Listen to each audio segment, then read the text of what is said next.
joined by Melody Robinson, and on the sideline, Carlton Arner and Mel. PNG should win this game.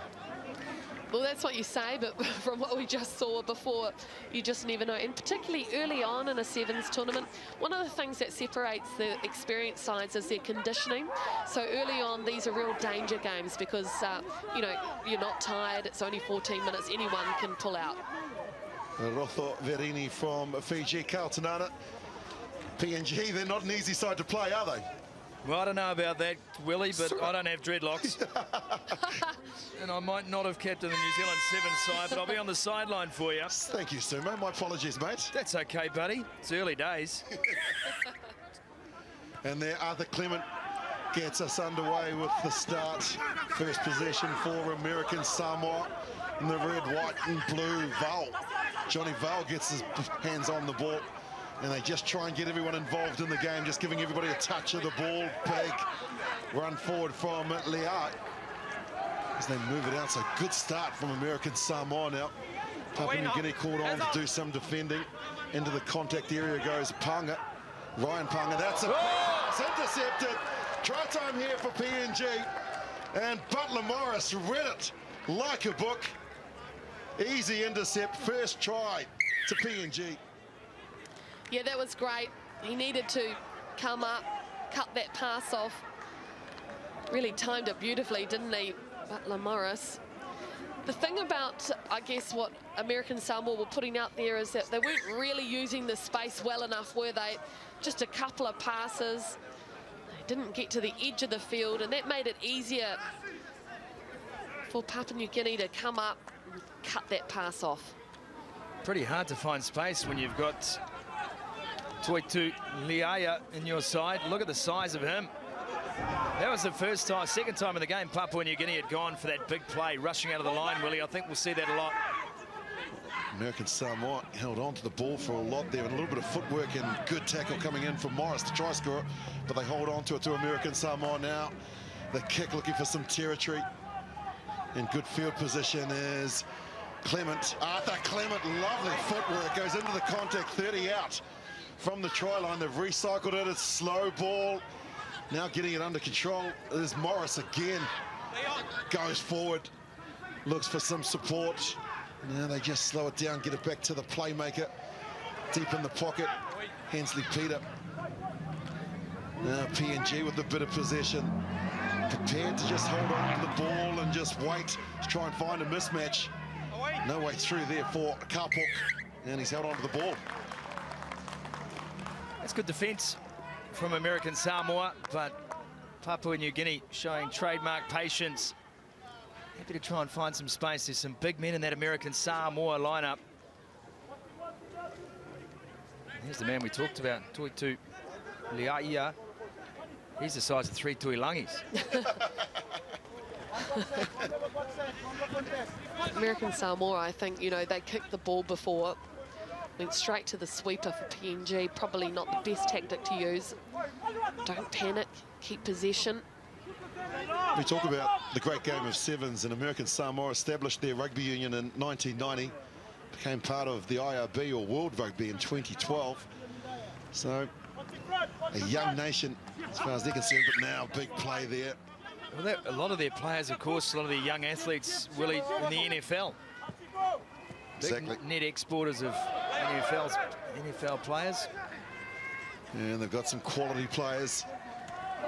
And baseball as well. Very much American-dominated sports. And as they go into the contact, do PNG with ball in hand. He looked and then he waited through the dummy. That's gone backwards, and so Clement goes back to tidy it up. Arthur Clement. Now he makes some space on the outside. Players on the inside, holds the ball. The dummy from Morris gets rid of the defender. Does Morris inside the 22. They clear it here. They've got numbers out wide. They just need to put it through the hands. They should score their second. Pops up for Peter. Now the lovely angled run. Good running from Papua New Guinea. Try number 2. Emmanuel Guys, he just came back on the angle. And the 32-year-old scores their second. What great movement that was. End to end almost. Just the 2 breakdowns for Papua New Guinea. They moved the ball very well indeed. Identified where the space was. And guys at the end of it, really accurate passing too. Really good to see that. All about space, isn't it, this game? And again, the passes were a bit ropey, especially this one. Had that gone to hand, it would have been much easier, but that's a great line. And in the end, just too good for the defensive work. Struggling to make the tackle was Lam. The game of sevens, the team that scores kicks off, and PNG go to the skies again. 2 converted tries. Some possession now for American Samoa. Samuel goes in, they clear it out. Now it's Tonga who gets that lovely little pop pass there. They've got some numbers, another intercept. They open the account with an intercept, and here comes the second for guys. He couldn't believe his luck. That's fantastic, isn't it? He's just standing in the way of that pass every time, he accelerates onto it, hits it. His timing, his judgment is just perfect. 19-0 Papua New Guinea at this point. Well, fantastic for guys, but that's atrocious attack from American Samoa. When the guy was basically there chatting to him and he passed him the ball. And what is up with that? Everybody thinks they're Sonny Bill these days, that they can get away with miracle passes. Plays for the Nova Rugby Club in PNG. As I mentioned, 7.1 million the population of Papua New Guinea. Over 600 islands.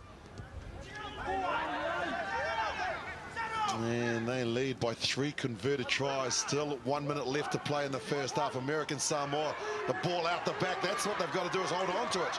As they get it wide, play on. Bounced into Panga. Ryan Panga. He's not afraid to use the defend. Now they get it wide. The tackle again. Ball's been lost forward. And PNG go on the attack again. This time into the hands of Peter. Hensley Peter, the footwork. Player on the inside. Just couldn't get it to him, unfortunately. Now into the hands of Johnny Volt. He's a big man as well. Holds on to the ball. The counter ruck comes in from Papua New Guinea. And now the bounce from Ryan Samuel. Those passes have been dangerous and they've been costly. 14's going to become 19 points. The miracle ball went out the back. And Henry Kalua says, I'll drink to that. Yeah, that's just the pressure that Papua New Guinea are putting on. They're just there at the right place, the right time, 26-0. Possession changed hands and a couple of times in that attacking movement, I guess. But, you know, Papua New Guinea, it's the energy they're putting into this game so far that's really kept them ahead. I'm still giggling at your Kalua call. 3 intercepts in the game. American Samoa just need to focus here. Holding the ball, waiting for the player to be there, understanding that Papua New Guinea are going to rush the line, and if they're not rushing the line, they're standing in it. 23-year-old Henry Kalua from the Redskins Rugby Club in PNG. Half-time here at Waitakere Stadium. PNG leading American Samoa 26-0.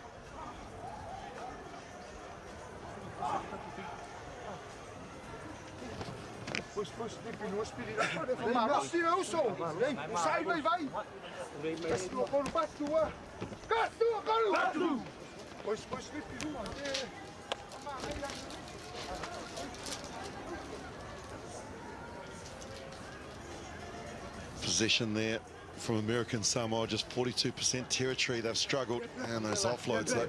Have a look at those stats there. 11 tackles made, they've only missed 3. I think the thing about Papua New Guinea that they're doing really well is that outside in defence are pressing up hard. For American Samoa, rather than trying to push the passes and go wide, maybe they just need to be more direct and just do the short passes and try and take it up the middle. Totally agree with you, Mel. Just stack the line. Have a guy coming off the shoulder instead of looking for wide balls against a team that's always going to come up on you. Just keep close to the shoulder. Take on a tackler, pop pass, see if they can get more direct on this Papua New Guinean defence.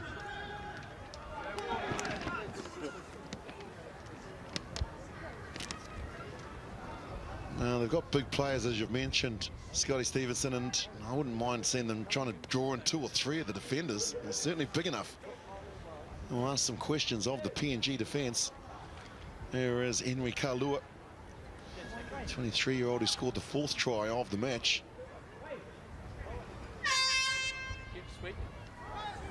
Oceania Olympic qualifier here at Waitakere Stadium. They can't go the 10 metres, and PNG will get a penalty at the halfway mark. They'll just slow things down now, and Arthur Clement will come through and he'll go from the set play. Let's go. Quite a firm breeze now, blowing across the park into the face of American Samoa. Easy. It's great to have this tournament here, isn't it? The Oceania Sevens. It's been running since, what, 2008. We've never hosted it in New Zealand.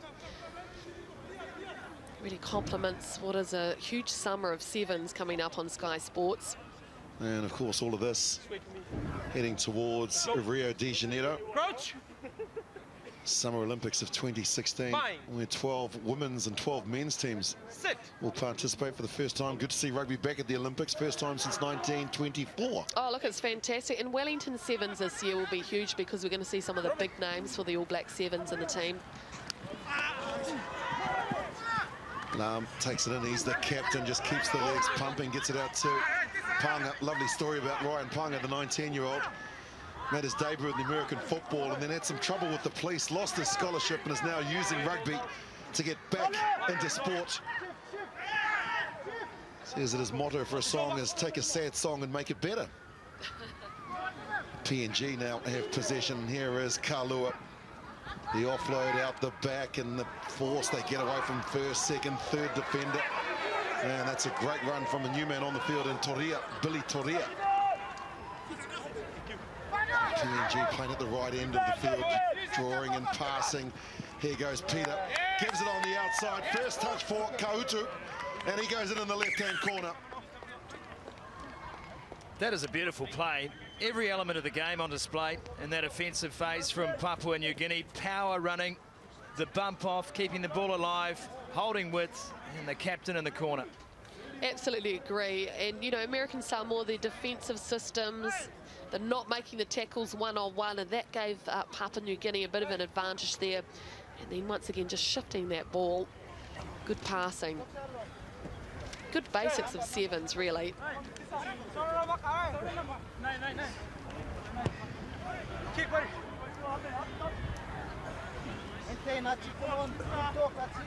Five tries from this Papua New Guinea side. We just see the last parts of it, Mel.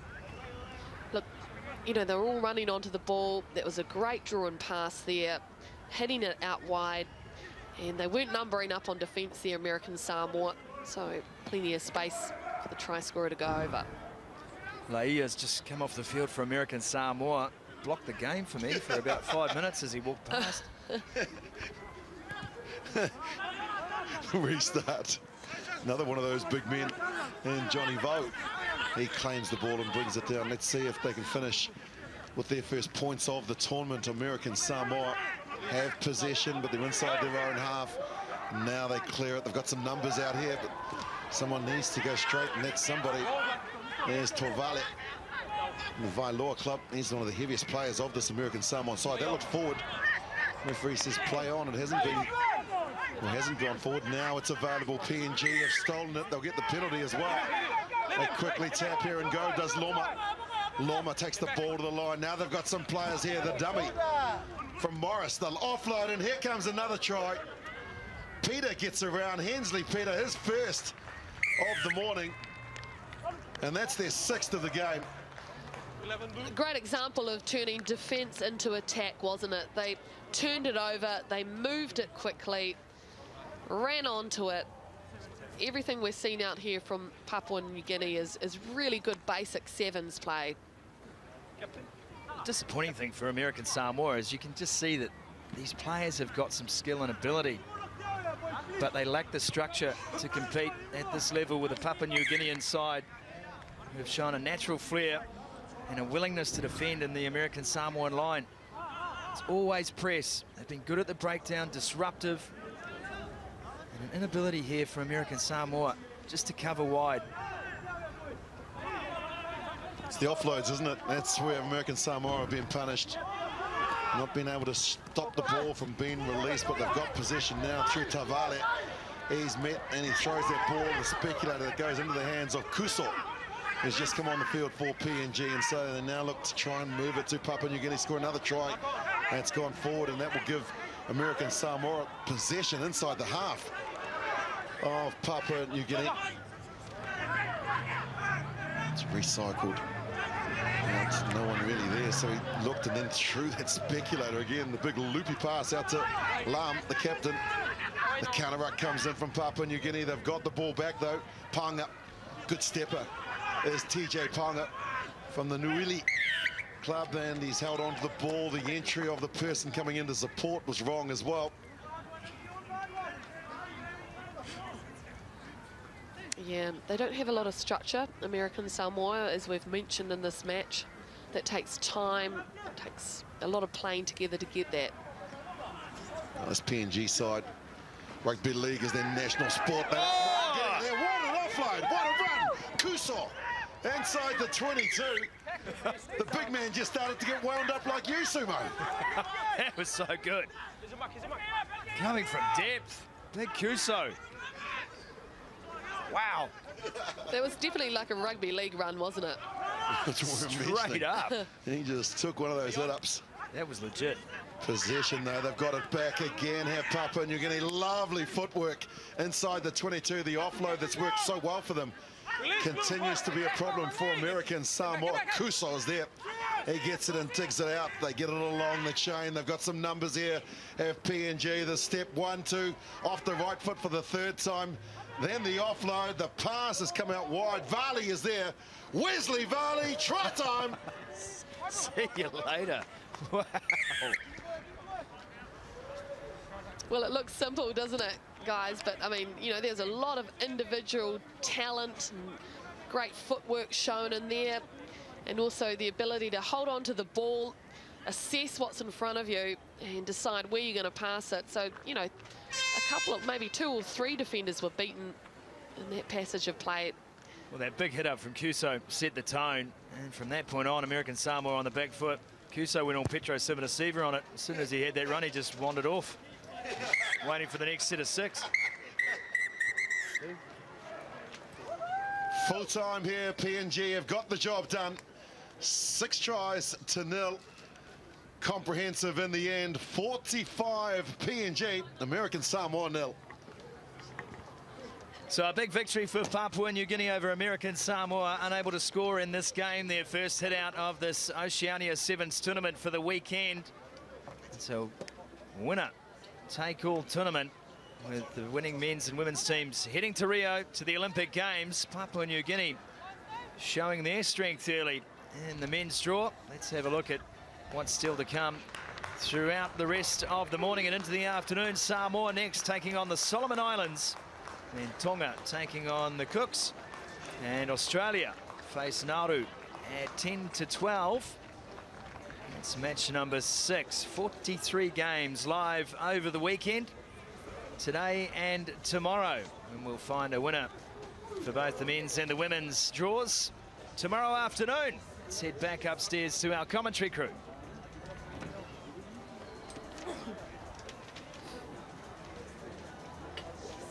So we're waiting for Samoa and the Solomon Islands. Oceania Sevens for 2015. Lolo Sele Sele Saina, Setulanga, Meloi Toloa and Soialo. And Safai Soleo Hunapo Nofoa, Tusitala and Asofalau. The squad for Samoa: Singamoana, Sirika, Kaituu, Solomon, Tuhaku, Tuanuku, Yi Bakila, Te Pai, Delavan, Rata, Amor and Tingia for the Solomon Islands. Samoa, been a challenging time for them on the 7th circuit. And co-commentary, a legend of the game, Carlton Nana. There they are there, Ken, Manu Samoa. Really looking forward to see how they front up in this first game. Sele Sele, the captain, about to lead his team out, and I'm sure they'll want to set the benchmark early in this Oceania tournament. While the Solomon Islands, they'll have to defend for their lives in this first one, because I'm sure it's going to be physical as always. I'll tell you what, boys, they've got plenty of support. The Samoan side here at Waitakere today. Samoa ranked 10th in Rugby World Series, a far cry from their championship winning reign of 5 or 6 years ago. We have a new coach, Damien McGrath, in charge of them. Solomon Islands. Nick Bryant, the referee for this. Solomon Islands with a population just a tad on 600,000. They were at the Pacific Games in July in Papua New Guinea, the Solomon Islands, where they fared reasonably well. Samoa were also in Port Moresby for the Pacific Games back in July. It's Tila Mealoi gets play underway. The Solomon Islands not able to take the ball cleanly, and they're onto it very quickly. Jay Saina for Samoa. Half a chance, and he's under the post. Oh, what a kick-off. 15 seconds before they get their first try. Samoa going right down the middle as well. Calculator Jack Saina is the one that gets the try, but well executed from the kick-off, Sumo. Well, it's unorthodox, and this is what you need in the game of sevens. You need to change the game, even if it's at the start of the game. Do something different. And they've obviously practiced that kickoff. They climbed high. It was contestable, but ultimately skills on show here. Knock on, great awareness from Lolo, and a good run on the inside. Jay Saina from the powerful club and village of Mota in Apia. And a shot on the kick, Samoa, so there's an advantage with the Solomon Islands.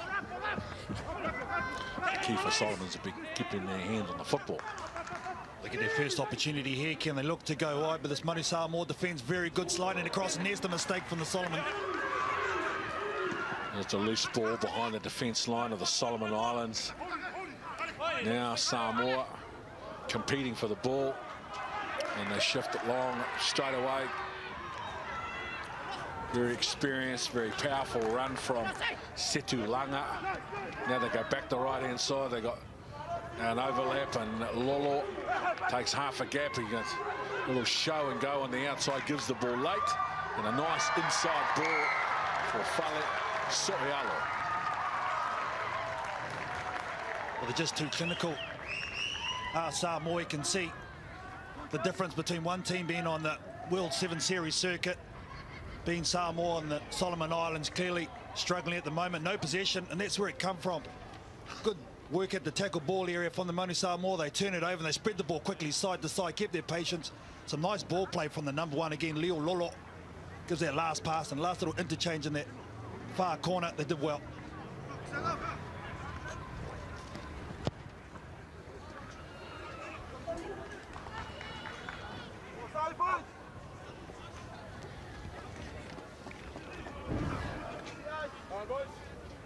This is the difference for me.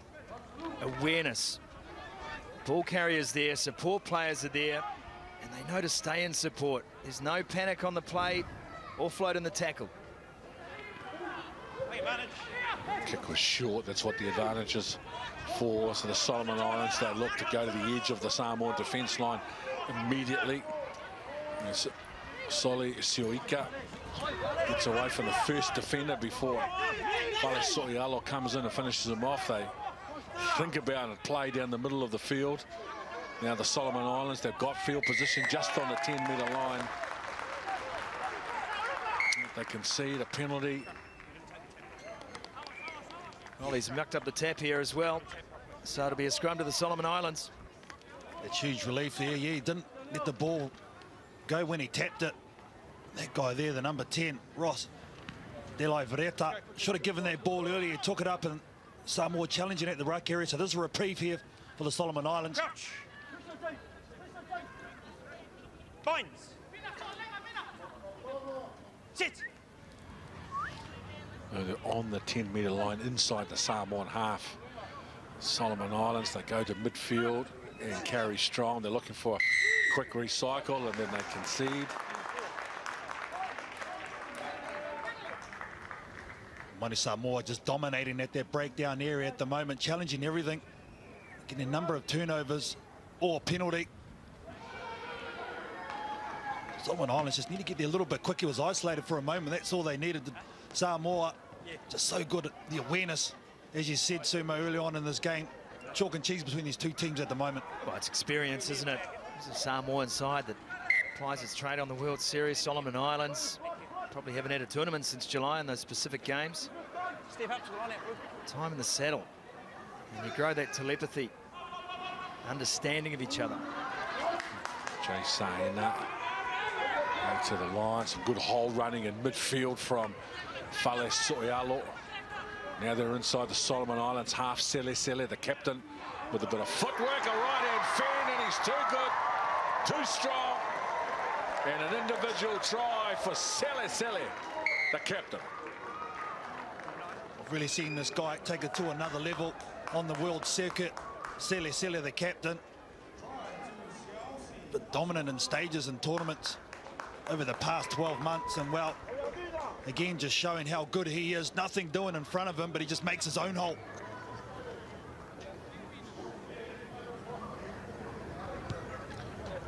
Tila Mealoi. The conversion. It's a power run, and that's a fin. One with the right, one with the left. Great balance to be able to do that.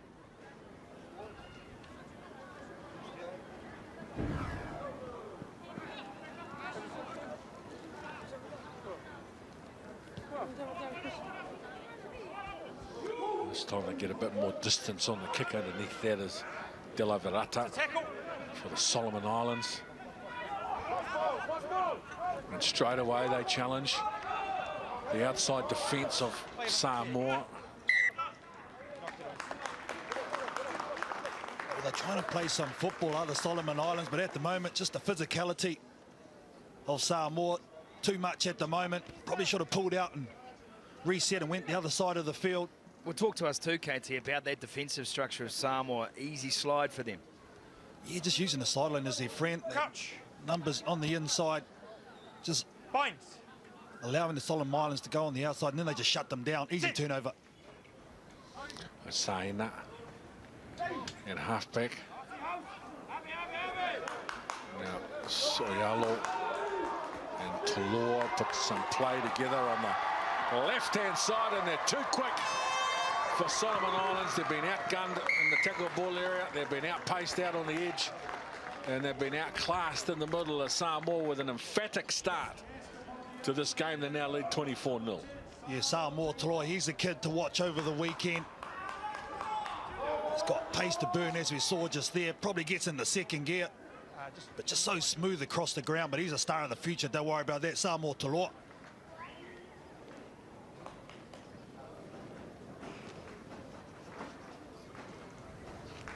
From that Ana village in Samoa. Toloa, very quick. Nice set play from the scrum. And the beautiful right foot step to get on the outside. Nice play here, Sumo. Well, it's nothing extraordinary, is it? It's just relying on pace. And there's one thing we talk about in this game more than anything else, is having quick athletes. And when you've got a guy like Toloa on the outside, you know you're a chance. That's just a two-pass play. American Samoa, no answers defensively. Don't make the game harder than it needs to be for us. Keep all the tricks in the pocket. We're well in front. Keep it really simple. Well, 80% territory, no penalty moves. 65% Put the ball into touch if that's position. quick taps and goals. Those are pretty compelling numbers, and they lead Tila J. by plenty on the scoreboard. Well, that's an interesting comment too from their coach, isn't it, Ken? Don't bring out your bag of tricks now. It's game one. You're in charge. Simple plays. And that was a simple play, as we just mentioned. Yeah, the one low in front of them. Communicate, make him slide quickly. Low side, low attack. Boys, we're doing okay.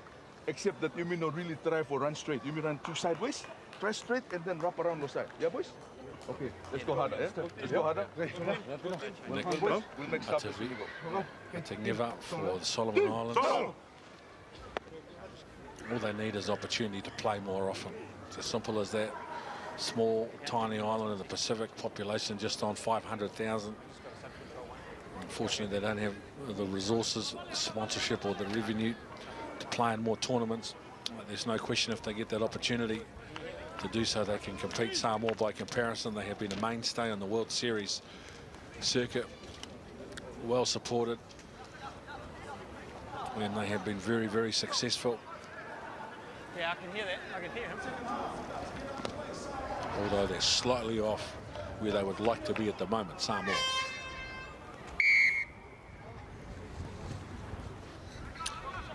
God, Samoa, no pressure. A little return back to short line, and they're able to promote the ball and the tackle. Hunapo, Nafua. Too easy for Samoa. Great work from the kickoff by the captain again. Sele and Phoenix, Nafua coming on. Want an impact, just what you want to do when you get your chance by the coach, and straight away he scores the 5-pointer just to make, it's just about to become 7. Look at that score in the background, 29-0, and that's the thing they'll be looking for, keeping that nil. Well, once again, simple play, KT. There's nothing flash here. It's just power running, staying on the shoulder, bending the defensive line, and then piercing it fully. You can see there the body language of the Solomon Islands. They're questioning themselves now, so this could be anything, this score. Samoa going to step it up, that's for sure. You can see them pointing. The comms are there.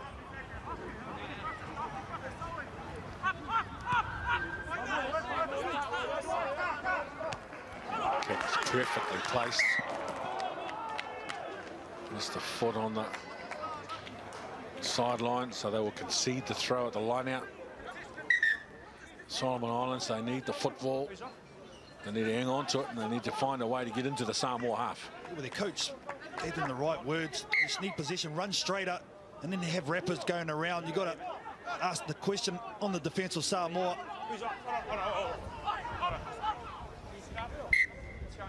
Glimpses today, Ken, you mentioned the Samoan side of 5 or 6 years ago, just how well drilled and how technically able they were to match their physical prowess, but we're seeing signs of all of those little skills in the game coming back for Samoa. That kickoff, outstanding. That, outstanding. Tusitala is on there as well, and now Asafalau with a one-on-one. Gets away from the defender. And Siose Asafalau from the wonderful village of Waiala in Samoa gets a try. Yeah, non-biased there. I'm sure far or not. Once again, just basic football through the hands, one-on-one mismatch, goes around the outside. Does Asafalau.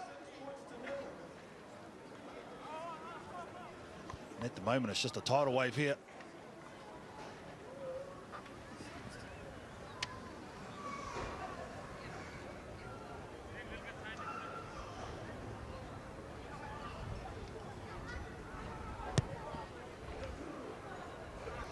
To the right.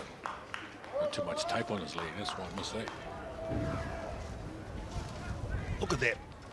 From the line out front is so Foy, get it right across. They just a little delay of pass, hold to the fence, a little skip and go. Just on the outside, they're just too quick. Asafalau, Samoa Taloa, too much firepower.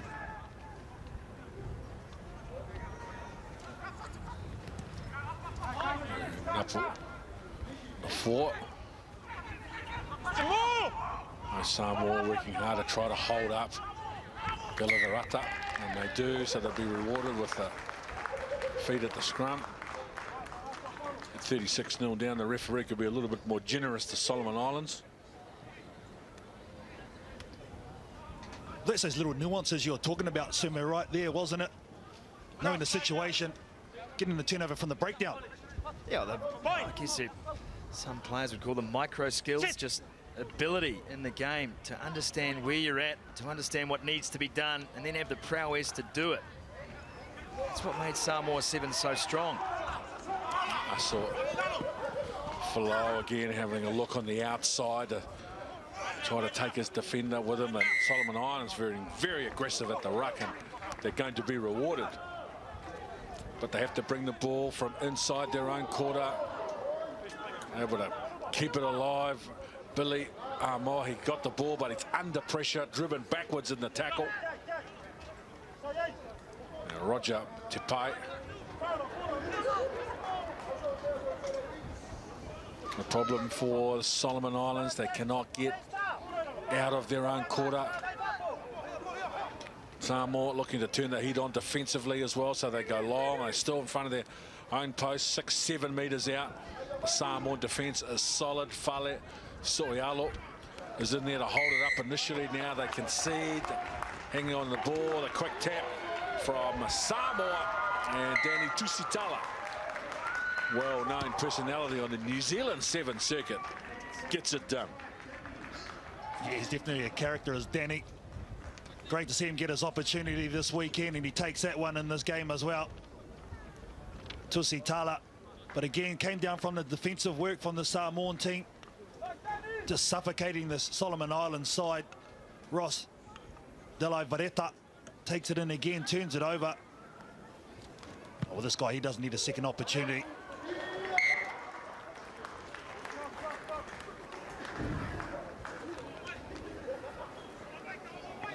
What's going to be pleasing for their coach, KT, is that they've scored in myriad ways today. They've set up tries, they've made turnover plays, they've pressed at line-out time, they've been direct, they've gone wide. It is a buffet of talent on show for Samoa. Napo, the 4. Solomon Islands, they don't take the ball on the full, so they concede some easy meters for the Samoan defence line. Again, they've got them just on the edge of their own 22. Solomon Islands are a long way from the Samoa try line. They spread to try to challenge the outside defence of Samoa, who keep a straight line. And they're well organised defensively, Samoa. This is much better from the Solomon Islands. They found a way through. It's on the edge of the Samoan defence line. One up in the air, one in the air. They're playing the ball on the ground. No reward for their hard work, Solomon. Jeez, I thought they were hard done by there, but play goes on as Samoa take it to the left-hand side. Well, it's been a comfortable day at the office. Fetufo Setulanga will get the final try for Samoa. Solomon Islands, well, they were outgunned in every aspect of the game. A dominant, comprehensive performance from Samoa. 48-0 with the kick to come. Well, again, came down from some great work at the breakdown to take it through their hands, get it to their playmakers. Phoenix takes it up, draws that last defender, and then big men with big strides, finishing it off.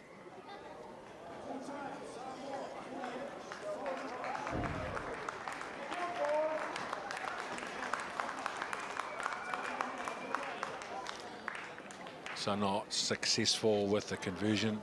48 points to 0.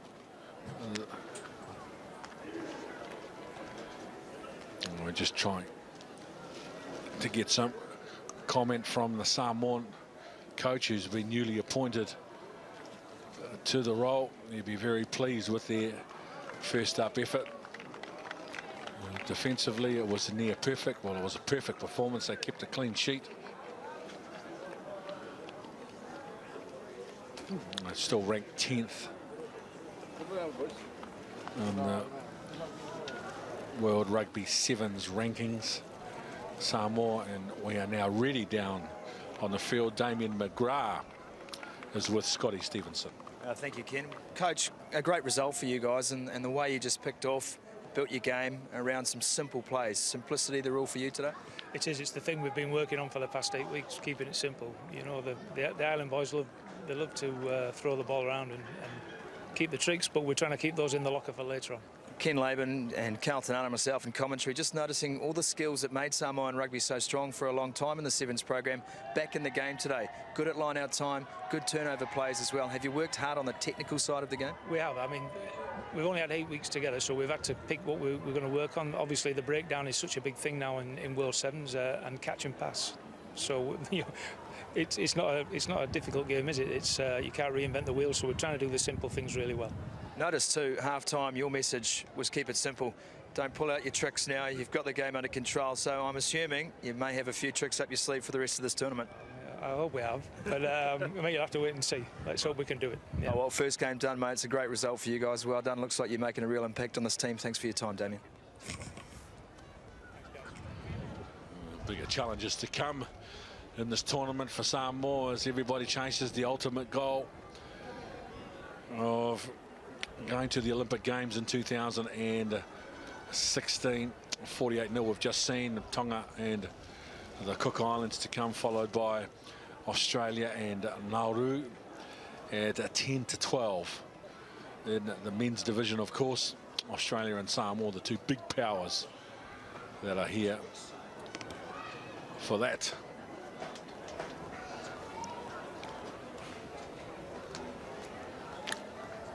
Tonga, Ram, Kasena, Make, Talioli, Whakaose, Muna and Tuitavake will start for Tonga. For the Cook Islands, Wangakika, Patero, Raya, Masters, James Raya, Tiriki and Taia will start for them. Just a quick thing as well, Ken. I saw and spoke with the Tongan coach earlier today. They've been here since the early hours. They are wanting to really make an impression in this tournament. And great to have Napi Tuatavake. That was a late inclusion into their side. No doubt he'll want to try and get his hands on the ball early in this game.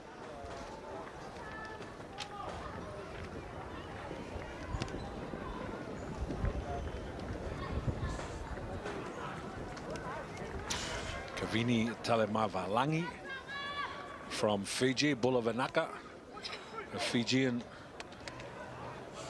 audience wherever you are around the world.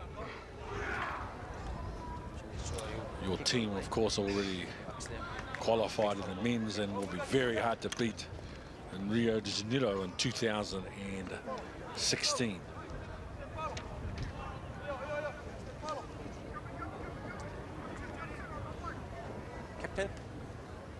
Captain goal.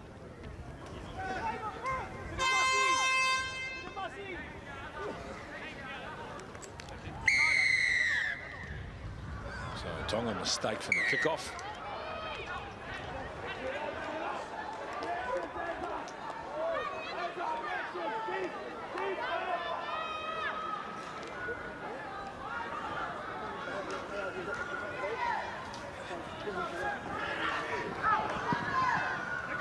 Islands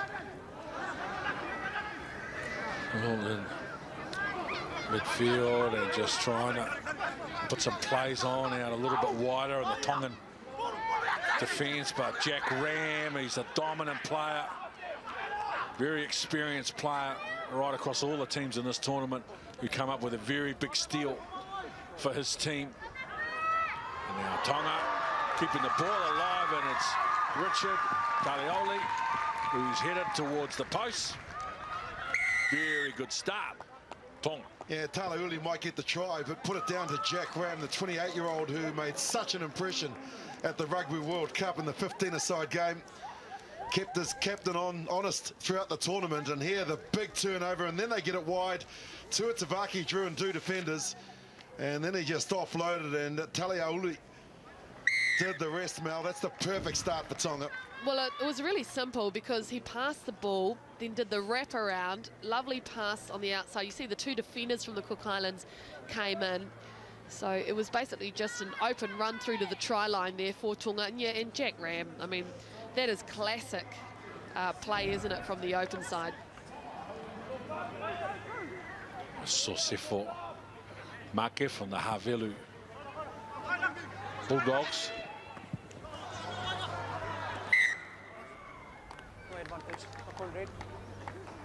Just talking about Jack Ram, guys, I have this thing about sevens with the fact that it's an Olympic sport now. We have a lot of other athletes coming into the game, particularly from other sports in the women's, and often we see a number of the forwards pushed out of the game of sevens, but it's so important to have players like Jack Ram who play in the forward pack, who are really instinctive at the breakdown and that sort of turnover area to be involved in this sport too. The Cook Islands under some pressure. They're able to... Not penalty now. This is Josh Petero.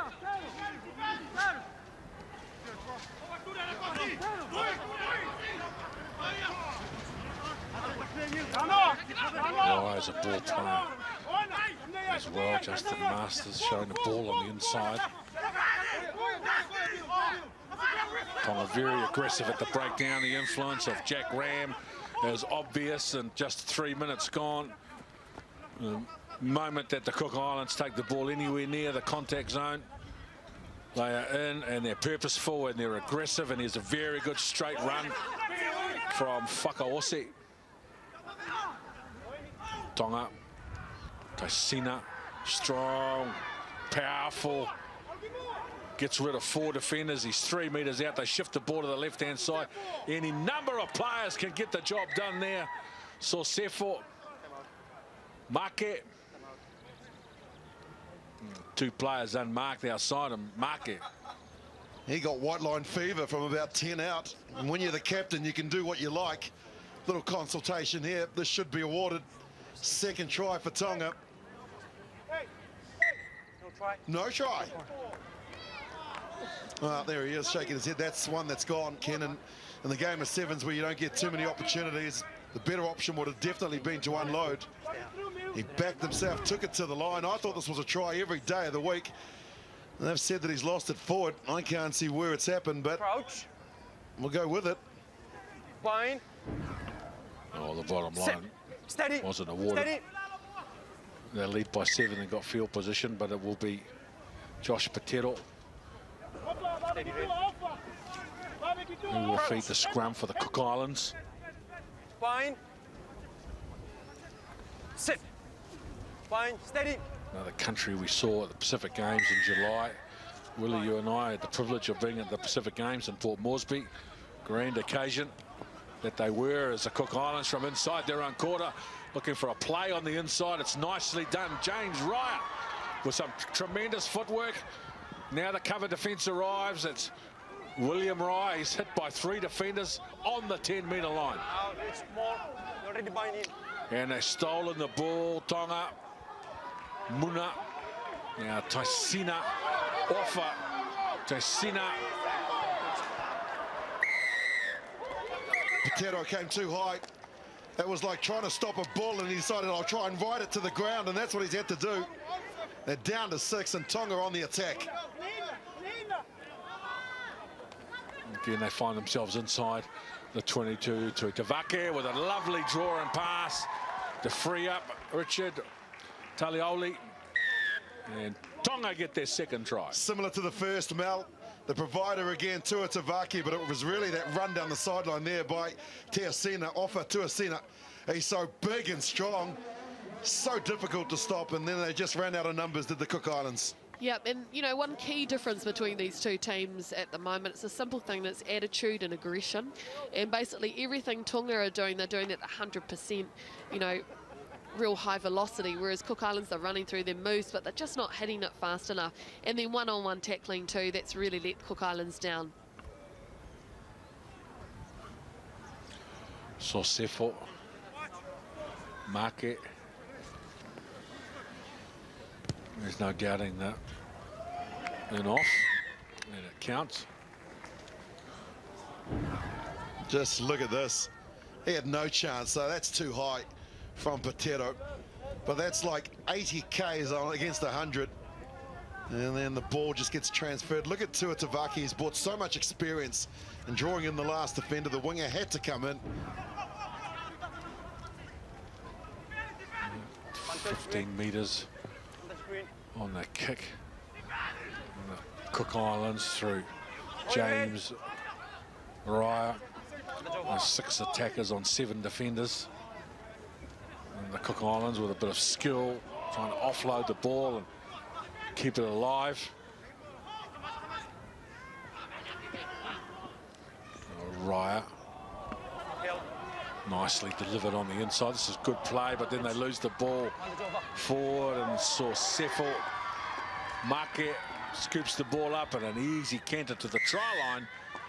for Tonga's third try. Well, the captain wasn't going to be denied on that occasion. And the defensive work again of Jack Ram. He came across the 28-year-old and dislodged the ball.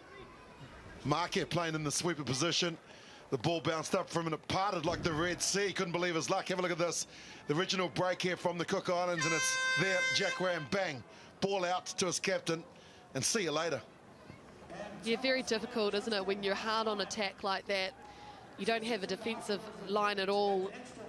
And just there's a massive holes right through the middle there. All the Cook Island players were spread out, you know, waiting to receive the pass rather than make a tackle. And 19 points to know, an emphatic statement in this opening 7 minutes from the Kingdom of Tonga. In all aspects of the game, they have been very, very professional indeed and clinical. On the Cook Islands, well, the challenge for them is getting their hands on the football and getting some field position. Andy Katoa, the coach of Tonga.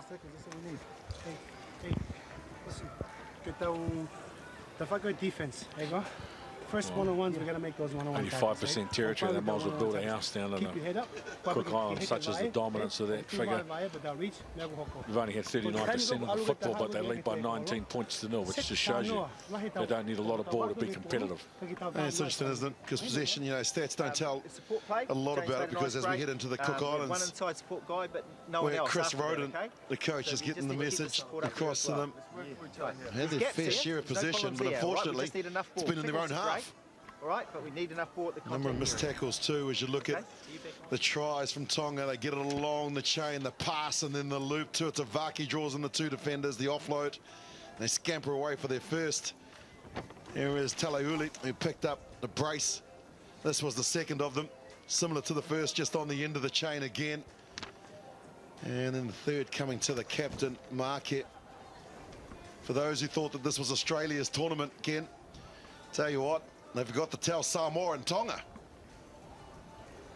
I have Tui Tavake given the final pass for 2 of those 3 tries. Very smooth with the ball. Tremendous runner, great composure going to the line. He can play in traffic. And the 2 passes that he delivered have been beautifully timed.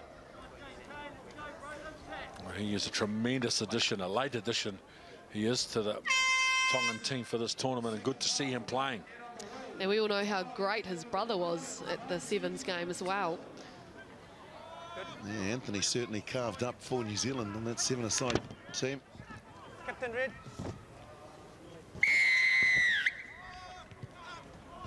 So Raya is playing the way for Back Red. Cook Islands and Tonga. That ball drifted forward. So here's a chance for the Cook Islands. Now, good field position and their feet at the scrum. Tell you what I liked about that kickoff, Ken, was Whakaosi went up, the 31-year-old, the number 8 for Tonga.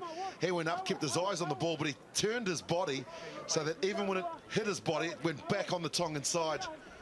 So many times we see in the game of sevens, players going up with their open chest, losing the ball forward and giving possession away. Bind.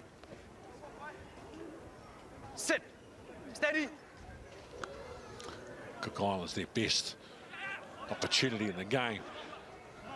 Put some plays on. And again, a ball, the defense from Whakaosi, perfect. Yep. Timing. And they've won the ball as well. Marquez shifts the ball long for Muna.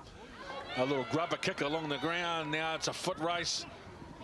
Wins the ball back. Muna, good individual play from him, but he loses the ball forward. There's an advantage with the Cook Islands. Good run down the right side from Sean Fletcher. And the Cook Islands now back inside the Tongan 22. They're a chance. Kiria is waiting for support, but he's given the Tongan defensive line some time to regroup as well. Patero showed the ball on the inside, and Tesina makes good with the tackle, and Tonga will have to throw at the line out. What about the footwork from Fletcher down this right-hand flank? Boy, that's beautiful. That is not easy to do. He got the ball on the inside, and then he went inside, outside, turned the defender around. One good sign for me, Mel, is this Tongan team. We know how good they are on attack, but numbers getting back on defence. Yeah, that's about attitude, isn't it? They're working so hard to get back, just shading the attacking player here. Just see this here. Suddenly there are 3 defenders back from Tonga. It's really good work. Whakaosi off the top of the line out. They shift quickly for Muna. Tutavake. Again with it. Goes back the way they came with a nice long pass, and now Make with the ball along the ground, so they're back inside their own half, the Cook Islands. Make, Jesina there to apply some pressure. And the Cook Islands try the little play. Jesina to Tavake. From a standing start, beats the first defender with a left foot. And then a double pumps, goes to the line to Tavake. Now they pitch a few meters. Jack Ram, he's been such a dominant force offloads in the tackle off the ground. And good support play. And now Sosefo Make. That is very classy play from Tonga in traffic, under pressure, and they score the try.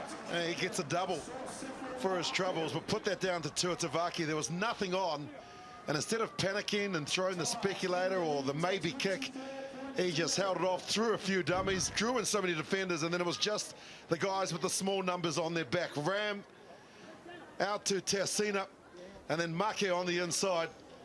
Good reward. Yeah, you're right. Tuatavake setting up that initial ruck. It just gave them a little bit of a platform for Jack Ram just to do that traditional pick and go, and then a nice little interchange of passing. Good skills. Well, Tonga, they're going to host the Pacific Games in 2019, where most are anticipating upwards of 24 Pacific nations will compete, anywhere between 4,000 and 5,000 athletes. And they are down on the scoreboard, but they're still in with a chance of Olympic qualification. We all accept it's going to be a long shot for them, but they are most certainly a sporting nation on the move, the Kingdom of Tonga. Cook Islands. Raya at the line, offloads in the tackle, nicely done from the Cook Islands now, who make some inroads through Rongokia. Oh, the defensive work there from Fosita in jersey 10 for Tonga. Made the tackle, got to his feet as quickly as he could. Had all rights to the challenge. This is a good performance from Tonga, not taking anything away from the Cook Islands, but they've been working towards this. They want to try and become a core team on the World Series. La Tume Fosita, a little double cut there, and now Make to the line. He's been very good today. Sosefo Make, Jack Ram again, he wins the ball at the line out, but they lose it when they try to secure the ball. And now the Cook Islands with a chance down the right side. Kiria. And coming away with the football is Falachu. And now Fosita.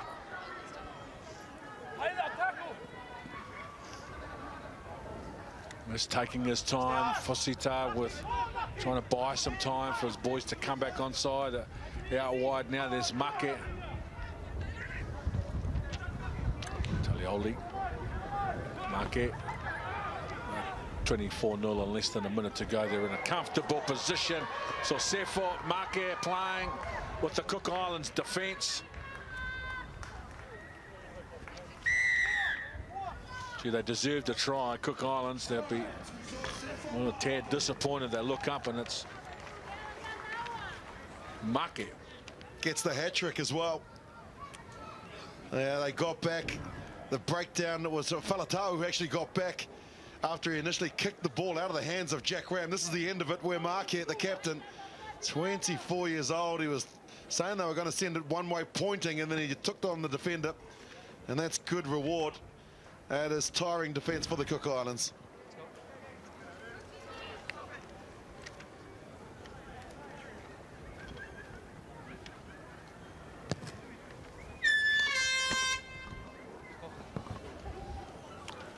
No luck on that conversion, which was from a long way out, 29 points to 0.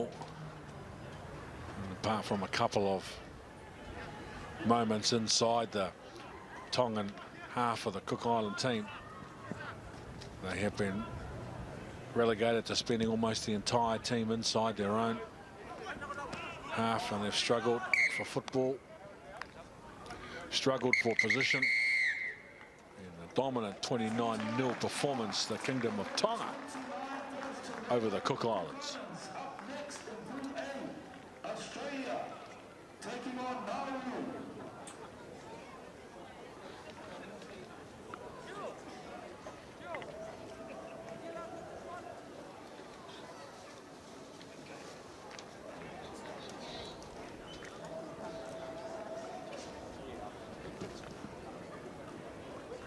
Nafi Tuatavaki joins us. Now, late addition to the team. What made you join in the end?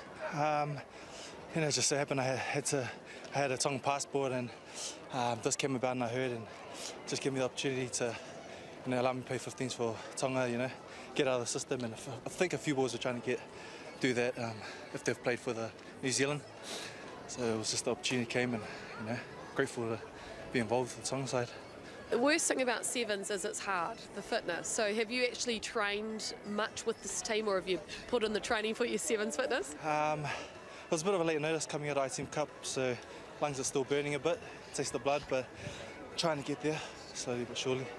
Now, how confident are you for your team in this tournament? I mean, this is big. You could make it to the Olympics. Yeah, obviously the one that goes through, and I think the goal for the team is just to make top 3, because then it'll include them in the circuit for Wellington and Sydney. So that's the goal so far. And finally, have you got any family coming over to watch you this weekend? Yeah, I hope so. Anyway, a local boy. Thank you. Nice chat. Nafi Tuatavaki, of course, former New Zealand sevens player, and now looking for Tongan eligibility through dual citizenship, dual passports. So Samoa over Tonga in the women's opener this morning, 35-0. Papua New Guinea going down to the Cooks in the second of the women's matches. American Samoa, no match for Papua New Guinea. One of the more impressive performances this morning from them. Samoa over the Solomons, and Tonga over the Cooks. Both the Cooks and the Solomon Islands with a donut. First up here at Waitakere Stadium. We move on now to our first glimpse of the Australian side. An Australian side that would have been very disappointed not to directly qualify out of the World's Series. An Australian team that is full of experience. Cusack, Holland, Foley, Clark, Jenkins, Alavao, Hutchison, Wells, Parahi, Stannard, Gelyadev and Foe. Those names very familiar to followers of the World Series. On the other hand, the Nauruans, pretty much an unknown quantity here. I've got to hand it to Nauru. The third smallest state in the world, 21 square kilometres. Nauru, and a population of just 10,000. And 12 of them are here. Cal Tanana alongside me for this call, and without trying to disrespect the efforts of Nauru here, this is a big ask to get within cooey of this Australian side. Yeah, they're going to have to play physical, that's for sure. This Nauru teams, they get in the huddle, but this Australian outfit only played in a tournament in Sydney a couple of weeks ago, and they've, by all accounts, been in outstanding form. Very strong squad, as you mentioned, Sumo over here for this one. Well, I remember earlier in the year catching up with Tom Cusack and Con Foley as New South Wales Tourism promoted the new Sydney Sevens event. And both of those boys, even back then, were working very hard for this side, working very hard for their place within the side. What is that? Is that a koala? I might steal that later on, Sumo. So Lewis Holland has the ball for Australia, and they will kick off. Breeze favours them, and an early switch. Coming forward for that was Cusack. Couldn't get his hands on the ball, but no knock on. Tenuga. And a clearing kick early in the game from Nauru. Australia will have possession inside the Nauruan half as it's turned, and now numbers out wide. Chance for Confoley to stretch the legs, and big bust from Tom Cusack. Numbers wide for Australia. It's a 3-on-1, and they will easily pick off the meters required. And Alan Fa'alava'au will go in under the bar. That all started from Tom Cusack coming down this near side of the field, being very physical, drawing a number of players. They had a quick clean out, and they released the ball early, and they created the numbers. Always tough with the defence going backwards, and well, Alan Fa'alava'au going forward with options on the outside was always going to be tough, Mel. And that demonstrates right there why speed is so important in this game too, KT. Because if you've got pace, you can just run on the outside with players just like that. Really basic. Put the ball under one arm and he was through. Well, while all that was going on, Lewis Holland has hit the bar with his conversion in front. Maybe not the start he was looking for. Short kick-off, won't go the requisite 10, but Nauru have played at the ball. And the mistake has been forced, but knocked down by Australia. And Vito Denuga will tap and go. Nauru, Charles Dagiaro. Popped it up to Mwariol. Nauru showing some patience here against this Australian defence, but they've won the turnover ball. And a chance again for Australia now down the right-hand side this time. And they'll be too good. Second try of the day. Tom Cusack goes in under the sticks. Yeah, Cam Clark, I think it was, in their breakdown, getting the turnover. Cusack, well, he created the first try, and now he scores the second for Australia. Easy as you please. But all the work done at the breakdown initially.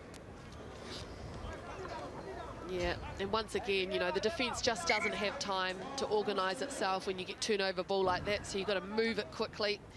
Here's where it all started. Tackler up, contests for the ball, wins it, one pass out, and lovely hands there in the end to reel it in, but no defence there whatsoever. Yeah, I think it was Confoley, excuse me, getting that turnover, the man in jersey 6, well done. So 2 tries, 3 minutes gone. Cusack chases up on the kickoff, can't get it. Foley though, good hustle from him. To make the tackle was Hutchison. Nauru have possession just outside their 22. They work their way through this Australian line. They can't do it. Again, that defensive work over the breakdown by Confoley. Peerless from him. And a second of the day for Fa'alava'au. Just recognitions of the rules there at the breakdown. Confoley affecting the tackle, stands up. He wasn't cleaned out so he can play the ball. He was on his feet legally.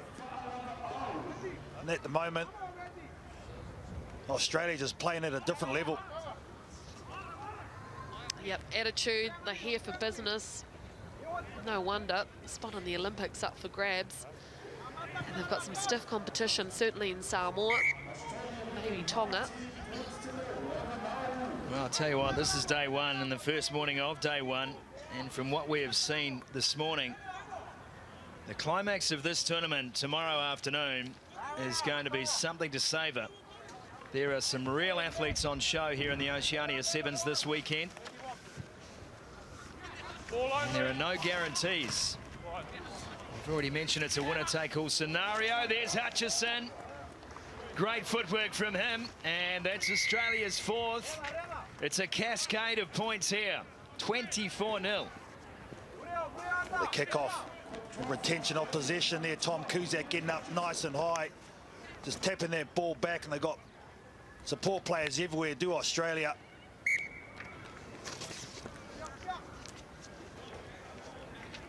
Nauru yet to get inside Australia's half with ball in hand. In fact, yet to really do anything with ball in hand. There was the kickoff. Cusack has been a beast. KT. Yeah, he's been everywhere, hasn't he? Obviously a very integral member of this Australian outfit. Holland with the kickoff. They go wide this time. That's kept in field, but no, it's gone over the touchline. Laval was chasing hard. Loving how they're competing for that kick-off ball, something New Zealand has done very well in the past.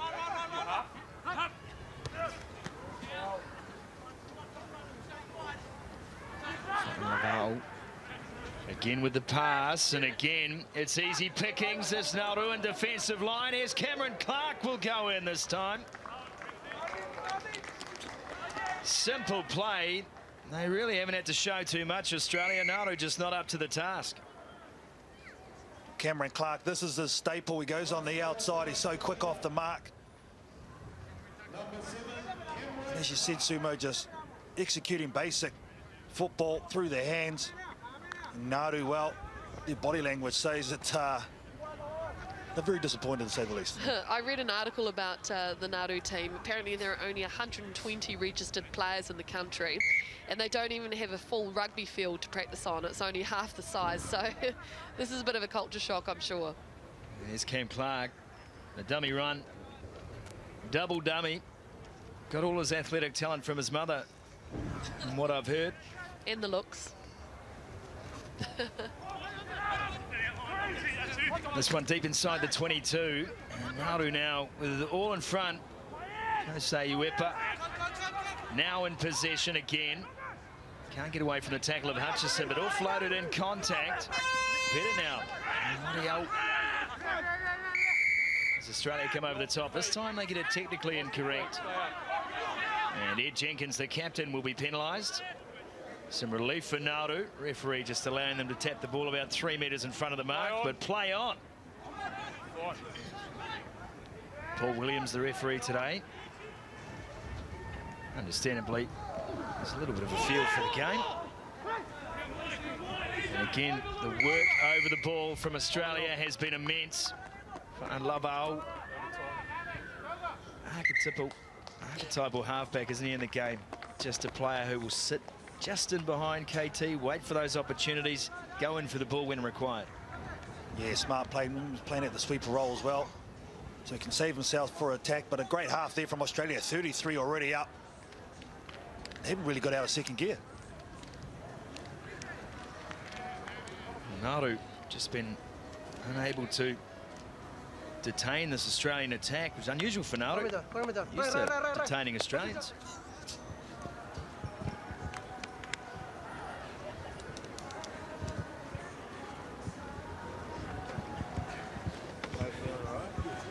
.91% territory. This is going to be the easiest team talk of Australia's season.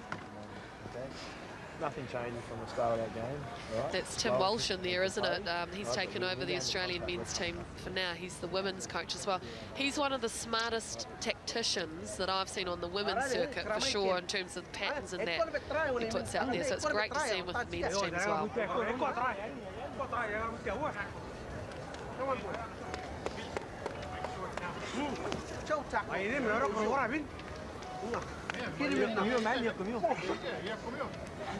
Jote me Johnny. Yes, Jote. Jote Johnny. Chawara lailat ora stop maria mian amr amun. Amr jima minaton. They've got the pace at jima amun. Just run that line. Otherwise, the more mark, trust it down. And tougher team talk for the Nauruans. Not much of a translator, but I would say make some tackles would have been chief amongst that. Ultimately, this Australian side has a really nice balance to it, KT. They've got some power men. Cusack, who gets himself around the field and who's been big in that first half. The likes of Cam Clark, Henry Hutchison, young man there on your screen. He's got some wheels. He looks a real prospect out wide for Australia. Yeah, they were very unlucky not to make it on the World Sevens series. Just missed out in London. They've got a strong squad.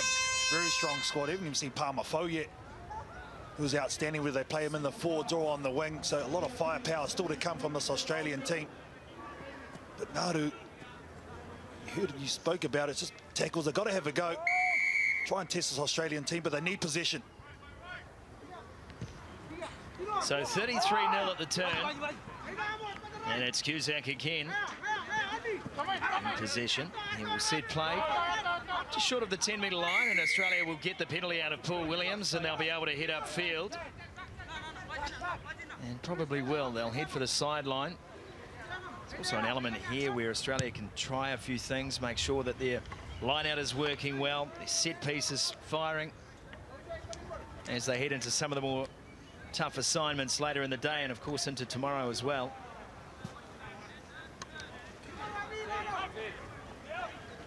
Cusack, easy and uncontested. Holland. It's his pass away. It's Hutchison now. Will look for the outside, but he's closed down. Had to head back and field. Good cover on him by Uepa. Back into the middle they go. Now out to the right, and again it's a missed tackle. This will be another chance for Australia, and a chance is all they need. Ed Jenkins goes in for his first of the day. Yeah, just spreading the field, aren't they, Australia? OT ball from the line out. They spread it wide. He does well. Does the winger. He keeps in. Saw the sideline. And then a quick clean out and easy ball. And they spread nice and deep. And as soon as the captain got it, it was always going to be a try. I've just been told that's his 92nd try, sevens try for Australia. That's impressive, isn't it? You have to say, though, I mean, Australia did work that try. They stretched it to the left-hand side of the field. You saw that ruck there. And by that time, just difficult for the defence to push back over to try and take Jenkins, who's got plenty of pace. 92 tries. He's closing in on you, KT. He's taking a lot longer than me, I tell you. I love you, Ed. Tony Dagiaro got up high and won the ball, and now it's Uepa again. He's looked the busiest defensively of this Nauruan squad, but 10 metres, 10 metres. again at the breakdown, Keep going. some clunkiness about the way that Nauru are taking it into contact, and Australia far too good for that. They'll send someone over the ball, have done all game. An easy clearance made. We'll go to line out again. You spoke about it, Sumo. They're just trying a few things. They don't want to give away their tap moves. They're very inventive there in that area of the game. Ultra experienced James Stannard there. Well, a chance to after this game to see some of the New Zealand players on show. Under the development banner, they will take on the Auckland side. One of a number of exhibition games we will have over the weekend, and the procession continues. Greg Jellydev goes over. And Australia make it 45. Again, uncontested at that line out by Nauru. Jellydev is able to stretch his legs out, just go around the defender, keeping their width, Australia. And I think the impressive thing for me is being able to keep this high level regardless of the score. That's one thing that's really stood out in this game for mine. Yeah, the accuracy's been amazing. Well, I can't remember Australia dropping the ball. Can't remember them making a knock on. Just accuracy and efficiency. Jellydev. He's been huge today. Tom Cusack, core roles. And once Australia get too wide, they've been unstoppable. Good take again. This time it's Wells climbing high. And they hit the middle of the park, and once again, the rush from Nauru, leaving the space behind, and Jenkins too good for that. Make that 93 tries. Well, again, the kickoff outstanding from Australia. And when you've got a scoreline like this, you can introduce players off the bench. Everyone's into the tournament. And the perfect start for the men in gold. The captain, well, leading from the front as always, Ed Jenkins. He looks a bit like Superman, doesn't he? He should be a Hollywood actor, that guy. Just saying. Yep, 30 seconds. Jeez. Don't objectify men, Mel. There's enough of that. I couldn't help it. There's enough of that in this world. She's already running out to do that post-match interview, aren't you now? Sit back down.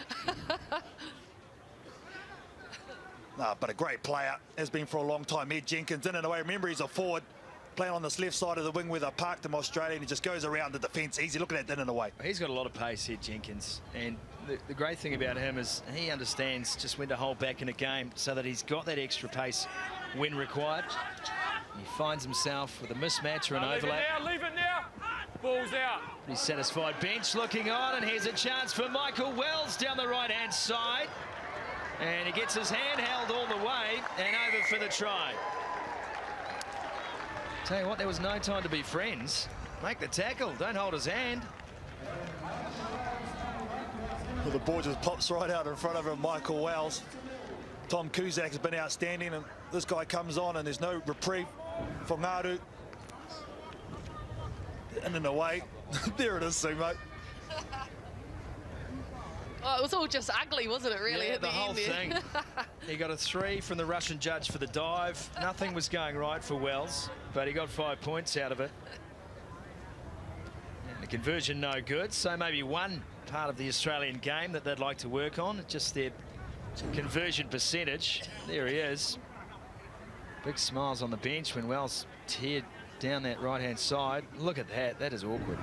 Almost snapped himself in half. Stannard gets us underway, and Wells again in the action. Now Hutchison making some space for himself. He may go all the way. Henry. That is classy from the little man. Well, great skills all around.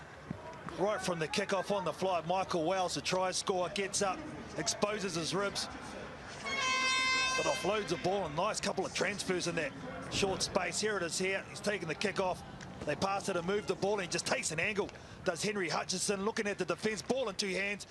The defence turns its back and opens a hole, and he takes it. He's only 18, you know, he's a teenager.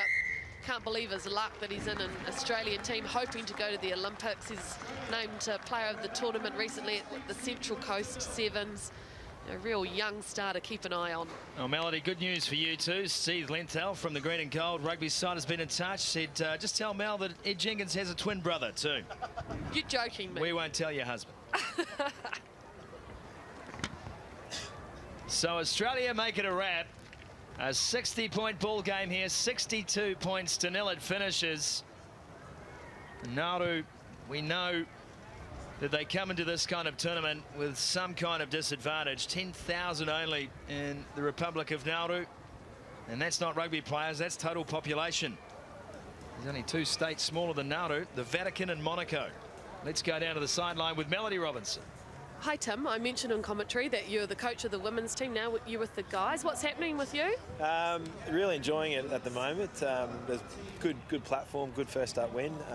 But no, still coaching the women. It's just an interim based thing, which the program inherited the men and the women. So it's a huge honour. But I'm going to go and stick with the girls, and definitely until Rio. I love the strategies that you've put out on the field with the women's team. Have you changed much with these guys? Have you had the chance to do that? I've put a little bit of touch on it, but nothing really. They're progressing in the right direction. Every year the players are becoming sort of veterans now, and they're building in stature and in handling those bigger games. So it's more or less managing them and making sure that they're peak performance for this tournament. And there is a bit of pressure on. I mean, you guys are strong favourites, so how do you keep them sort of, focused on the target? Well, it's just minute by minute, game by game. Obviously, we've done some good analysis on the opposition, and I mean all of them, not just the Samoa, Tonga, that kind of thing. So it's just minute by minute, game by game, and hopefully if we perform, then the result will take care of itself. Great to chat. Thank you. Thanks, Mel. Thanks, Tim. Well, I hope they do make the Olympics, otherwise the embroider's going to be busy unpicking those Olympic colours they've chucked alongside their Sevens logo. The Australian boys victorious first up, their biggest score of the day so far, 62 points to 0. They win. We'll take a short break. When we come back, the New Zealand development side in action against Auckland, live on Sky Sport.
Welcome back to the Oceania Rugby Sevens Championships for 2015 here at the Trust Stadium in Waitakere in the west of Auckland City.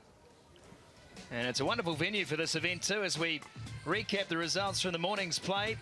Samoan women too good for Tonga this morning, 35-0. Papua New Guinea took a bit of a hammering from the Cooks in the second of the women's fixtures.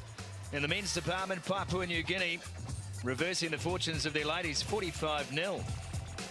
48-0 Samoa over the Solomon Islands. Tonga too good for the Cooks, and Australia absolutely hammering the Republic of Nauru.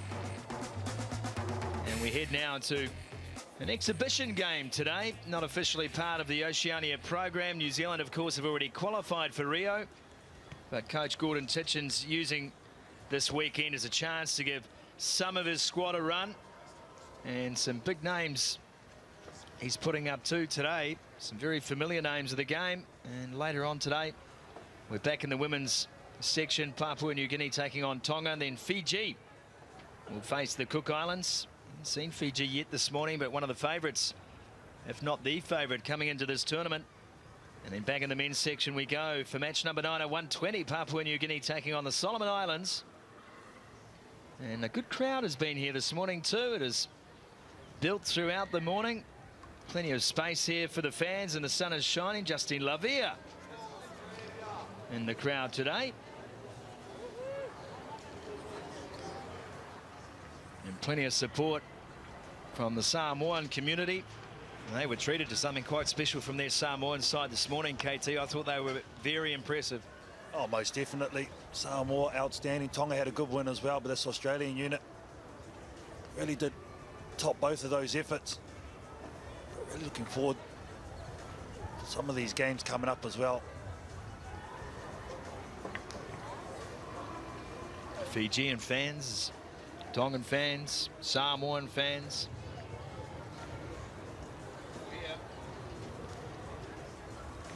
The Cook Islands well supported as well. So Australia and Tonga in Pool A with victories to start. Cook Islands and Nauru with some work to do. And in Pool B, as we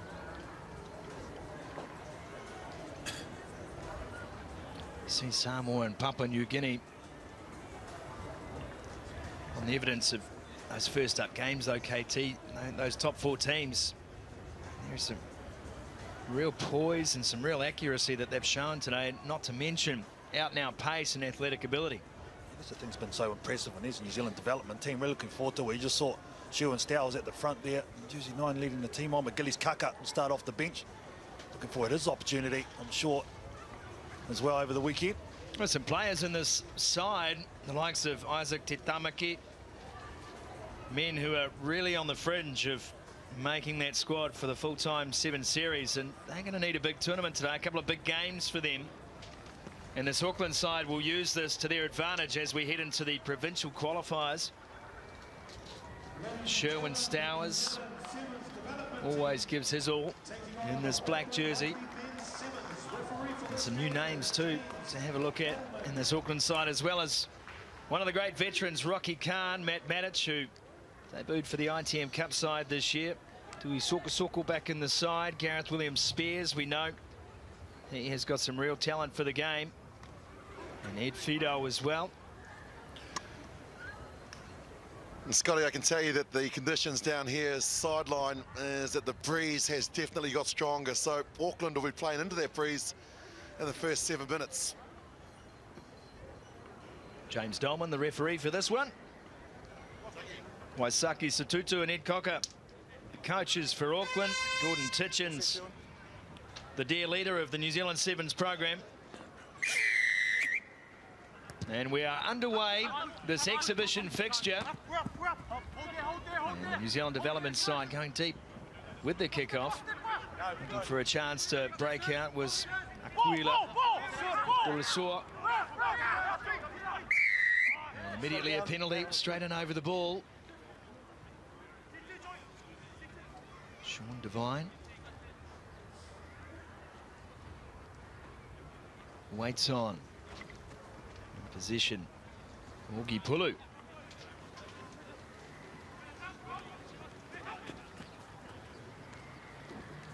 And simple pass set up.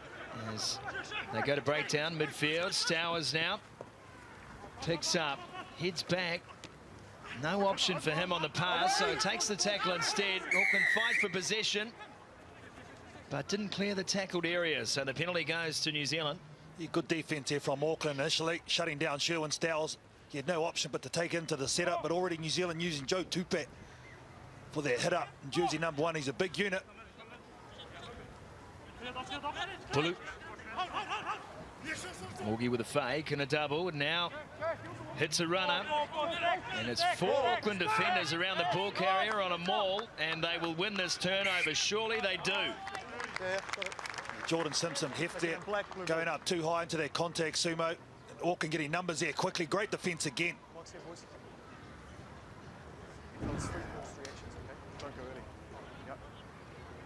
Well, that's an experience issue for Jordan. And Auckland read that play very well. Saw Pulu on the fake.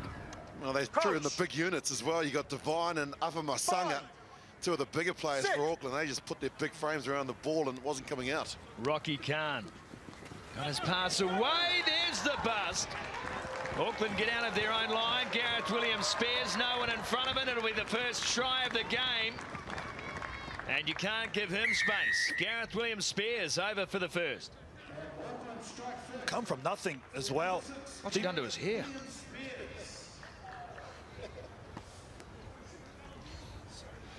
Notice how Willie doesn't say anything, but it's a good run there by Gareth Williams spares. There was defence in front of him, just a missed tackle. They were stretched, and after some great defence from this Auckland team, as soon as they get one opportunity on attack, they close the door and Rocky Khan converts. I'll tell you what, he looks like an extra from an AHA video. Well, yeah, either that or Duran. When you're back in my days, Sumo, when you were that young, and look at this, just a step, and then once he got through, he just put down the hammer. He has got wheels. Williams spares. Simpson Heft gave it his all to try and chase him down, but we've seen Gareth run away from quicker players than Jordan. He said, take on me.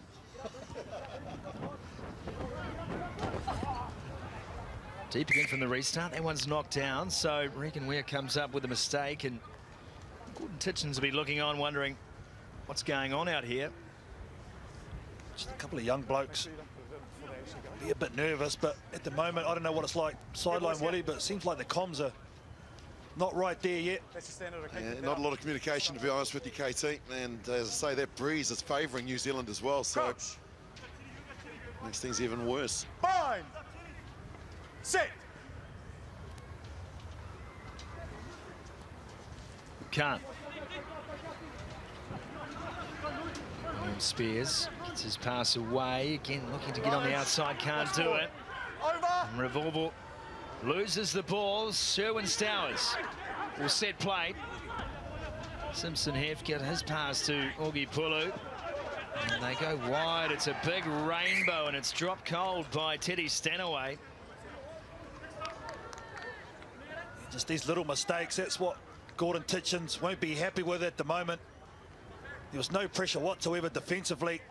No reason to drop that ball. Teddy Stanaway, there he is, Titch. I've seen that look before. I'm getting scared just looking at him. But this Auckland team, they would have come in with a mindset that they're going to front up here. They would know who they're against. Having a guy like Rocky Khan, ex-New Zealand Sevens member himself. Down. Down.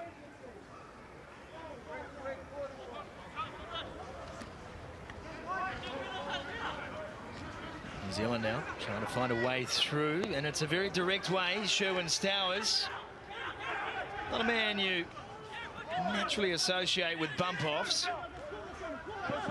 Orman. Lewis Orman's wrapped up in the tackle. That's Matty Matic. That's a phonetically pleasing name. Simpson Heft got his pass away. Stanaway busting out of a couple. Teddy Stanaway taken on the 10-metre line. New Zealand now need to find some urgency in their game. It's all a bit first gear at the moment. Tupat got his pass back to Augie Pulu, and there's the try. They built slowly, did New Zealand, but they finally got over the line. And maybe some signs of life now. a bit more direct there from the New Zealand development team. Augustine Pulley, by all accounts, has been outstanding in the last couple of tournaments and in training. Great to see him involved in this New Zealand setup. Simpson Heft will convert the try, so we're all locked up, 7 points apiece. Well, nothing happening really. They just set targets and then they moved it back into the midfield here, where they just had too many numbers, and Auckland, they ran out of defenders basically. Too easy.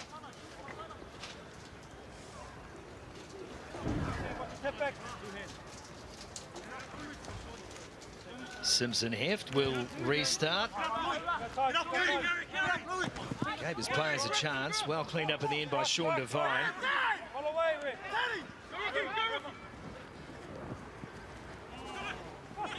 Jordan Simpson Heft, when he's not playing footy, a personal trainer.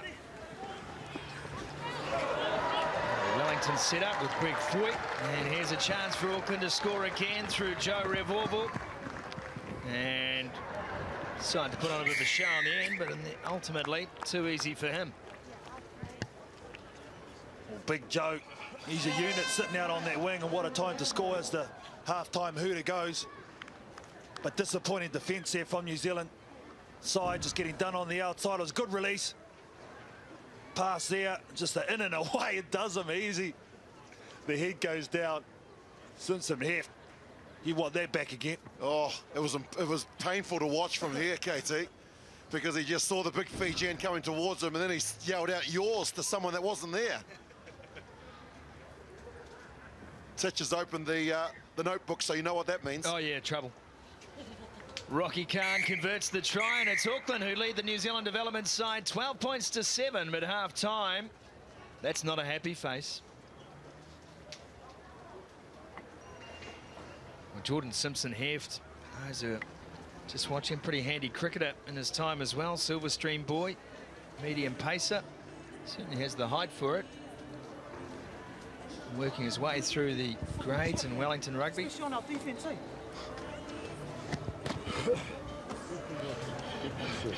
Not one bit of talk, even the high ball in the air. Fucking no one knows exactly what's happening. We overcommitted in that ruck over there. When we do things, the first two free kicks that we had, we ran a Nazi one and we ran a C2. And there was just no real urgency. We were quite lethargic in movement. You know, that Nazi one shouldn't have been hit here. It should have been hitting out there if we'd been right, accurate, and we would have got on the outside of them. You told you William Spears and those two centre and winger are going to have a crack. That's where you've got to nail them and get in there. That's your Hammond. Yep, okay. You're on, Dana. Yep. Yep, Dana. Just don't panic, eh, boys, eh? You got the ball, you know, you control the tempo of things, eh? So just don't panic, eh? Just reassure each other on the inside, eh? KT, you've heard plenty of those speeches from Sir Gordon Titchens, and, you know, for me, one thing that stood out in that opening 7 minutes is just their lack of being creative and lack of work off the ball. They all just seem to be standing where they're controlling the ball, waiting for it to come to them. Yeah, well, lack of urgency, I think, is probably the most thing that's worrying, but there's the missed tackle from the inside. Nice stretch out there. Well, I think Gordon Titchens summed it up, because this New Zealand side just seems to be going slow. We've just come off the back of seeing the players here who are in tournament play playing at 100%, and this team came out almost going through the paces out there, and if anything, that's the thing that frustrates Gordon Titchens. We talked about the lack of communication, Willie Losse earlier, no chat on the field. Those two things will need to click in the second half. Rocky Khan with the restart. Taken down, play set up by Weir. That one has gone over the touchline. Leave it!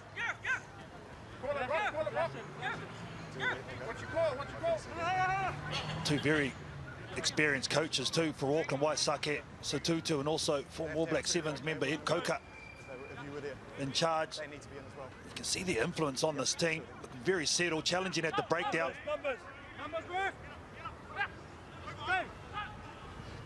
Line out play with the decoy going forward. This one taken in by Fotofili, and he'll be penalised. Holding on. Now New Zealand with the quick tap and go, and they have numbers looking wide. And Regan now brushes off one. He'll go all the way. He'll be chased, but he'll have too much. And New Zealand will score their second try of the afternoon. There's the urgency and directness that Sir Gordon Titchens was asking for. They moved the ball wide to space and he just backs himself, doesn't he? One-on-one Regan. Easy as you please. Biggest skill, well, one of the most important components in the game of sevens is pace. And you can't have too much of that. That's the perfect start to almost get a smile out of Sir Gordon Titchens, but once he got in the clear, showed a good pair of heels, didn't he? Lovely footwork too from Regan Ware. Simpson here from 15 in, and unsuccessful for him. Into the breeze here.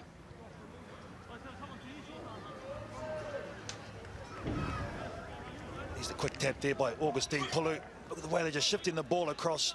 Shewan gets it out nice and early. Left foot step, right hand fend, and he just strides out, gets into third gear there. Well, and that's what we were talking about, that urgency. Augustine Pulu saying, right, we've got the ball, let's go. And the players were ready. Lined up, waiting for the attack to happen. Manage will be called back. 14-12, Auckland still in front. James Dolman sucking in the heavy ones. Right, bind up, guys. Now the Shewan Stowers have a go himself. We haven't seen him in space as yet. Loves an outside break. He's playing at centre. Coach! Bind! Technical question for you, KT. Set! You don't often see blindside plays in sevens off set piece. Is there a reason for that? Is it just a lack of numbers? Just can't work it? Yeah, unless you're dominant, as some of the teams have been in this first couple of sets, but normally like to go to that width. Here's Augustine Pulu on a big run too. Away! Big year for Augustine. No. After a challenging year with injuries last season, and there's the yellow card to Tana Fotofili. So Auckland down to 6 men, and you would expect this development side to take full toll here. I thought that was a bit rough there. For Auckland, we're going to have the D up now. Pulu back to Stowers, and Stowers, good ball wide. Simpson heft, one pass ought to do it. It was awkward, and Regan gets a double. Well, Gordon Titchens spoke about their option taking in the first half. It wasn't on. Here's August Pulu with the break. So strong in that contact area, isn't he? Look at the aggressiveness. And they've needed it. He keeps going. Put him down there, and well, very tough to roll away. And this is just the end try. Wanted some urgency, didn't he? He asked for it. He asked them to be clinical as well and call the right move. That looked interesting, but the Nazi 2 that he was talking about, Sir Gordon Titchens, at the break, wasn't it? They called something earlier, and they didn't get their lines right on that occasion. Of course, Auckland down to 6, they get the rewards. I have to rename some of those moves. Well, hello to our viewers across the Pacific and Fiji. Shane Hussein, good to have your company. Nice to hear from you, mate. In touch all afternoon through Twitter if you want to join the conversation. At Sky Sport NZ, or you can get hold of all of us in the commentary today. Ken Laban, Richard Turner, Melody Robinson and Willie Lossay. Carlton Arna's still got a Nokia 62, so he's not going to join Twitter. No. It's got 1 hour battery life. Ball's out, ball's out. 17-14. Fine, New Zealand development side slowly getting into their mahi here, and Auckland now forced to defend. Ball turnover. Now lost. Knock on.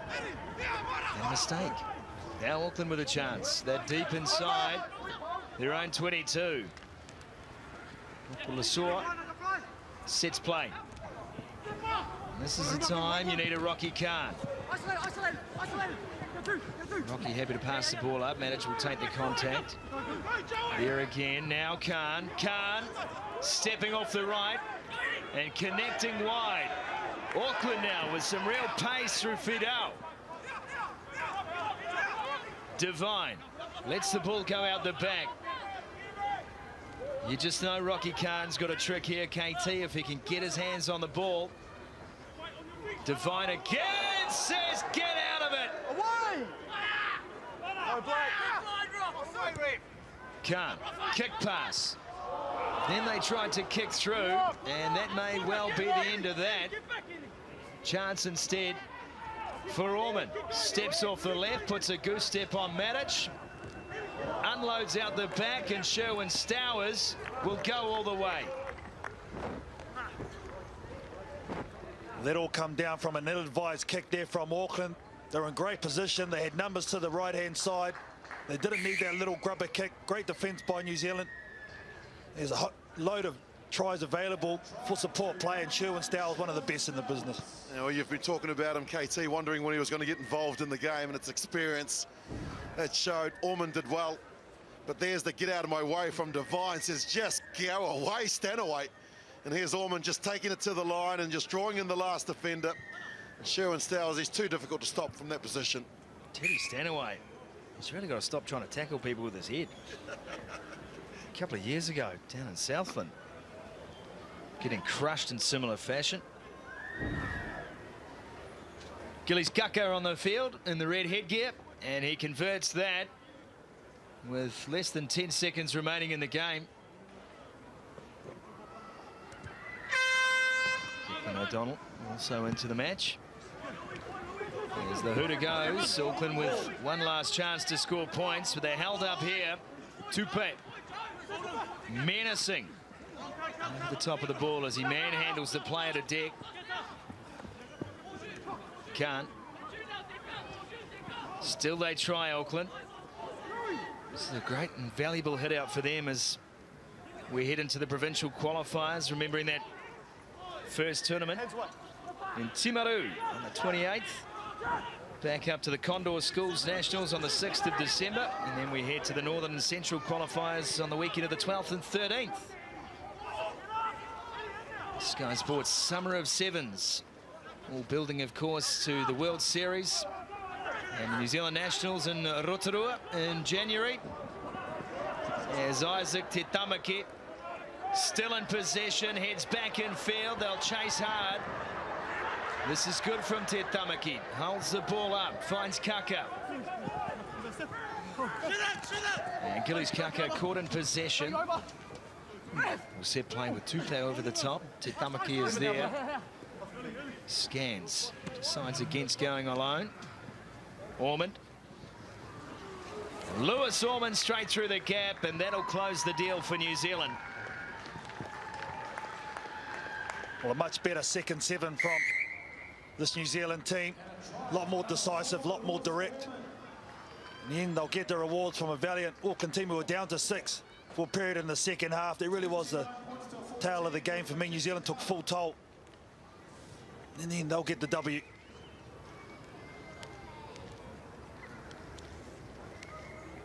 Te Tamaki, and he puts the icing on the cake today. It only half rose for New Zealand, but it's a cake nonetheless. 31 points to 14. And we just watched Te Tamaki in the final stages of the game. A good patient run from him.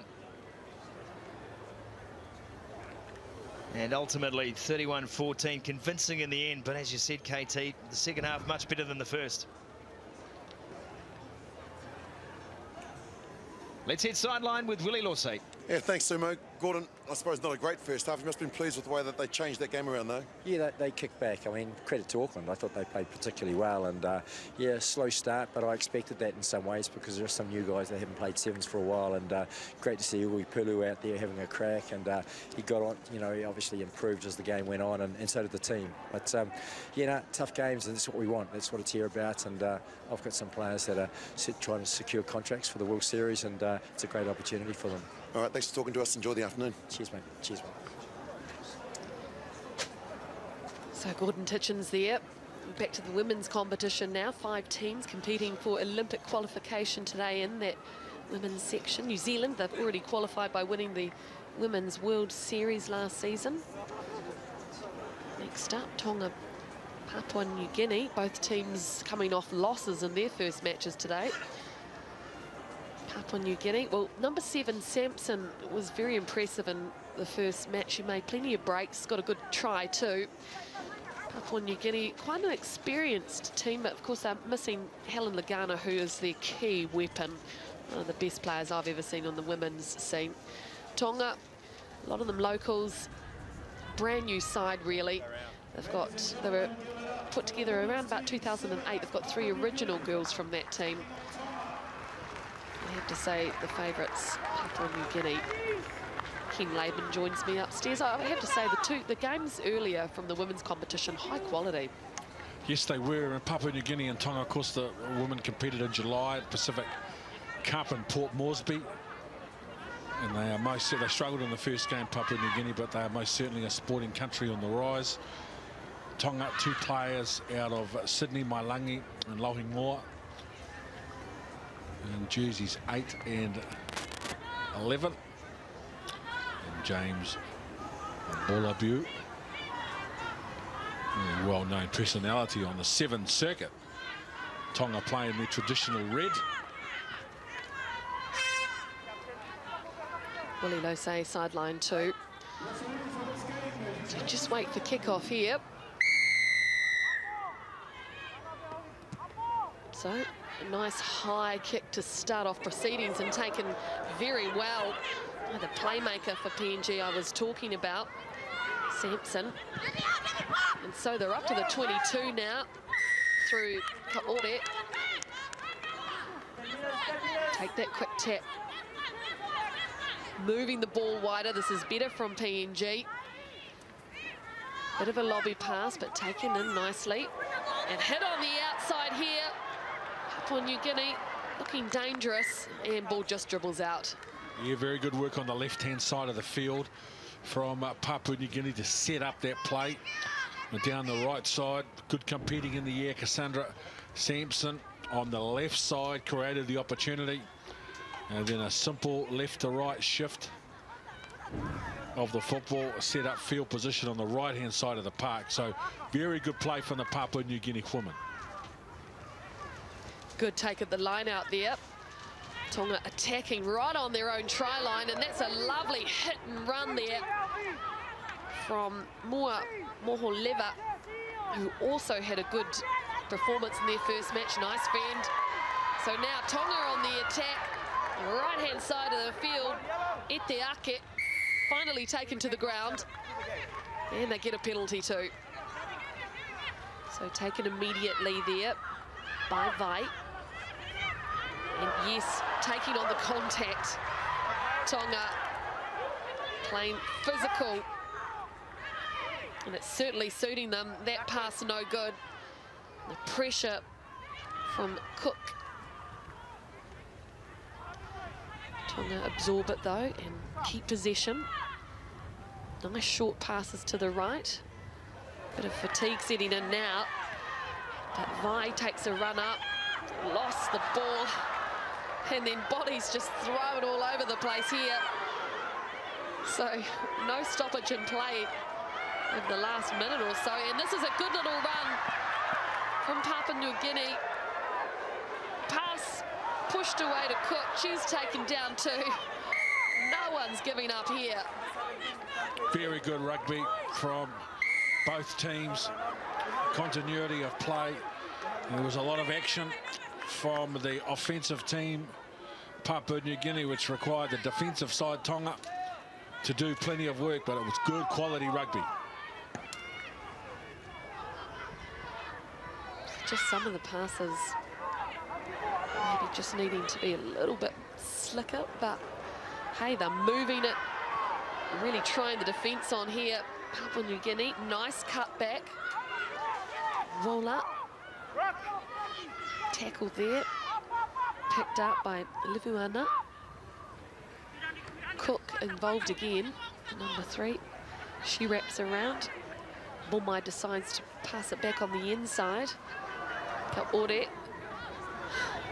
This is a little bit, well, like basketball really. They're throwing the ball around.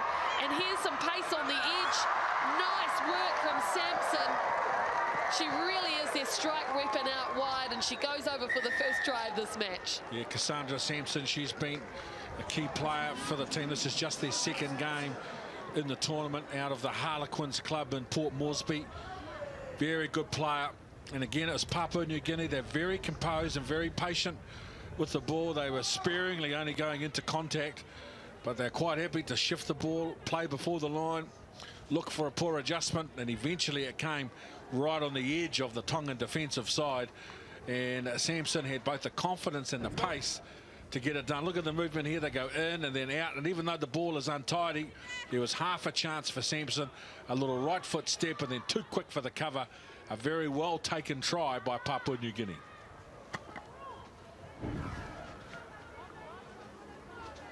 So very entertaining for sure. In an unorthodox style, I'd say, from Papua New Guinea so far. Oh, tried to take that ball in there, Alofake. But instead, Papua New Guinea have it, and they're attacking hard on that right-hand edge. Kaori on the outside gets a beautiful ball back in. Bomai tried to get it back, and yes, it's a try. And she's pretty happy about it too. Well, she was a big contributor to the try. Kaora, she's tall and athletic. She's got a terrific fend and she's skillful with the football as well, because she was squeezed for room out on that touchline. And a very positive run from her. She's the captain of the side out of the Spartans club in Port Moresby as well. Very good play from her. And she was able to keep the ball alive in the tackle and then get the return ball as well and score in the corner. But she was all over that try, Debbie Kaore. All comes down to possession, doesn't it? And they won it from the kickoff. They held on to it. And the Tongans are a bigger side, Mel. You can see that the body shapes of the Tongans, and they don't like running lateral as much as they love running forward. And this is good play from PNG, just moving it along the line. Kaore staying alive. That's the key to this try. She stayed in play. And look at this. She picked it up and then just powered over. Yep, gold medalist at the Pacific Games you were at in boxing, Ken. So a very good athlete, Kaore. That ball taken very nicely there from Tonga. Alofake attacked it in the air. So now they speed the game up through Mailangi. Good passing this time out to the left-hand side of the field from Tonga. A bit of a speculator there from Moholeva. She's one of their playmakers, Mel. Mua Moholeva, wearing jersey number 7. She was powerful in Papua New Guinea earlier this year at the Pacific Nations. She certainly does take her opportunities, but just the pass on the inside wasn't the right option, and PNG dodge another bullet. Okay, first round, bind properly, bind up properly. Okay, here, bind up properly. 10-0. Wait for the ball. Approaching half-time. Crouch! Papua New Guinea bind. Have a chance set to add just before the break here. So ball moved to the centre of the field now. That pass not great. No matter, picked up nicely anyway. Sampson spills it forward. And maybe a bit of fatigue setting in there. It's a hard 7 minutes, no doubt about it, but PNG looking very dominant so far in the second match for them, this Olympic qualifier. So 10-0. Well, it's Papua New Guinea that physically looked to be in a better shape. Second game for both two teams. Of course, a 2-day tournament. The ultimate prize is attendance at the Olympic Games in 2016, which is going to be tremendous. Still standing a bit flat. Huh?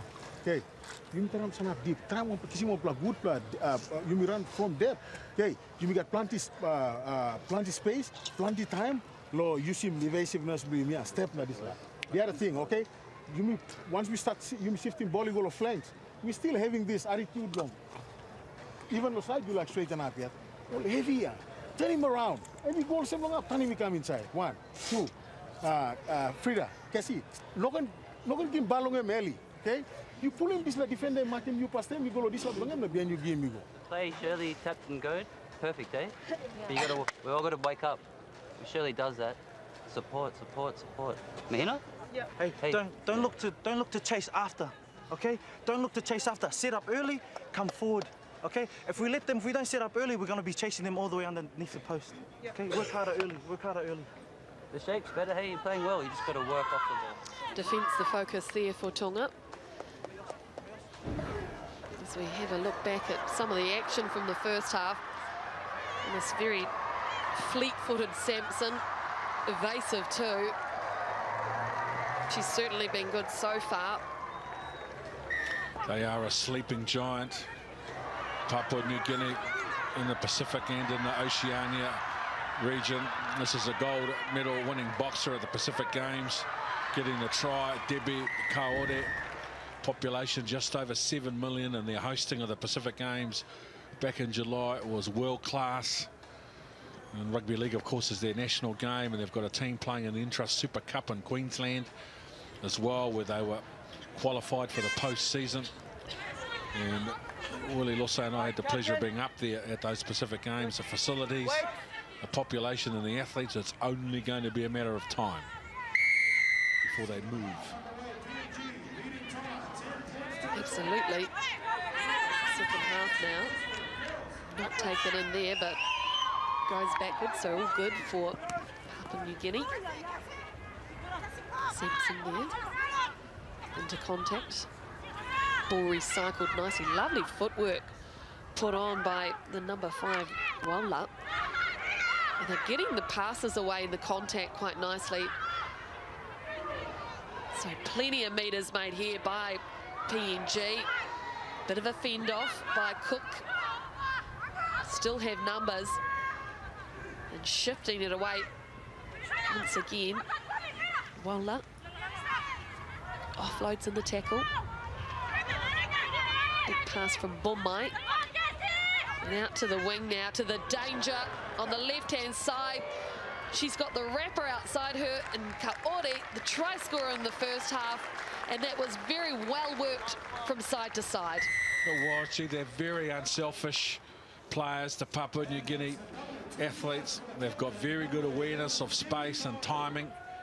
And Debbie Kaore, she was the player who delivered the ball for Sampson, who got rid of the defender, then a nice piece of footwork back on the outside to give her the pass. Here's the shift right to left. Kaore running almost at outside centre. Sampson, she goes in, look, and passes the ball out. No defender left, and she just coasts over Debbie Kaore. That is a very well taken try, Papua New Guinea, and she's delighted. Yeah, it's what we expected as well. Upset earlier in the day, 29-7 against the Cook Islands.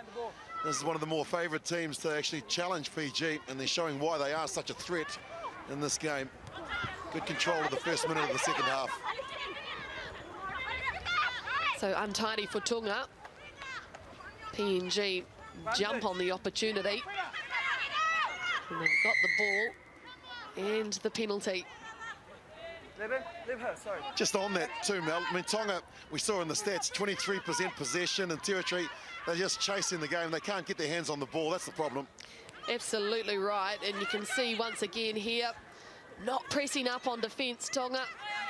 And Papua New Guinea, how good is that? A little bit of a goosey too from Bomai, just to entertain the crowd. Yeah, well, they're skillful, they're confident, and they're also very fit. They've obviously got the better conditioning as well. Tonga struggling to back up after their first game, 20 points to nil. We're early into the second half. But again, they just changed the angles, keep the ball alive. And they were just too well organised out on the edge for the Tongan defenders. Another good try by Papua New Guinea. Yeah, she was one of the standout players in that Pacific Nations, was Bomai. Unsuccessful with the conversion from Cook, but Bomai is a quality player. And she shows a little bit of footwork as well there. See, keeping the ball in two hands, and then when she gets it back, that was Sampson too, Bomai in there, that little step. Try number 4, and this is a very good performance from PNG. Wish I knew how to do a goose step. Never looked quite like that. Too late for you now, Mel. No chance. So this time Tonga get a really good take at a kick-off. And so up to the 10-metre there. Just the one pass. They won't look to move it too wide, the Tongans. They'll want to try and take it up the middle. That's what their coach, William Hafu, who was actually a member of the Tongan team at the Pacific Nations Cup in July. As a player, he's now turning his hand at coaching. And he won't be pleased with that. No, didn't make the sideline. Gives an opportunity back to the opposition.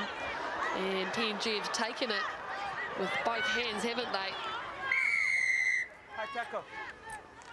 Once again, Tonga, like in their first game, giving away a few too many penalties. Take the mark for me, please. So, a knock on there. Unfortunate, that one. They just need to get their hands on the football and try and hold on to it for half a dozen phases. Or so the Tongan team, we know they can play. We've got some very strong players on their team as well, particularly Mua Moholeva, who's been very dominant with the football, especially in her carries. Advantage over, so scrum. They've just been starved of the football, haven't had great field position either. Find out properly. This PNG side, Crouch. a number of changes to the team that's here in Auckland from the one that's been playing at Pacific Games. Set. 3 new players, including Kaori, and we can see why she's been selected, the 2 tries already in this. So 1 phase there for Tonga, picked up. Nice run here this time from their number 8, Mailangi. Gets a pass away to Alofake. So using that physical approach, working very well for Tonga. That's the 22 there. Oh, no, James Mbalombu. Straight down. Yeah. Well, I guess by the letter of the law, he can justify it. Not to the Tongan supporters, he can't. No, you're right. And so, this game's pace continues at a very fast pace. Tackle's still coming here.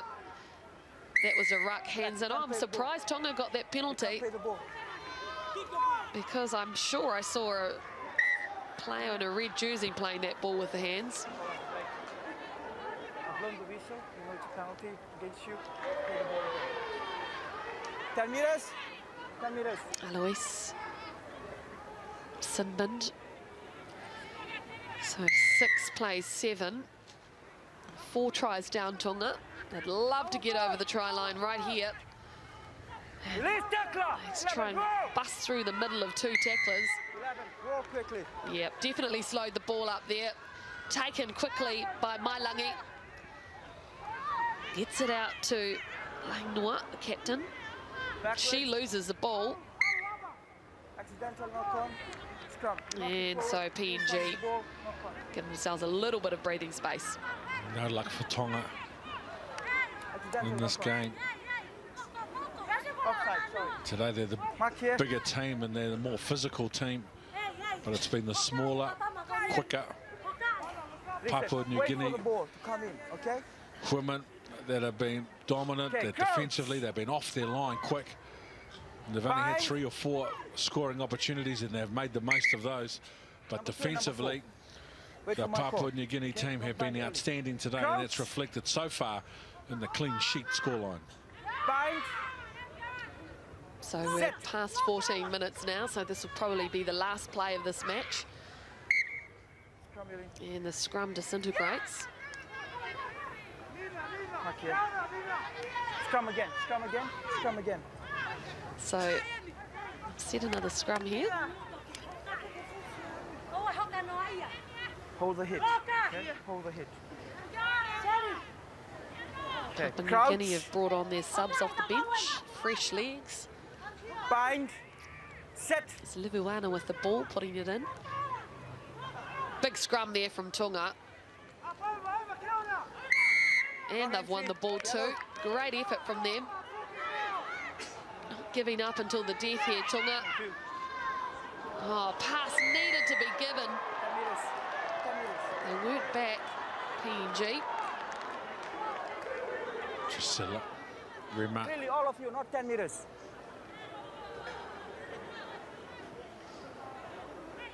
A little bit of frustration in the referee's tone.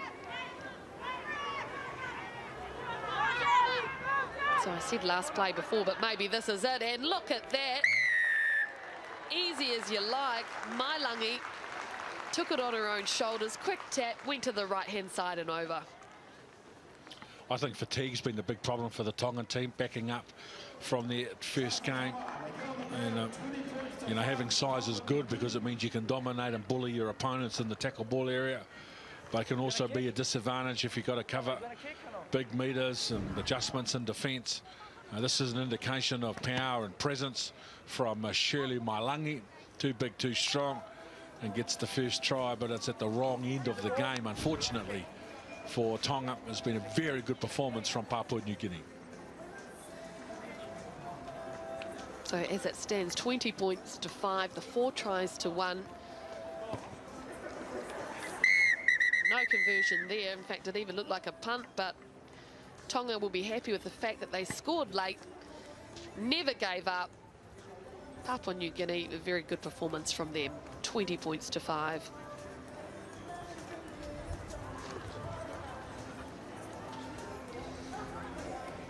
Let's head sideline, Willie Lossay. Who have you got?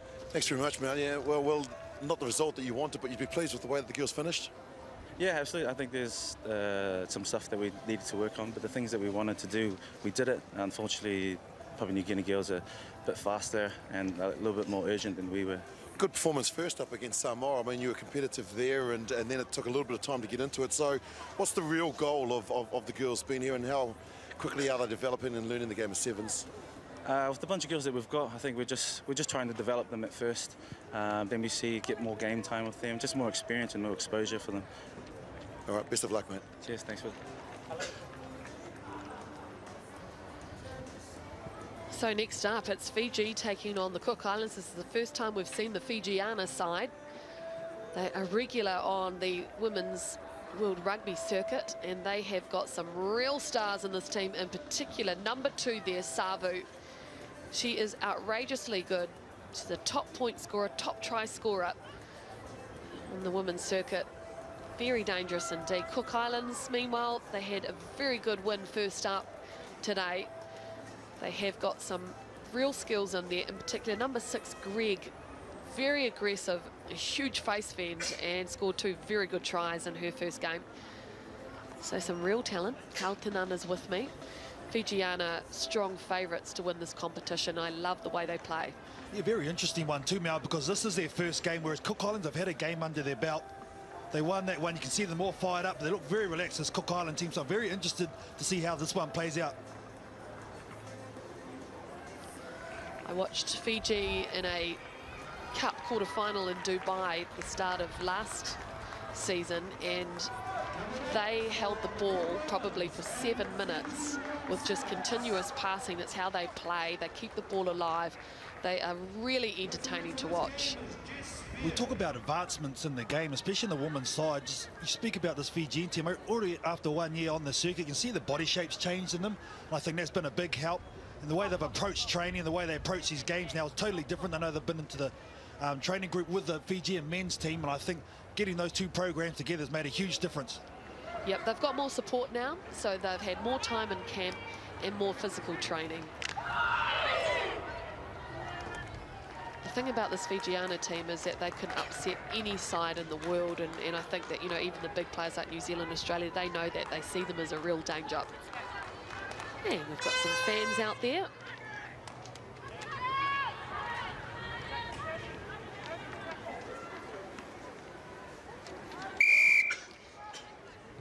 So, game started by Poko. Kicks it quite deep up by the 22. Ball pass there by Savu. Here's Tavo to talk about her shortly. Massive name in the women's 7 circuit. And that ball stolen by Cook Islands. Great job there by Stevens. There's the initial hit from that lady again, White Arco, Greg, the number 6. There he is. She's just about to go on the ball. She went low. And Stevens was right on that pill. Another 2 dangers in this Cook Island team, both on attack and defence. But look for number 7. She's the one for the Cook Islands. Ngati gives the ball away there to Greg. Nice offload. You see that defence from Fiji. Throwing the bodies into it now from Geetha. The number 7 jersey, she's won it, takes it quickly. She's so fast, the camera has to catch up to her. The sweep manages to bring her in, reel her in there on Geetha. She has support, But the Cook Islands, great at the breakdown. They snaffle the ball. Just struggling to get it out of that ruck area. Greg. Good pass to Ngati. Decides to kick it, but it is definitely not the kick you want to make. You don't want to give it to Savu. How about the strip? Yeah. She forgot about the ball, just went in for the big bump. Oh, that hurt. Oh, she's a tough lady. She'll get up. Anika Stevens. Gee, some of these hits in these women's games have been bigger than the men's, Mel. Oh, you know, we are tougher. We have children. Can't trump that, but it's been outstanding. So far, high quality. They did well initially, Cook Islands, to run back and cover that break from the captain. Just the physicality on both sides, loving it. Very even so far, 0-0. Cook Islands competing very well. This very experienced Fijiana side. I've got to say, though, the Cook Islands look pretty good first up, Mel, and having that one game under their belt may work in their favour. Absolutely agree. Here's Tavo. Nice step, lovely footwork. Looks for her support players. Gets it away. Fiji attacking on the right-hand side now. Wow. Ravisa. Oh, lovely. And beautiful there, too. That's a dance move. Tima Ravisa, how fast.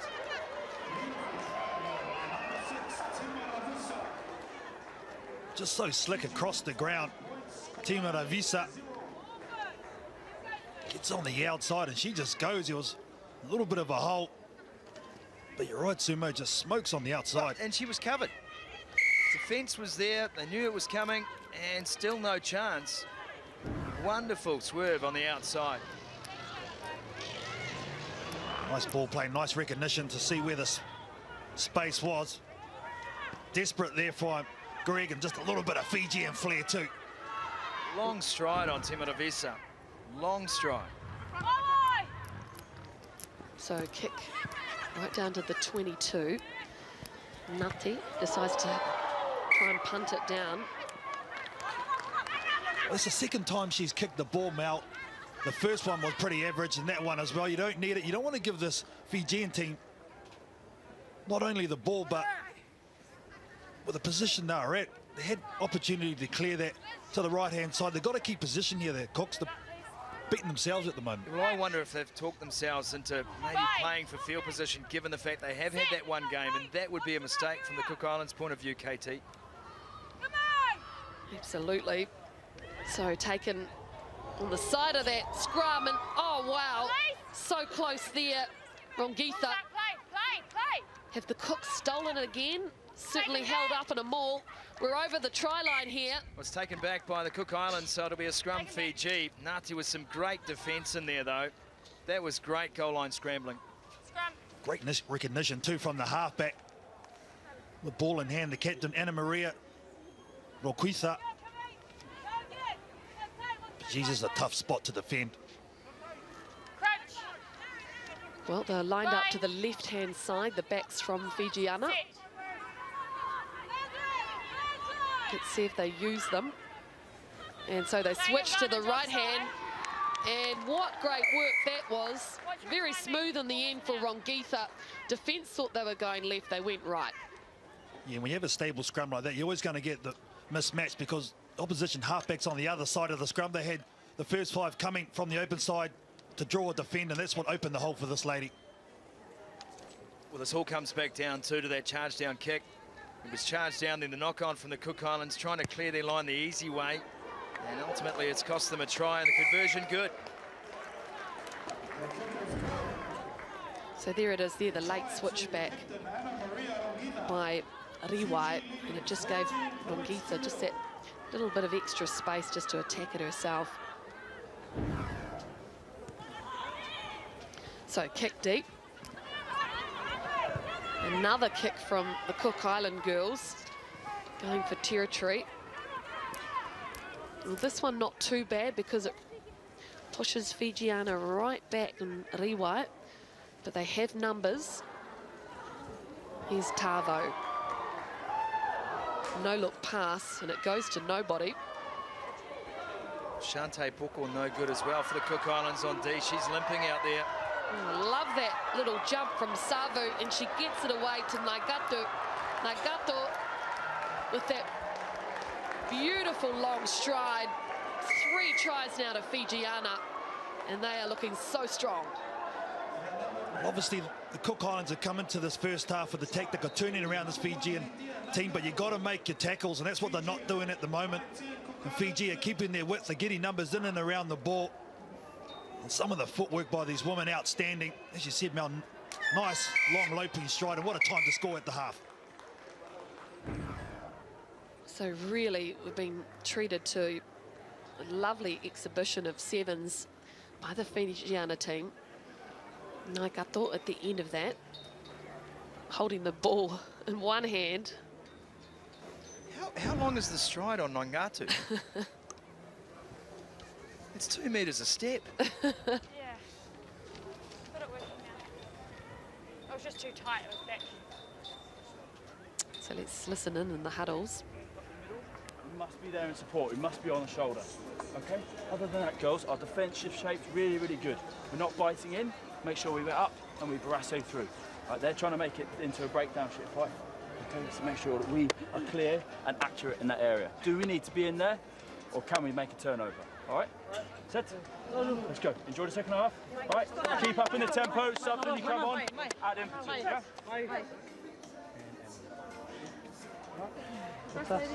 Right. Head high, man. Head high. Push. Right. Not tired. Not tired. Head high. We're good. Let's give out everything out there. This is it for today. So empty the tank. Yep. Mainito. We're not going down without a fight, okay? Yep. Mainito. 1, 2, 3.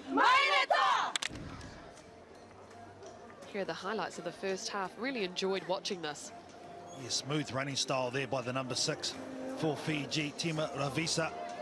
And then the halfback and captain, she takes it up there, Anna Maria Rongitha. And then this is a nice one right at the death of the first half. Long loping strides of Latia Nagato.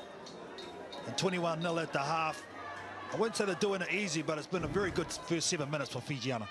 And, you know, this Cook Islands team, they're a good outfit. So the fact that Fijiana are 21-0 shows you how strong they are. Well, you know, Mel, they haven't thrown a punch, though.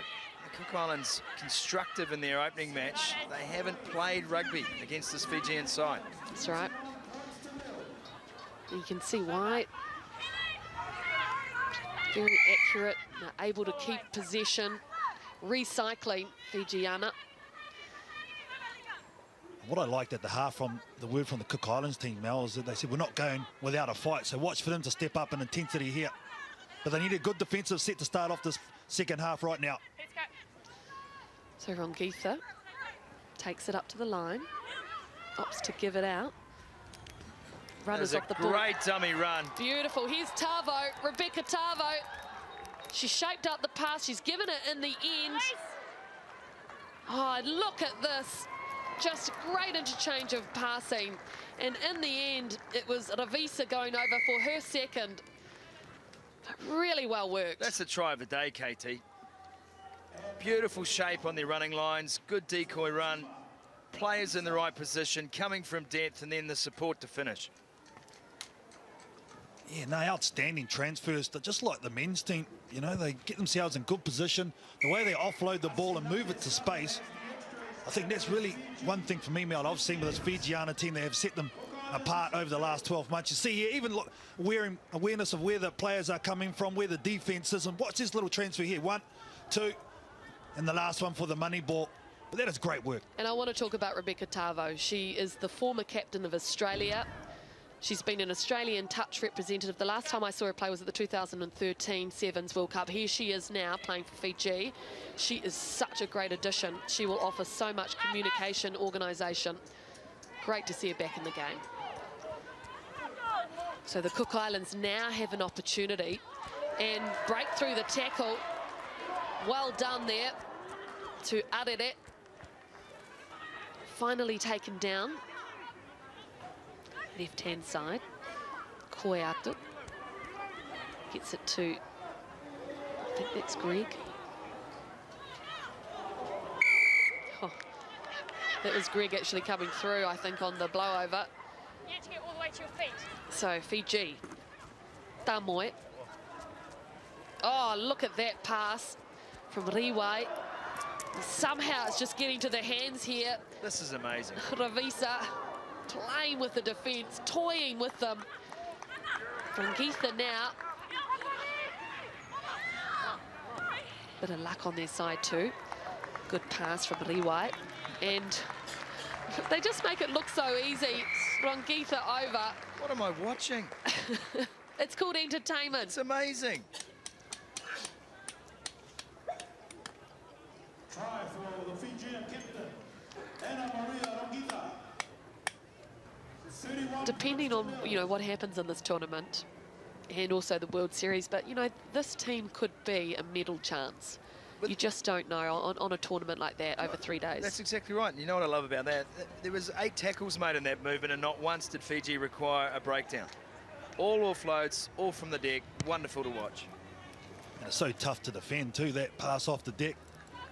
The Cook Islands now 9 missed tackles against a team such as Fijiana side in the mood that they're in. Got to make those, and that's what they did in that first game, the Cook Islands. They made some nice defensive tackles. They were strong. Now finally with the ball, they can't kick it away. Have a go. Oh, and a big hit, the physical too, 33-0. Fijiana ahead. Ball in one hand again, reaching over. Nagato gets it away. Beautiful passing here. Tisolo cuts back on the inside. Off her left foot. This time the ball skews Cook Islands' way. But ref's got the arm out for Fiji. Just a little knock on, I think, there. You can see hands on hips from this Cook Island team. They've had to make a number of tackles, had hardly any possession. And here it is again. Look at that. And gets the ball away as well. How about that pickup, though? Come on. Forget the offload. How did she hold on to that? Bind. Set. These girls look like they were born with rugby balls in their hand. Yeah. Rangitha takes a quick tap, even though she wasn't behind the scrum, ref lets it go. So Rangitha goes over, and Well, that's a triple for her. Yeah, blowing out. The fitness level is just too much on this Fijian team. The awareness, realising the situation, takes it quickly. She had a second look, did the captain. Referee Jess Beard said play on. The deserved scoreline here, 38-0. Pretty high-powered coaches too for this Fijiana team out. Well, that's right. Christopher Cracknell, you said he's played for England before. Tony Vullett, the That's former right. Sevens coach, men's coach for Fiji, now And helping out. And Ben Ryan's been helping out with the women, so you know they've been training with the men's. I mean, for those kind of coaches of that calibre, to be spreading the message. You know, no wonder this Fijiana team looks so slick. That's not so slick. Ben Ryan actually on the sideline here, Mel. Arrived at the ground, looking on, watching this very dominant performance. She changed what she was doing at kickoff then, didn't she? She wanted them to attack it under a high ball. And once again, the Cooks kick hasn't worked for them so far. Certainly hasn't here. Rangitha puts it on the outside to Tinai. Tinai gets away from that tackler, and another. So smooth, so slick. Cook Islands are trying to reel her in. She gets a pass away, and it's Nagato who's there, support play on the outside, and goes over for another 5 points. Well, if you're going to miss tackles, this is what's going to happen. You're going to have plenty of points against you in this Fiji team. Just running right on the left-hand or right-hand side of the field. Cook Islands desperate, but unfortunately just outclassed in this game. 43-0 to Fiji with the kick to come. So they don't want to take the conversion. They like getting the tries. 43 points to 0.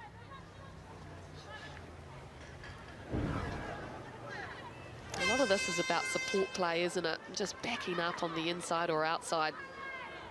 Great work, though, from, again, the sweeper, the captain, Rangitha, just biding time with their work. And again, kickoffs are going to be something spoken about, I'm sure, Sumo, by this Fiji team, because that's probably the only blip they've had in this game. So Cooks through Nichols. And they get a penalty too. Her work rate's been really good, Nichols. If you've noticed her, you've seen that blonde hair and plenty of tackles and breakdowns. Just trying to attack on the right-hand side. No support at all. And no wonder she's penalised. Fiji take it. Here's Coates. Runs across the field. Gets it to Vondo. Nagato, the try scorer, involved again. Coates. Auckland Storm player. And picked up on the right-hand side here from Vondo. Flirting with the sideline. Manages to stay in. Coates gives a pretty ugly pass to T9. Standing in the tackle. Coates, that's better. And here they are, Fijiana again, and Rongitha. Rongitha looking over the top. Oh, look at that pass out the back. Wasn't that fantastic? Tisolo ends up with the try, but Rongitha, great. Best pass all day so far. That offload right there. Tisolo's the one who's going to have the last shot and the last say in this game, but the offload by the captain, Anna Maria Rongitha, doesn't get much better than that. Outstanding. So score remains 48 points to 0. But what a performance from Fijiana. They've put forward a compelling case that they will be the team qualifying for the Olympics after that performance. Fantastic work. Fiji coming out on top, 48 points to 0. Up next, we have... We're going to head down sideline in just a second because Scotty Stevenson is going to have a chat to Rebecca Tavo, the ex-Australian captain. Thanks very much, Mel. Well, Rebecca, that was a pretty dominant performance. You've got so many great athletes in this team. How do you separate them all? Oh, hey, listen, you're right there. Fiji's got plenty of good athletes. We've just been trying to work really hard the last 8 weeks for this competition. The coaching staff have obviously worked hard on some of the technical aspects as well. You've had some assistance from Ben Ryan, who's got plenty of experience on the circuit. What have they added this year to this program in your eyes? Yeah, it's real good to have Ben and Chris down there bringing, I'd say, a bit of discipline, difference in attitude. Fiji's got all the flair and things like that. Now we're just trying to make sure we hold on to the ball and be disciplined. Yeah. You certainly did that today, mate. Congratulations on the result. We look forward to seeing you later in the tournament. Cheers, Rebecca. Thank you. Great to have the insights of a former Australian captain. Now applying her trade with Fiji as we look back on the results thus far. Papua New Guinea getting the job done against Tonga in the women's match earlier, 20 points to 5, and then it was comprehensive there from Fiji, 48-0. And the next match up you can see is match 9 of the afternoon here at the Trust Arena in Waitakere, where Papua New Guinea would take on the Solomons, and then Samoa against American Samoa. Tonga take on Nauru, and then Australia will meet the Cook Islands at around 2:26 this afternoon local time here in New Zealand.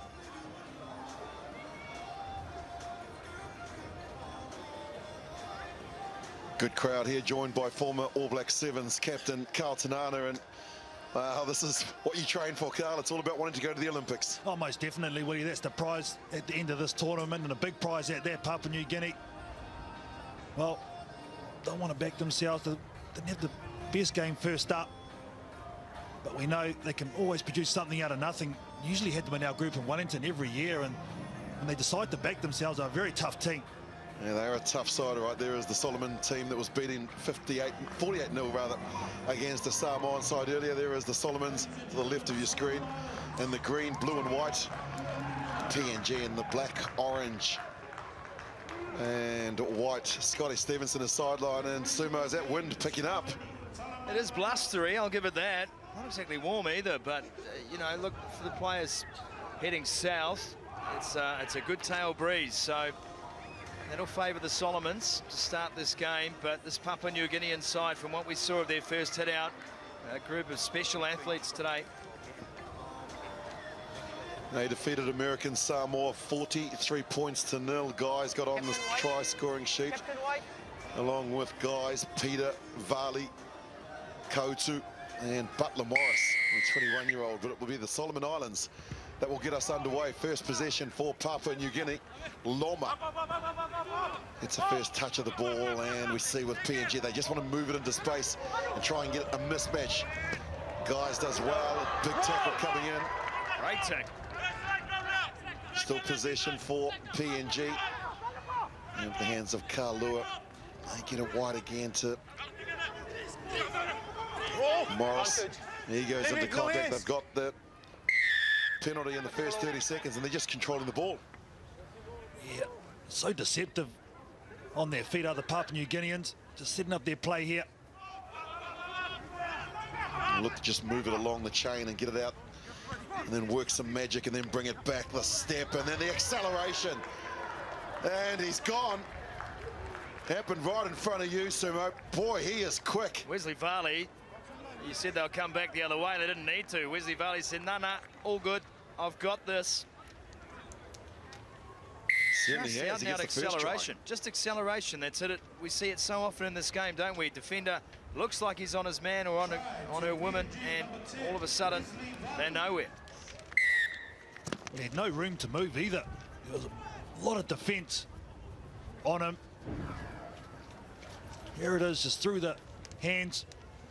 Look, he's in the 5-metre channel there. Just a little skip jump. And the number 2, Sole Suika, gets caught flat-footed. So Varley gets his first points in the Solomon Islands, finally gets some possession. Tepai does well to go high and claim the ball. Now they've got a good back line out towards the left, the dummy, and then into contact. He goes Kaitu'u. Just lost the ball forward, so they've certainly got some players, Carl. Solomon Islands, a young side. Average age around 24. It'll be better for the second run too, Willie. The first one's always the toughest when you're not playing together that often in tournament play. So expecting them to be a bit better this second game. They just need possession, that's the only thing. Steady. Papua New Guinea, 7.1 million population, 600 islands. Incredible when you think the resources they've got there. Rugby league is their national sport, but they are competitive in this form of the game, and they've won a penalty again. So the Solomon Islands giving up possession. Robin Loma. That's one thing I've noticed, Willie. They've been very organised around that breakdown so far in their games. Loma taps, and now they look to get it out along the line. Straight running is the key for Papua New Guinea. Into contact goes Toria. Billy Toria, and now they quickly recycle it. They've got numbers out to the left. The dummy, the show, and then the lovely inside pass. Racing around to score their second try is Henry Kalua.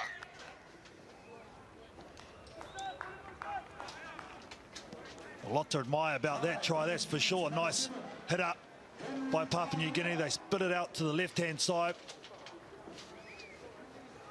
Nice little late cut to finish it off. And a sweet try by Kalua. You can top that, Barman. I'm waiting for the sumo Kalua line.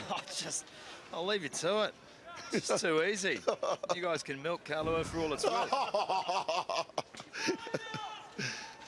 Papua New Guinea with the restart.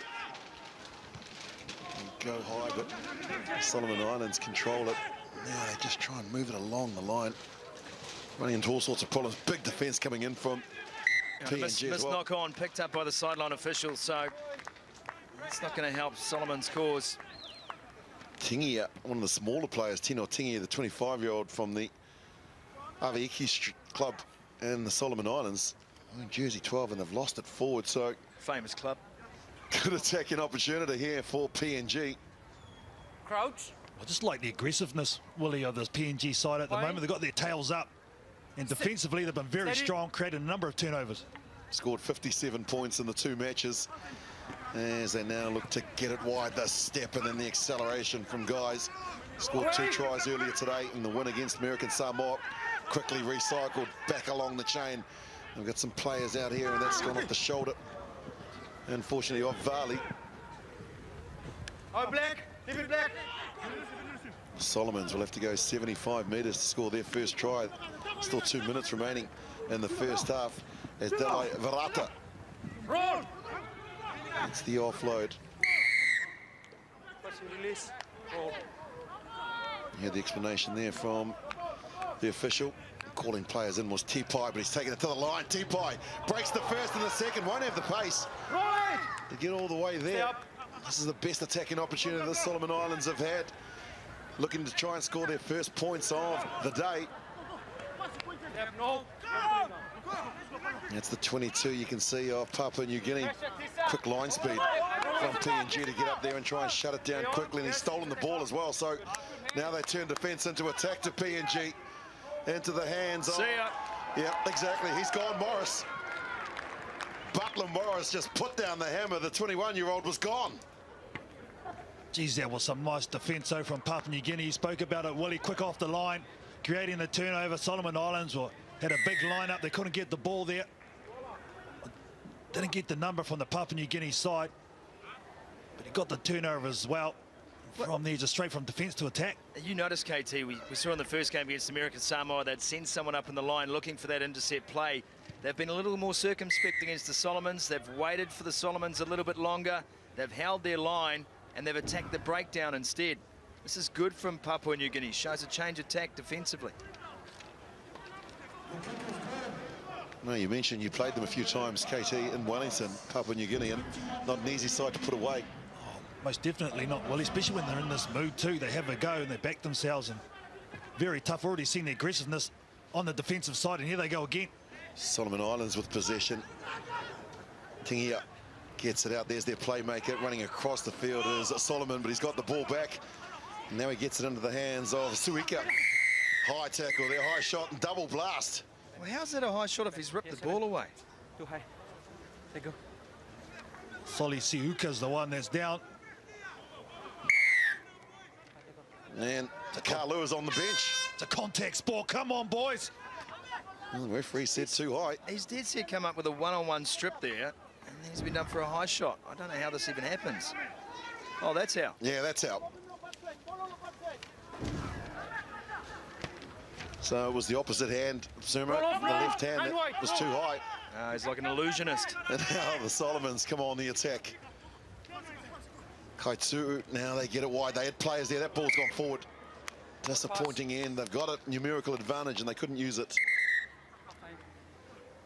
It's a shame for them. Just held that pass split second too long.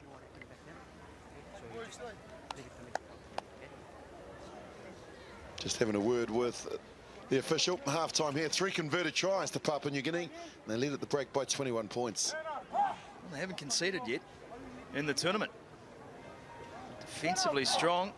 KT, when you can keep forcing the opposition into donuts, you're doing your job.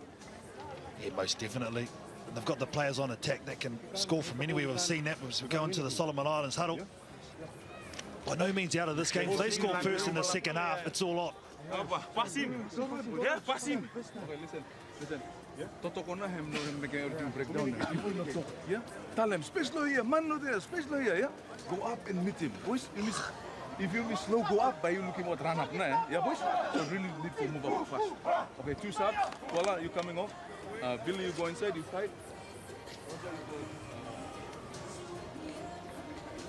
Papua New Guinea will be pretty happy with their work so far, but once again, they can ill afford to switch off. They need to get the first try in the second half, and the floodgates will probably open. So they can't rest on their laurels. It all comes from their kickoff, which I think is there. There's the first try for the Papua New Guinea on the outside. Just puts the hammer down smooth as you please. Varley there for Papua New Guinea. Second one just goes across the field. The late cut there by Kalua. Puts it right under the horns. PNG winning 21 points to 0.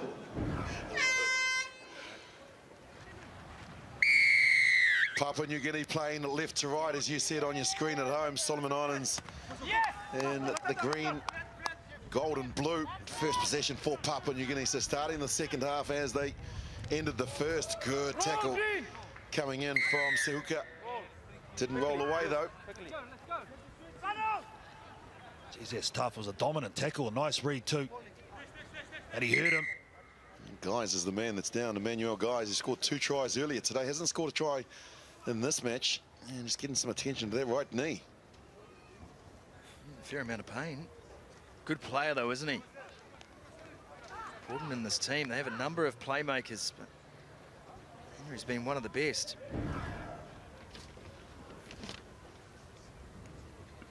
Just knee on knee there. But outstanding defence from Soli Siuka for the Solomon Islands. Try and run that off, won't he? Oh, they're tough. I bet if he gets the ball, it's fine. His knee's sticking out the wrong way and he's still running. Well, they've got the ball, and they've got possession and in good field position here. Papua New Guinea. Loma takes the ball out. Gets it to one of the try scorers in the first half. He's gone again. Butler Morris. He wasn't touched on that occasion. His second try of the match. Papua New Guinea. Try number 4. Yeah, Cardinals sin to let a team with 6 players score against you when you've got the numerical advantage. And Papua New Guinea just showing their class now. Butler Morris just steamrolled his way over.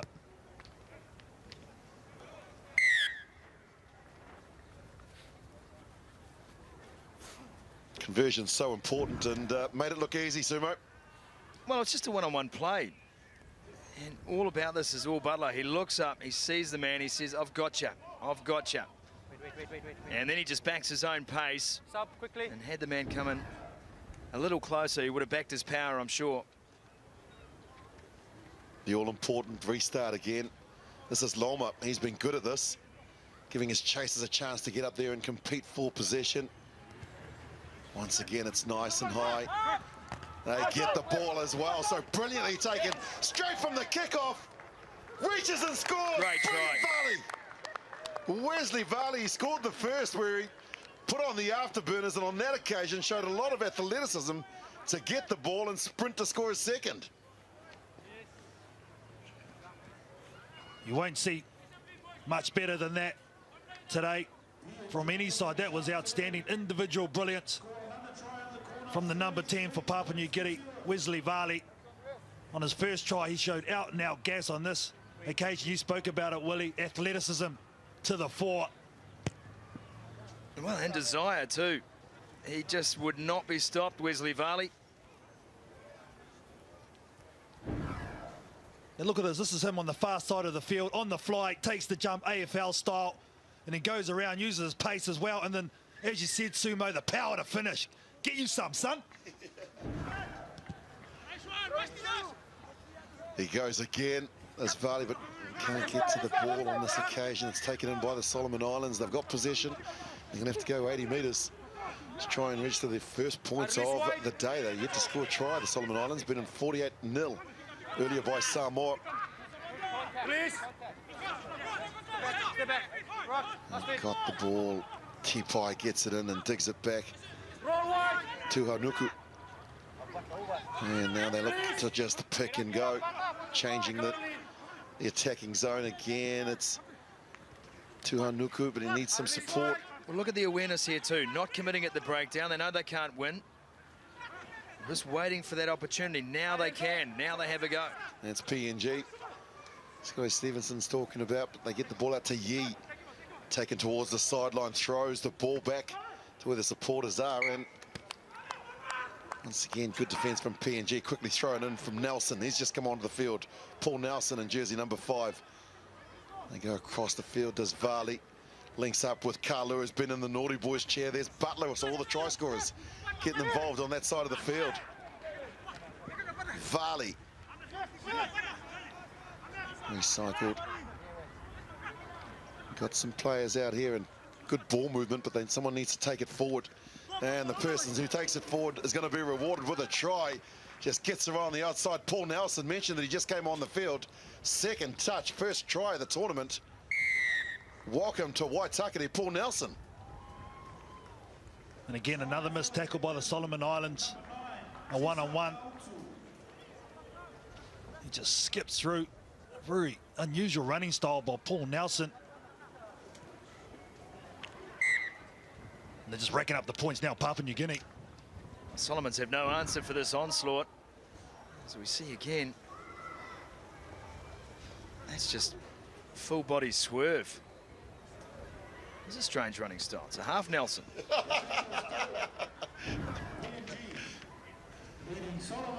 Solomon Islands have conceded 88 points in 2 matches, but they will look to try and finish strong here. They want to try and get some points. Yi has it. Shane Yi, the 23-year-old, gets ridden to the ground. That looks painful. Oh. That is awkward. Yep, and it's a double blast too, which means that he's going to the sin bin. Shane Yi looks like he's in all sorts of trouble here. Well, he just face planted the deck. Arthur Clement is the man that did it. You talked about the half Nelson. That's a wrestling move as well. Look at the face break. Oh.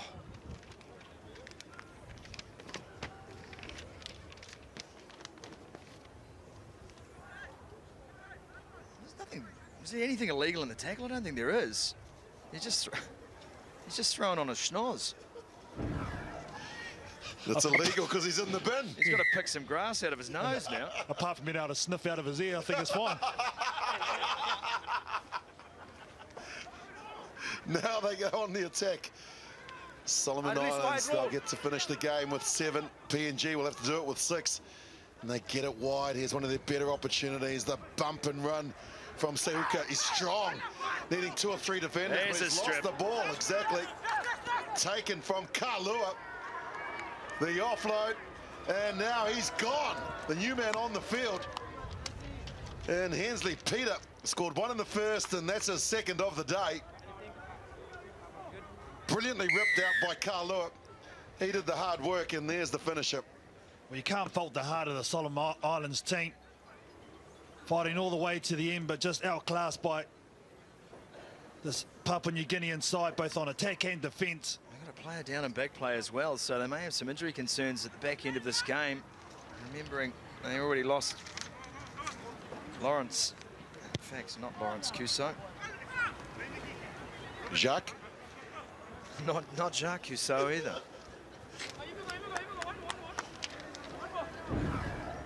Well, they lost a player. Put it that way. He is quick. And on screen, Hensley Peter, the 22-year-old from the Diggers Club in Port Moresby. 45-0. It's been comprehensive. It's been very accurate. And this PNG side will rack up their 2nd victory of the day. 43-0 earlier. 45 at this stage. The ball's been lost forward inside Solomon Islands, where the final say a little game between a game there, and the referee. There's carnage. Come. It was like a wrestling move, wasn't it? Yeah, just a bit silly there from Solid Siuka. A lot of frustration from the Solomon Islands team. Anything? Yeah, 2, 3, just straight down towards the shoulders. Okay, so any recommendation? Red card. Red card, okay. Red? I'm happy with that. 2. So there he clears them out. Yeah, you can't do that. Okay, it's after the whistle. Well, you can in SummerSlam. No need to do that. They go. It's gone. It's red. 6 on 6 to finish the game. Well, that's a disappointing way for Siuka to finish this match. Yeah, they've shown great heart and soul, Solomon Islands, and then to do that is just so dumb. Well, what about what we've just seen there from the lovely footwork from Varley? Started with the first try, got 1 in the second. Here's his hat-trick. Wesley Varley gets 3 for PNG, and they reach 50. Yeah, he's the one that got slammed, but to his credit, he got straight back up. Got back in line, didn't milk it, and he has the final say. Best way to reply, Willie. That's the exclamation mark. 52-0, the 2nd biggest score in the matches we've seen on day 1 here at Waitakere. Comprehensive. Papua New Guinea get the job done. 52-0 against the Solomon Islands.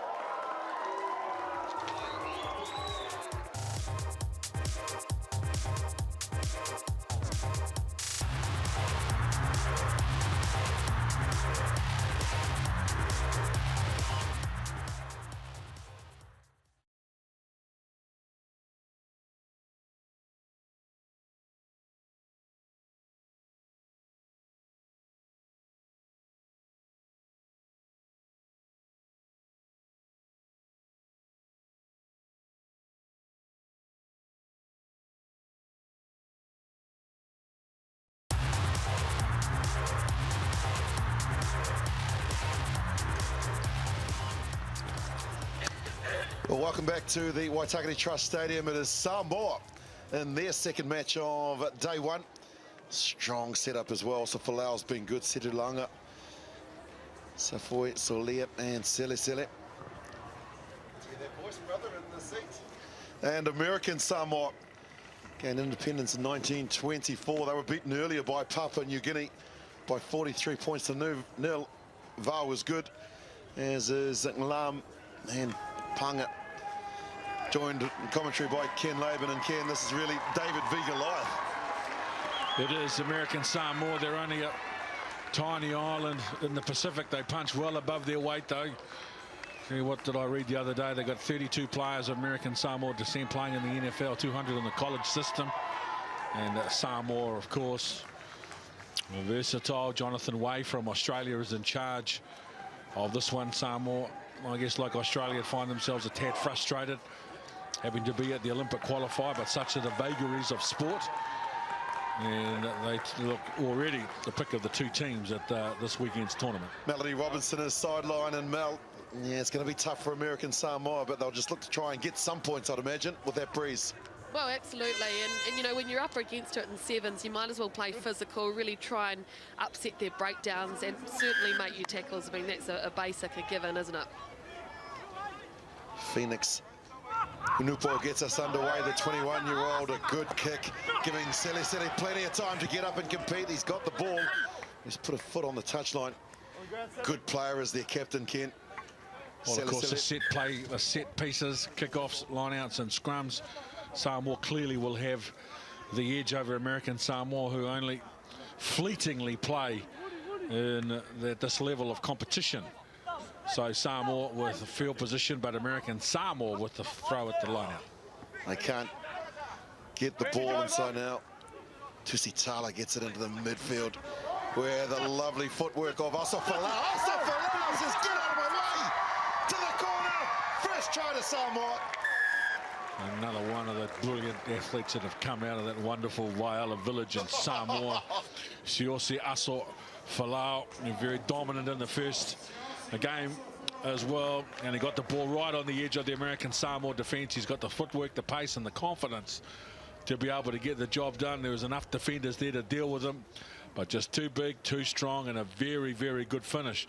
Bearing in mind too that American Samoa threw to that line out as well. So the Samoan team won. They competed at the line out, won it, spread the ball, and then Asafalau with the finish. I'm guessing he comes from the same village as you, Ken. You guessed it. In one, girl. Right on the seaside. Look at this boy from Waiala, the little in and then out. Nice left-hand fender, then too quick for the cover. It's worth pointing out too for young boys and girls watching. He had the ball in the right hand, didn't he? Ball in the right hand, could defend with his left. And then just the outright pace. Good start for the Manu. Hasn't gone 10 metres, and so American Samoa, they've played at it though. Unfortunately, now it's fallen into the hands of Yeramaya. Saufoi, he cuts it forward and they don't roll away, so they tap and go. Hunapo, he's got the ball, he's got Asafalau on the right-hand side, the step. 4 short, good defence from American Samoa. Recycled, now they go back along the back line. Sele has it, throws the dummy, does the captain. Sele's over. Tremendous work from Samoa. Again, American Samoa showing their inexperience, playing at the ball, which didn't go 10, which they were always going to have the advantage. But once they play at it, it means that it's play on. Faleminga, Sele, another player from a very powerful village and club rugby program in Samoa, out of the famous Mota'a club, as Samoa made good with the conversion. But again, they went to the right-hand side where Asafalau was able to drag the defence to the right. They quickly recycled back to the left side, and Faleminga, Sele, too strong, too powerful. Very good try from the captain. Once again, attitude, isn't it? You know, the way they're attacking each individual, trying the line on, using their footwork, their power. Very strong outfit. And Samoa showing the worth and the value of being involved in the World Sevens Series as a core team. As the ball bounces now, try number 3. Brilliant, Solia. He just kept his eyes on the ball, and once he got it, you weren't going to stop him. Power from the 22-year-old, and Samoa scored within 10 seconds. American Samoa, they're just beaten for pace already. They've dropped their heads. Confidence is down a little bit, and they always knew they were going to be up against it, against a very seasoned side at the international elite level of sevens. Samoa, and playing in a qualifying tournament like this, it was always going to be a struggle for them to be able to get the ball, and that's the second consecutive kickoff that the Samoan team have been able to win, when American Samoa, usually the team receiving the ball we would expect would win and make some play. But look at the kickoff, it's gone just 15 metres. There's good hang time in the air, wasn't taken cleanly. And then it's Tofa Tui Moana Solia, also from Mota, on the half volley, gets the job done. Needed to attack it in the air, didn't he, the Cook Island receiver? Change of tactics, but now American Samoa played at it again, and now they've given possession back to Samoa. No real advantage here from the knock forward.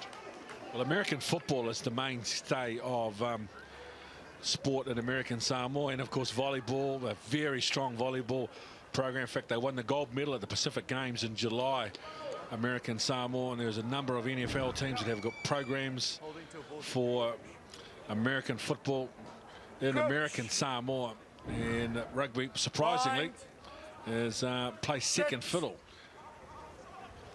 You mentioned the basketball, and boy, the men's and women's basketball team for American Samoa were great. Tasa Folau just looked up and lost the ball forward on that occasion. May have heard the footsteps of his opposite, Ryan Panga, who wears jersey number 7. Lovely story about him as well. Made his debut for the American football team. Got into a bit of trouble with the police and lost his scholarship, and now he's using rugby as a way of reforming and getting back into the game. The man who wears jersey number 7 for American Samoa, standing out on the wing. That's the beauty of sport. It is. Like anything in life, second chances is a great opportunity for young Ryan to do something with his athletic career, and we wish him all the best. Here he is, and he's going to get the ball now, so he hits and spins, and there's that little step, breaks out of the first. But there's that American football move too, isn't it? He's got the ball and he's placed it, so they've still got possession. Good play for American Samoa, cleared.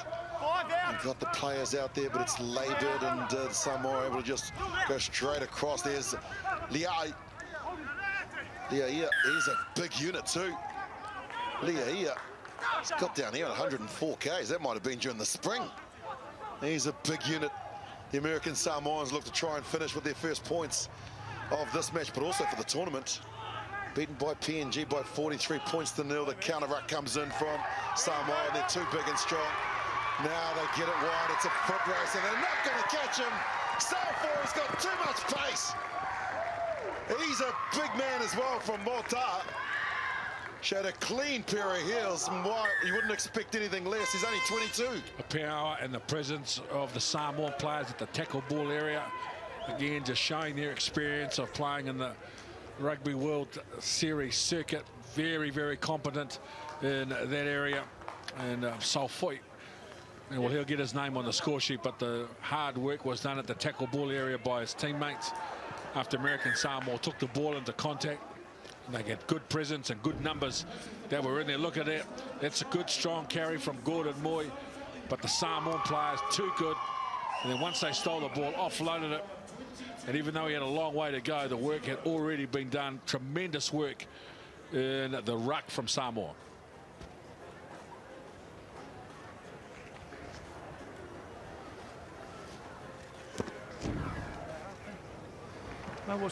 That's not how we do. We push it, everybody there, wait for the trips and fall. Little things make the difference. Hey, the catching pass was good. George, well done. Let's keep going. The only time we're in trouble is when we make our mistakes. We drop the ball or we go too high on a tackle. Hey, the voice of Damien McGrath, the coach of Samoa. So we'll make a now here's Tommy Elisada for American Samoa. Yes, tu.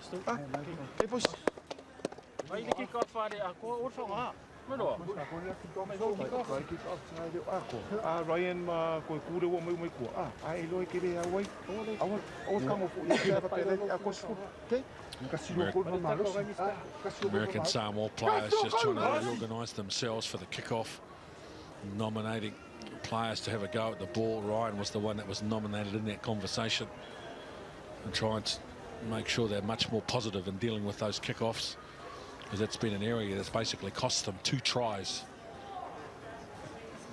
American Samoa have been involved in the World Series. They were the top qualifier and represented themselves at the Gold Coast in 2015. Last year they played in Hong Kong as well. And as we mentioned, a young country as far as independence goes back in 1924, but a young country in rugby. And rugby union established in 1990. And American Samoa on the left of your screen against the Manu in the blue. And there's one of the try scorers, Salfoy. He gets the ball back, and now they look to try and flirt down the sideline. They've just touched the line. Solia. He looks a very good athlete. Solia, he's got good size. He's quick. He knows how to throw his weight around in the contact area as well. Just put his foot on the touchline. But that is really the modern day athlete in sevens. Big, skillful, strong and fast. And they get the throw right. Suya Noa, and now they get it along the chain to American Samoa. Ball in the wrong hand, but he's lost it forward as well. So Asafalau was there to try and claim it. And Mal, you looked at the stats during the break, and American Samoa with around 32% and 36% territory in possession. Difficult to win a game of sevens. Very difficult.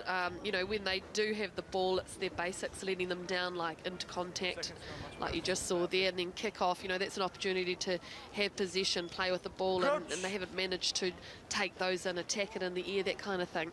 Samoa, on the other hand, they're just playing a really simple structure, but the key with them is that every one of their players has got a lot of fight when they go into contact, so they're often breaking through the tackles. Of course, rugby, our game, rugby union's most famous of American Samoan sons, of course, is Jerome Kaino. No, 10. Better known around the world as the blindside flanker for the All Blacks and a 2-time Rugby World Cup champion. And if he is most certainly a reflection of the sort of athletes that come out of Pangapa. And there goes Asafalau. The lovely pass on the inside. This could be the Samoa's 4th try. It's a foot race. He's too quick. Phoenix Hunapu gets over for the 4th try. Put it down to Asafalau and the work he did down the right-hand flank to create the space. Unselfish and good understanding between these players has been a real feature. And for Samoa, whether they're in the contact area competing for the ball, or whether they're looking to put players in space out wide or out on the edge of their opposition defensive line, they're very competent and very good. Asafalau has already been a powerhouse in this tournament. Very, very strong. Solia is another one. As well. They've got big athletes that are dominant with the ball. Once they got away down that right-hand touchline, there's the little left foot step again, ball in the outside hand, another fend, tremendous fend on England. And then once he was cornered, beautiful ball delivered on the inside. And the pace of Hunapa Nofoa got it done for Samoa.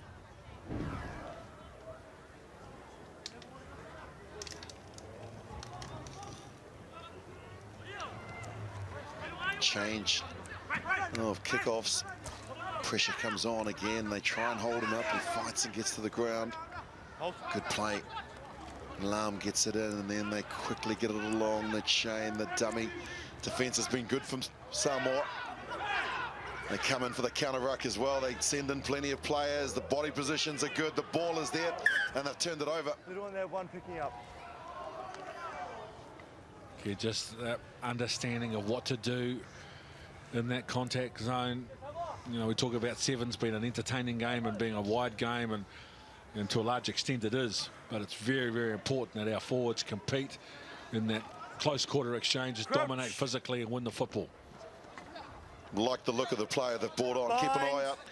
And shirt number 1 for Samoa, Rio Lolo. He's had a couple of seasons at the World Series. He's a big, powerful forward. And if he gets a chance to get ball in hand, American Samoa will know about it. Pushing them out towards the sideline, and that's easy defense for Samoa. Nice timing in the hit from Samoa Toloa as well. The step and now the acceleration from Mialoi. He's class. He's just come on the field. That's his first touch of the ball. And Tila Mialoi bamboozles the defenders. Nice shake. Oh, they're struggling for confidence now, American Samoa. Their heads are dropped. They've got an eye on the scoreboard. It's been a long day in the second game for them. And Samoa, by comparison, have got eyes on much bigger prizes. And we're most certainly looking forward to what will be a thrilling game between Samoa and Australia. There's the quick throw. And then to the line, Tila Mialoi. Just a little shimmy, and he's too good for the defence, Mel. Absolutely, and you know, the defensive systems, they had no chance to set themselves up. There's no time whatsoever because it was such a quick throw in and a really accurate one too. Loving how Samoa have sped this game up through the entire time.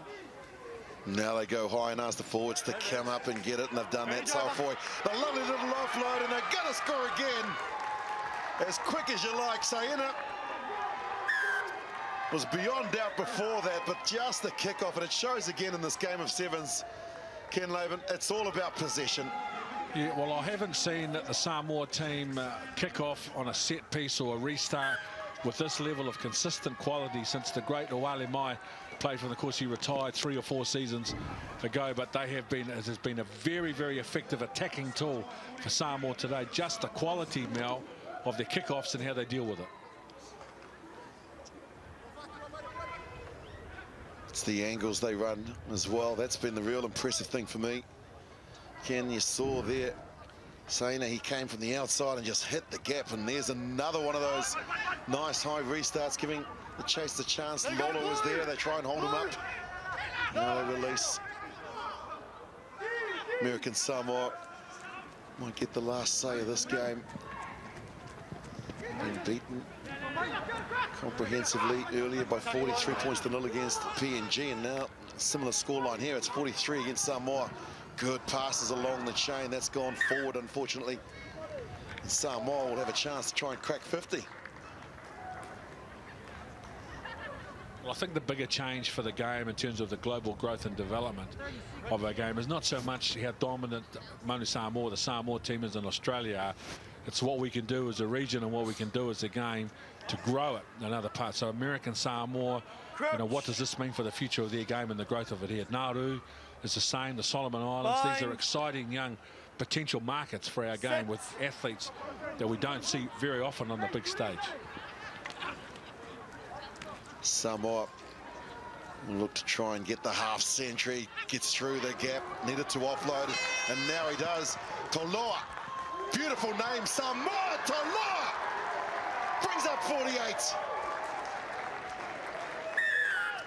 One of the most experienced players, classy, and of course, given the level of competition and contest in this game, it's been all too easy for the Samoan team, and Samoa Toloa especially, with his power, with his strength, and with his footwork, just reminding us of what a player he is, and a comprehensive one-sided victory for Samoa over American Samoa.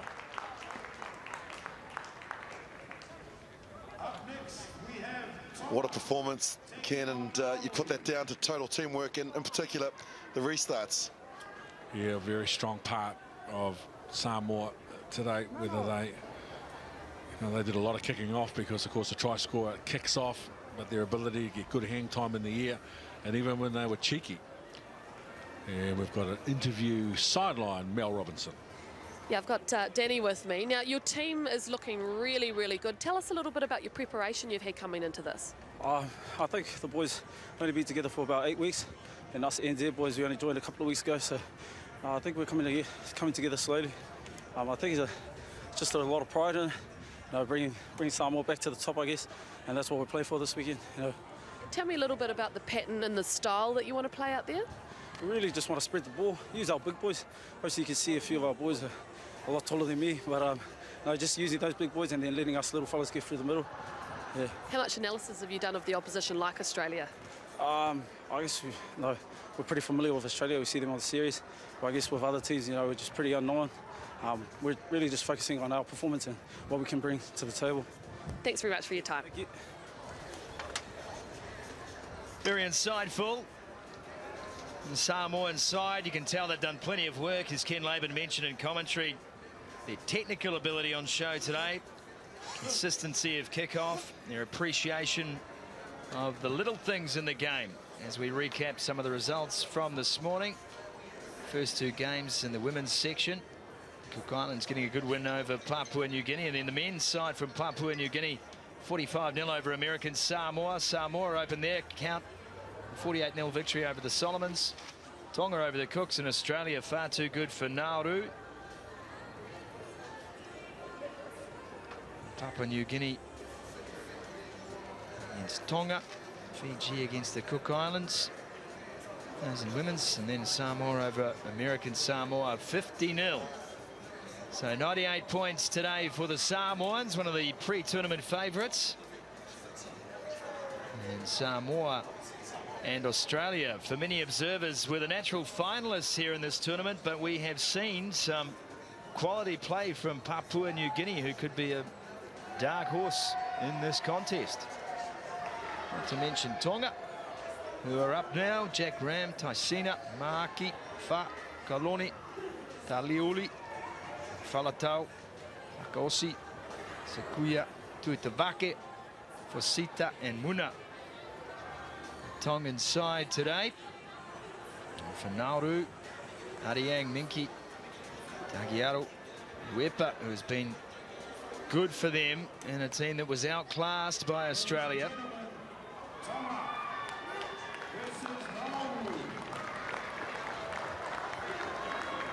The Tongan side, a couple of key players for them, Jack Ram in number 1 and Nafi Tuitavake, who won't start this game. Jack Ram, Sefo Maki, Uneloto Kaloni, Misaki Falatau, Talia Uli, Sekuya, Natiumi Fosita, Samu Muna will start as the 7 on the field for the Kingdom of Tonga. For Nauru, Ariang, Menki, Tagiara, Charles, Masa Uepa, Brent Budaman, Tiolimi Kamtora, and German Grundler.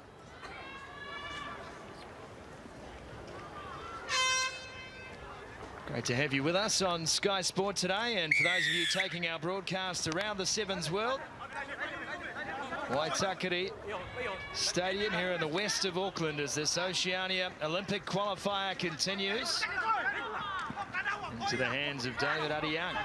Big man. 21 square kilometres, Nauru, and he takes up 2 of them. Some knock on inside the 22, not helpful to the cause. And it gives Tonga a brilliant attacking opportunity as well. It's got it really difficult to defend with an 18-20 metre blind on the right-hand side. So much pace at their disposal as well, the Tongans. And we know that Nauru were always going to battle against some of the heavyweights of the Sevens game in the Pacific region. Have a look here. Sit. The halfback play, big blind side to work with. And that's exactly where they go. Stepping in field, beautiful run. That is far too easy. Sefo Maki goes in for the first one for Tonga. That's his 4th today because he scored a hat-trick in the win earlier against the Cooks. First try in this match, but really it should have been stopped. They got the ball, there were plenty of defenders. They knew that there was a big blind, and so they raced to get there. Then he sidestepped about 18 Nauru players to get there. We've seen a lot of individuals showcase their flair and their skills and their footwork today, haven't we? And that was another example of that, especially when you're up against a defence like Nauru, a little bit staggered, not as organised perhaps as some others. And just straight off that scrum, lovely step off his right, change of direction. Great to see. Got a low centre of gravity, hasn't he? The skip, well, you said he dodged 18 Nauruans. Really, they might need 18 on the park, I think. This one's gone out, so mistake from Tonga from the kick-off, and this will give Nauru good possession on the halfway line. Free kick. There's a mark. Hey. Oh, really?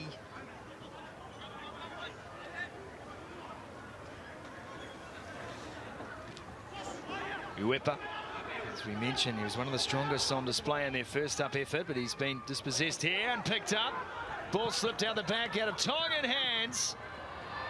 And then the knock-on made 10 out from the Tongan line. So that would have to go down as Nauru's best chance of the day. Definitely, and it was Jack Lamb again getting back, as he did in the opening match earlier, to get back and make the most important tackle here.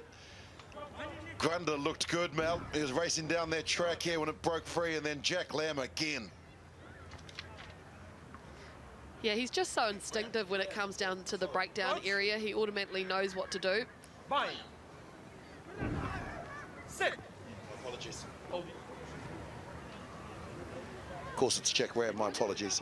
Yeah. I was thinking that he was Samoan. I thought he had changed his last name there, Willie. No.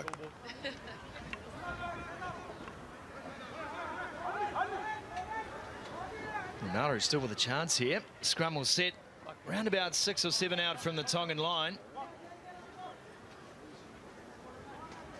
Crouch. Bind. Set.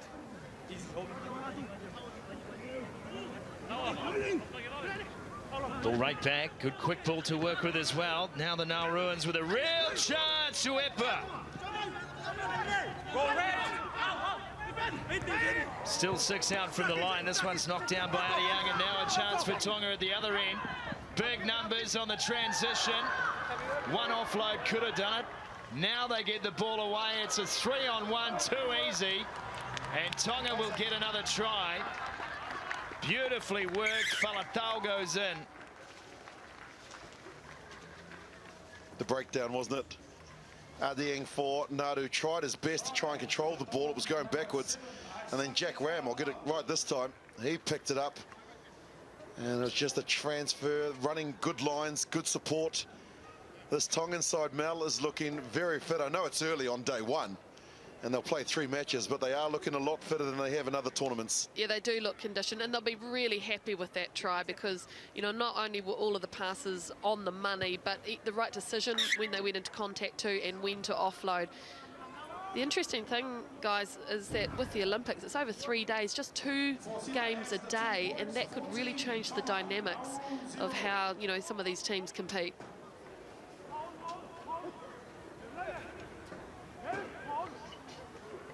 So the end of that try was beautifully worked with a number of players in support. It's always a good sign. And the team's on task, being able to get numbers straight into that transition attack from a turnover play. Nauru really had no answer defensively. Although the mistakes keep coming and piling up for Tonga here. So that's something that they will concern themselves with for the rest of the day, I'm sure. Just how to take those small errors out of the game, errors that perhaps a team with a little bit more talent on show than Nauru could muster today would take full advantage of.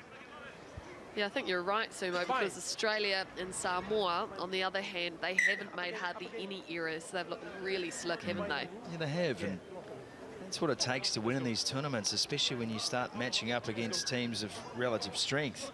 Crouch. Those that can play error-free code tend to get the results. And we're also seeing the difference of teams being involved in a World Series every year compared to those that just played a few tournaments. Oh, of course, of course. There's a short ball this time, direct running from Ram. And now a couple of passes ought to do it. It will do it. There's the try. And Falatau goes in again. Picks up a brace. He's just running good lines and in the right place at the right time. All the hard work done again by Ram. Goes into contact and then the offload. Love the passing too. That's been a real feature of this Tongan side here at Oceania Championships and qualifiers, because we've seen it before where they're throwing shockers. The option taking's been wrong, but thus far, in the opening 7 minutes of this game, it's been quality and they've been well rewarded. liked it how Jack Ram just smashed into the defence before. Really direct play. Probably have another look at it here. Oh, he's a big unit. Look at the line. Just bounced off him like a pinball machine. Good passing. It looks easy sitting on the sideline, doesn't it? But it really isn't, to get the timing right.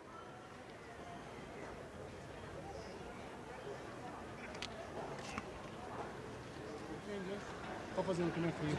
Okay? All right? Hey, listen. Tagi drive it down no ai. Okay? O sila be do babe ma foi pulu. Hey? Waki ta no te tolu ke fa ke toi ki babe ang ai fa ke tolu. Maino? Hey? Waki ma pulu pa to ki vainga le o ke ta fa ba te ke ma pulu. Ko me ho ta laku e hapoto mo no ke no kon le. All right? Foi te fa ke go ya. Ki ta no ke o tau ke fulong longa pito. E ko te fa ma ke ta no. Te ma ke ta no tan ko to be ta vai ne. E heavy da na squat. E ni de karma pushera ton. Maya tiga bijan. No, mo. Tebenu, what? Tebenu ken. Eh, une belief one. Time hoya kuni. Makora heavy karbi. Ipit kar jana.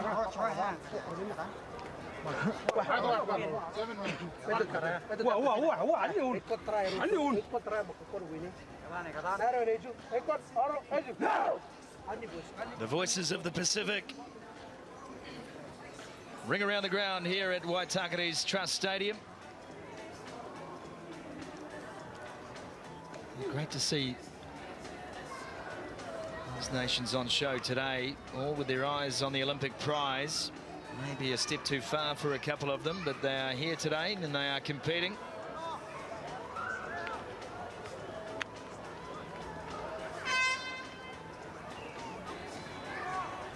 Oh, negative sideburns.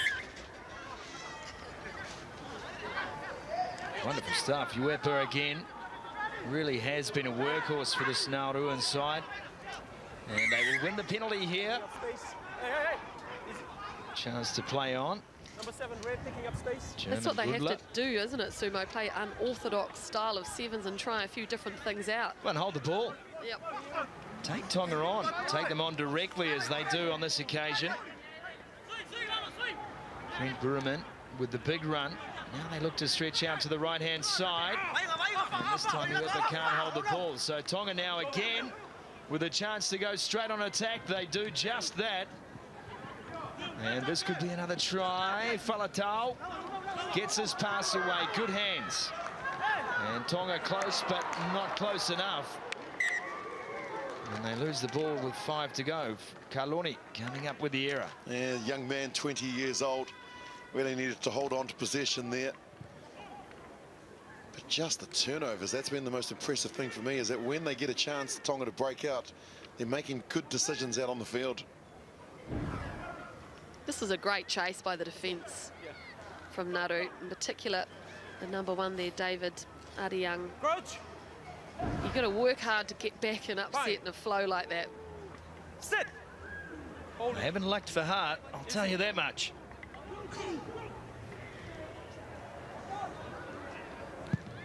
And the clearing kick is made out of necessity, and it's a thumping punt as well, using the breeze to good effect. Here's a question for you. Did the Nauru Sevens team have a phosphate test?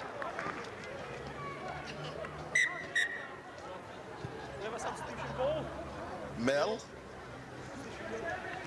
I'm not commenting. It may have gone over a few heads.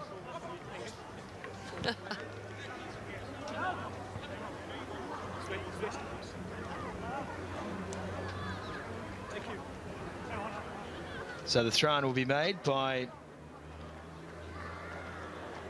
Tonga, about 5 out from the 22.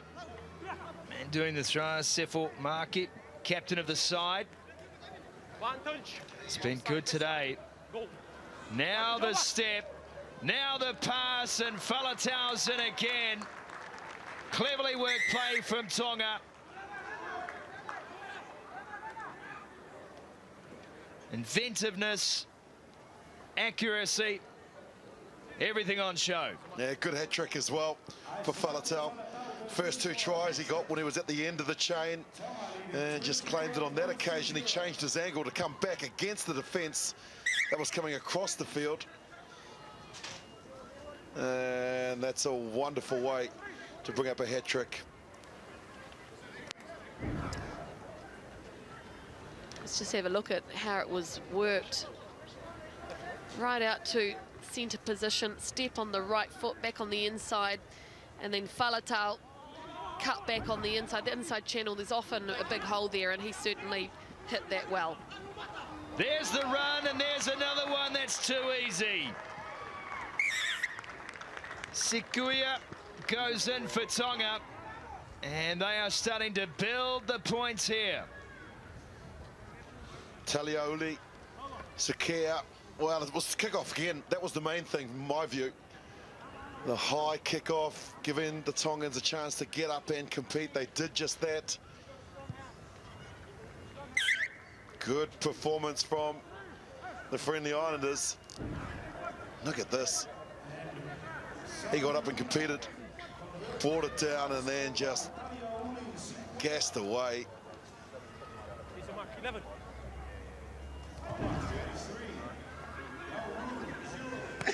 Tonga's kick-off goes deep, collected by Nauru, but they've gone into touch, so Tonga will have another possession. 2.5 remaining in the game. Red, sub.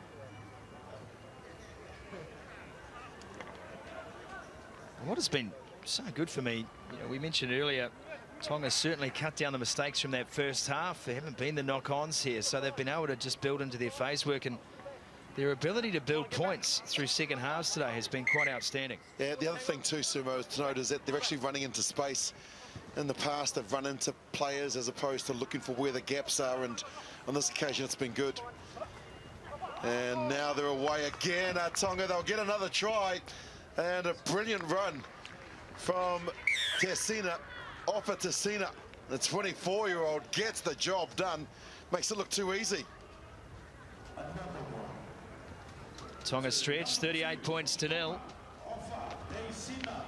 Ofa Tessina.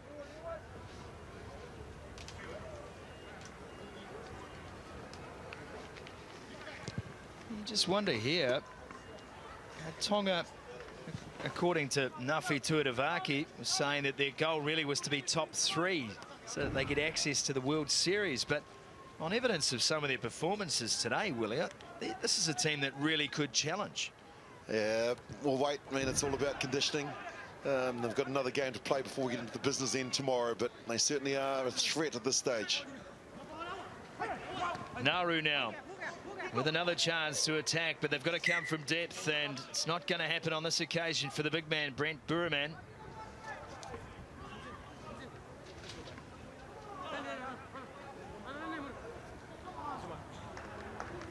Imposing figure. The throw in to be made by Taliauli.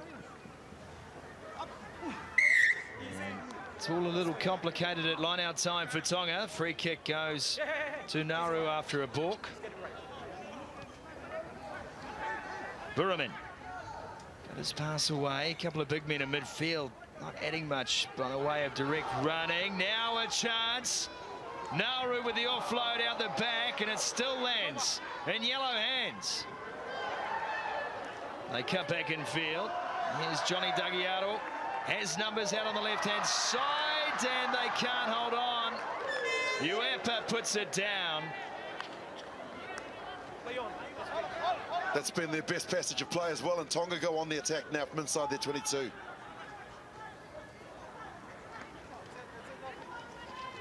Nafi Tuatavaki finds something on the outside. Running straight over the top. Beat it, he says. And Taliauli Sikuia will go in for a second.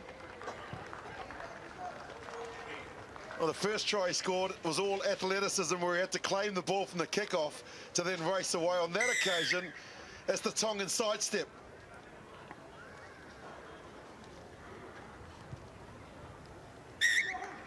Kick is good too. 43 points to 0, and the referee calls time. Tonga make it 2 from 2, and Nauru, who had a couple of good chances in this game, couldn't get the points. Oh, stop it!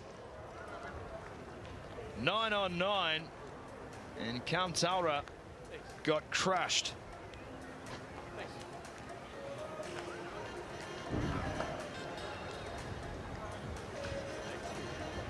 Full-time score 45 points to 0. And we'll go inside the Tongan camp in just a moment's time. Jack Ram is standing by, ready to talk to Melody Robinson.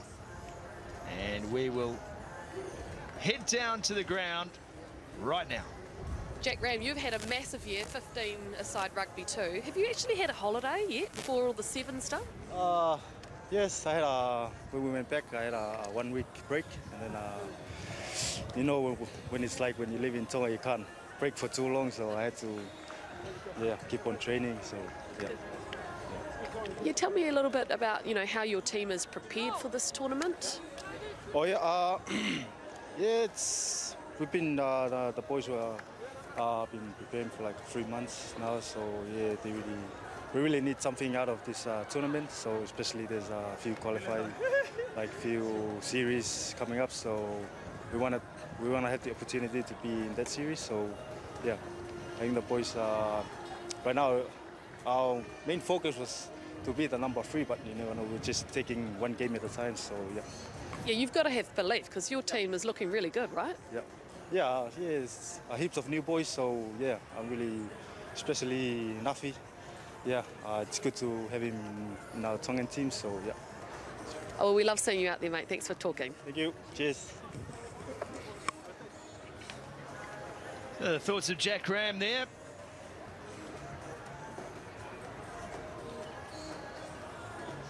So just to recap, Samoa taking down American Samoa 50 points to 0. Tonga 45-0 over Nauru. It's more donuts than Duncan today. Carl Tinana. Plenty of zeros.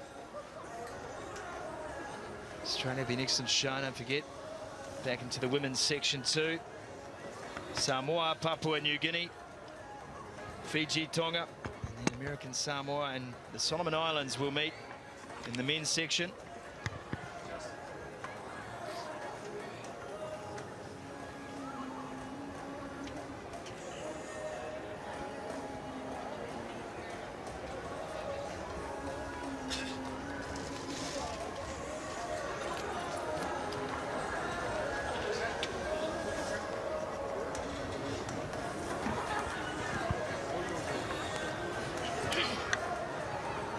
We can talk all you like about favourites pre-tournament, and that's well and good, but there's no guarantees in a sevens event. But what we do know is Australia has posted the biggest score of the day so far, and they look very good doing it. Carl Tinana, a very organised team, a fit-looking team, a team that has obviously put a lot of work on in the off-season.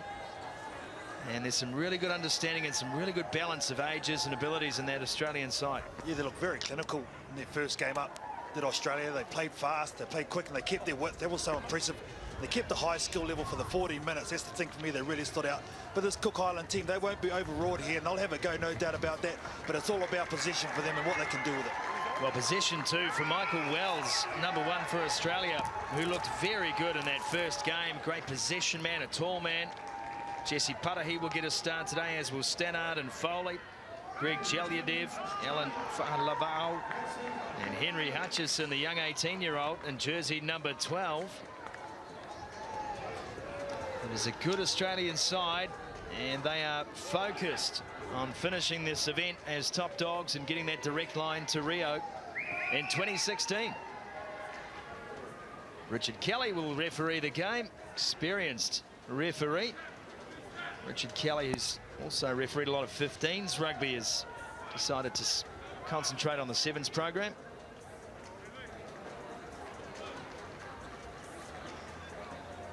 Stannard will kick off for Australia.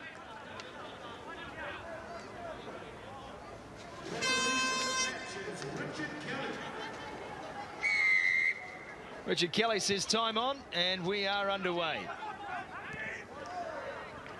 Immediately taken down by Junior Kiria. The Cook Islands with the first possession in the game, shrugging off the defence. Australia spread well. The Cook Islands trying to find some holes in their defensive line, but picking up where they left off against Nauru. Australia with a pick-off at the breakdown. Stannard is there, hustling. Hutchison ran the decoy line.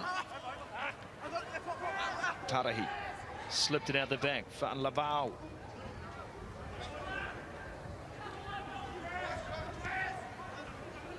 Con Foley operating around the breakdown, and there is Michael Wells. Came from a long way back, but couldn't puncture the line. So they set again.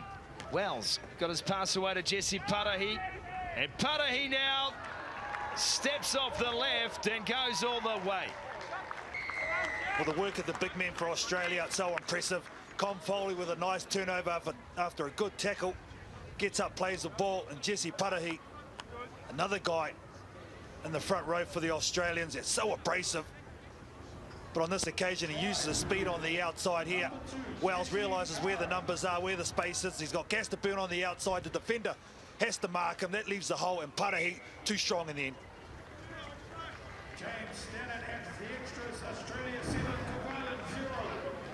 Jesse Parahi set out the first game this morning. His great ability in so many areas of the game, Jesse Parahi. He can chase a kickoff, he can work aerially, makes big tackles, and he's also got that pace.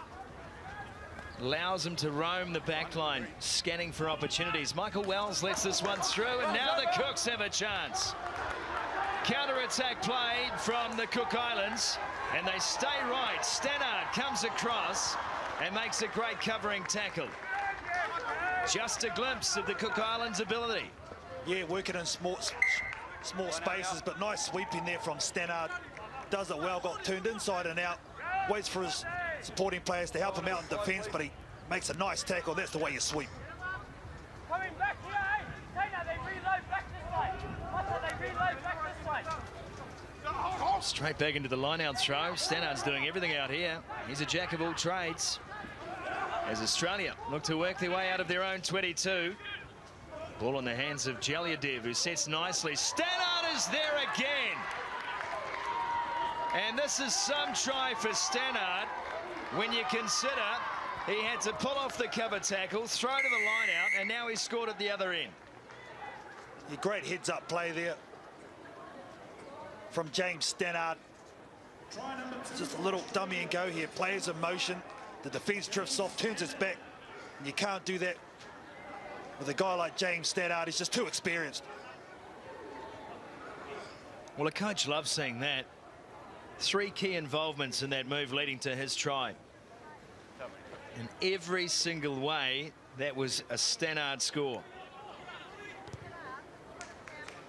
And he converts it for good measure. 7 points in the bin for Australia. Here's Stannard again. Quickly to the breakdown. So he got up, big dummy on Justin Masters. And he had the gas to finish.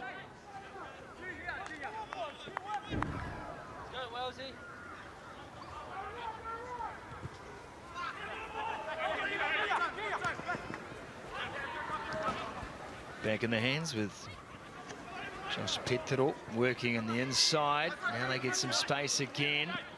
One-on-one as Hutchison comes across, helped out by Michael Wells. Ball is set and set nicely. Sean Fletcher. He's brought down on the halfway stripe. They come again, the Cooks. Petero. Good step from him. Didn't have a lot of space to work in. Then the kick ahead, a change of tactic here. Lavo back to set up for Australia. Jaliadev has passed away to Parahi. And Jesse trying to slap away defenders, couldn't do so. Kiria made the tackle eventually, and Stannard now got it away to Foley. That's a knock on. Great work there by the Cook Islanders. They found a lot of joy on that far side of the field for the second time. The right option to kick too. They chased up hard and got themselves in a nice position midfield. 15 metres away from the post. There's a lot of options here if they can get clean ball off the scrum. Good afternoon, boys. Good pressure too, wasn't it, from the Cook Island boys at the breakdown? Chase pressure equally as good, and as you say, Carl, giving themselves a good opportunity here from the set piece. Good afternoon, Richard Turner. James Stannard this time works his way outside of the 22, and again Wells comes up with the error. Just had a little look, didn't he? Wells, there was a bit of space in front of him, and this is a totally different game from their first one, Sumo, because Aussie had everything their own way. This time, the Cook Islanders are actually competing physically. Nice turnover there by Stannard. Does all the hard work and then just let down. See right there, looking where he was going before he had the ball. Crouch. This has been arguably, from a single player, the most dominant 5 minutes we have seen this weekend. Stannard has done everything. Now Australia have to do it defensively as well.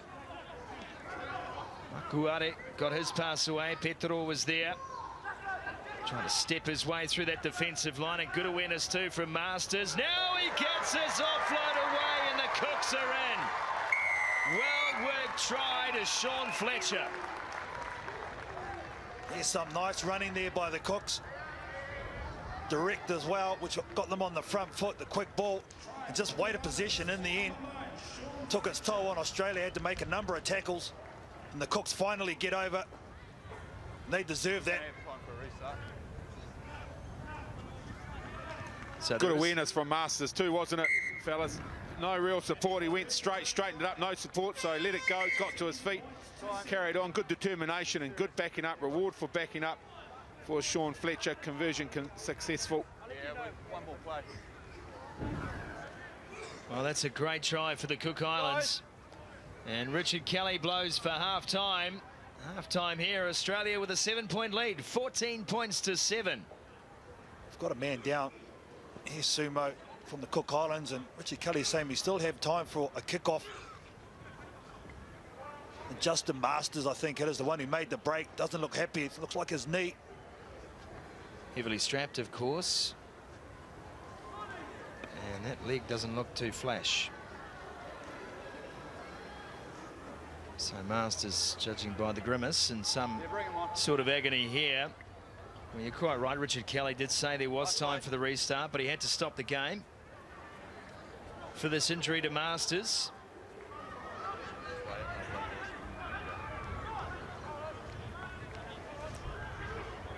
So the Cook Islands will have the kick-off. Last try score was theirs. To Sean Fletcher. Jesse Parahi and James Stannard on screen there. Your two try scorers for Australia. And the smallest man on the park getting up for that one. Here goes Henry Hutchison. And they won't shut him down. The wee man is in again. Well, they kicked it straight into the strength of this Australian team. It gets chucked up nice and high. Henry Hutchison brings it down. It's impressive taking the kick off with two hands, but even more impressive with his footwork. Watch it here. It's good enough to compete. They go up, but watch his footwork. In and away, does him easily. Josh Petro gets embarrassed, and Hutchison has the gas to finish. That is a clever play from Australia. Jelyadev doing the lifting pod, and he may not be the tallest man on the park, but he's an easy lift. Yeah, no one competing as well, Scotty, so easy run for the young 18-year-old.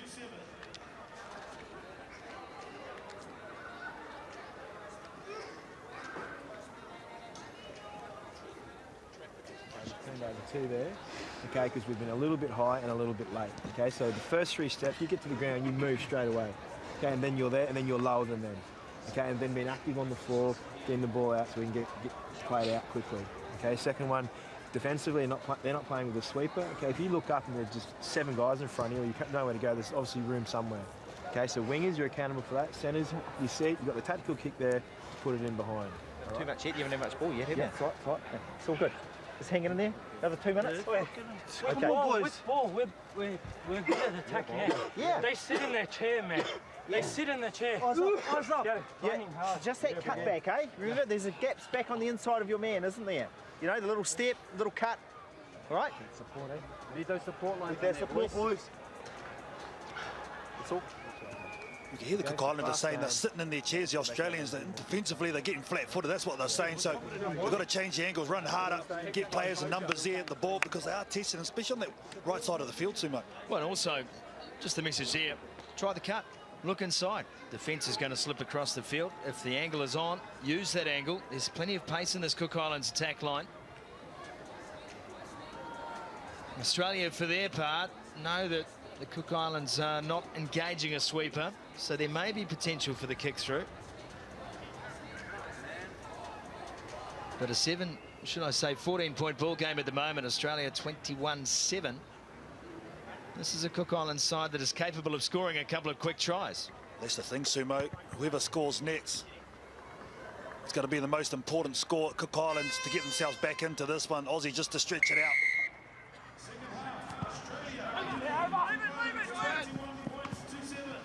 Oh, big mistake to start the second half. Richard Turner, they can't afford that.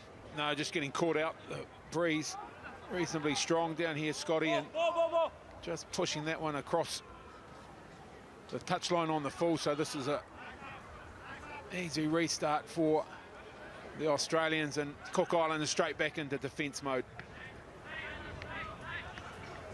And no change. Stannard still calling the shots. Haven't seen Ian Jenkins in the game yet. We know what impact he can make. And it's a beauty too for Australia being able to manage their squad as Jelyadev puts on a step. Individual try for Greg Jelyadev. And the Cook Islands have no answer for that kind of class. We can take that back from the kickoff in the second half going too long. A midfield tap, and there was nothing doing. It was just a late cut. Stano goes to the right-hand side. Jelyadev gets on the angle, but he does it with pace, and he gets on the outside. They highlight the two forwards. There's the mismatch, little in and away. That is smart play by Australia. Oh, that last in and away cut, very, very impressive from Jelyadev. Beat his first marker with ease. That was just pace. But the in and away, flat footing, the last line of defence. He's a good player, Greg Jelyadev. He's plenty of experience too, Carl. He has been on the series now for a few seasons. Knows what is required. His coach calling the Australian players to look wide and to find those gaps, and Jelyadev heeding the message. But the mistake from the kickoff. Oh, same thing. Wind pretty much coming straight across for these boys, so both kickers not reading it well. So this time Cook Islands get the opportunity for the easy restart. Petero held the ball up in midfield, and a chance for Raya.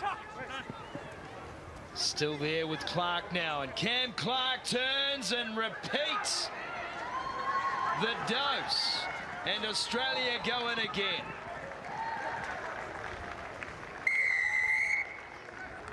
Will come from a mistake from the Cook Islands, a 50-50 ball. It bounces up for Cameron Clark, who had his back turned to the defence, does a pirouette, and he just sees the hole and goes. Has a lot of gas. There's the 50-50 off the knees. Cam Clark gets back, turns around, goes through two defenders, sees a big hole, and backs his pace. That's the thing I like about Cam Clark. He has got gas to burn, and he backs himself, and when he does, unstoppable. Well, those 50-50s, they're risk reward, aren't they, Carl? And the Cook's getting punished, not getting it to hand, and Cam Clark, as you say, very impressive when he gets that stride going. A conversion will just fade to the left. Cam Clark fresh into the game, making an impact. Coach Tim will be happy about that. This is what he wants from this squad this weekend. These first two games today, a chance to rotate the roster, make sure everyone has a touch. Stannard. It's high. Parahi competing. Ball is still live. No, Richard Kelly says knock on. One thing too, Sumo, when you've got a lead like this, you can keep players off the field. They've got a lot of miles under the belt, like Ed Jenkins. Palmer Foe, we hasn't seen at all. just coming on now, actually, as we speak. I thought maybe they're holding him back for tomorrow, Palmer Foe. Geez, watch out if he gets the ball in space. Kid can go. Fine. Set. Petero will feed the scrum for the Cook Islands. And Stannard's all over him. Here's another chance for Australia from set piece. And they don't leave it. Jalyadev gets another. Just harassment at scrum time from Stannard. Great timing. Does it beautifully, and the ball just pops up for Jalyadev, who's backing himself. That's the thing I've liked on day one from Greg Jalyadev. Here it is here, the push comes on, Stannard wraps him up, the ball pops out. And Alan Fa'alavau, the inside ball, and that's just too easy, Pod. Yeah, well, impressive, aren't they, Carl? They're impressive with ball in hand, but certainly don't shirk their work at the set piece and putting Cooks under way too much pressure at scrum time. And the pressure towels just running away with it now. Australia looking very, very good. Well, you remember 6 minutes gone in the game, it was 14-7 to Australia. Cook Islands have not been able to add to their score. They lost one of their best in Justin Masters just before half-time. This is an Australian side that is in a groove at the moment. Some footwork from Fa'alavau. Back for Stannard. Jalyadev this time on the pass play. And here is Folt. Palmer Folt takes the tackle. Just across the 10-metre line inside Cook's territory. They come again. And the big figure of Tom Cusack taking the hit up. Fa'alavau. Jalyadev. Everyone's getting a touch here. Lewis Holland sets the ball again inside the 22. Fa'alavau turns, spins, says, take that. Well, he's come here with a chip on his shoulder. Here's the number 10 from Australia, Alan Fa'alavau. Had a couple of nice touches to give. 2 tries. Well, he just creates his own on this occasion. Goes into halfback, realises they're short on the blind side, decides not to pass, bumps off one, runs over a second.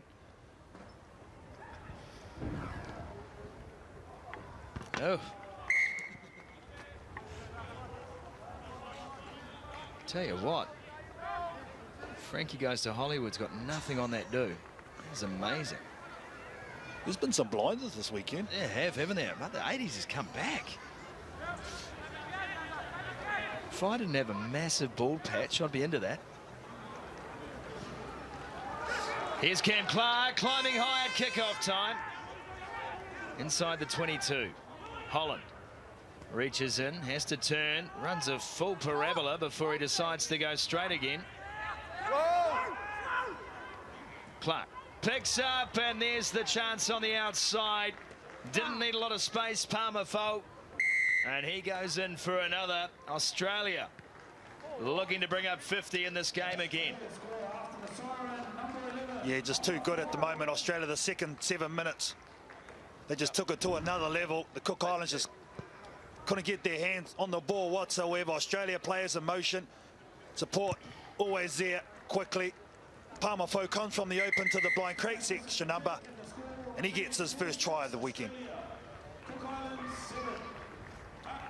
Getting used to watching Australian sides racking up big scores over the last couple of days.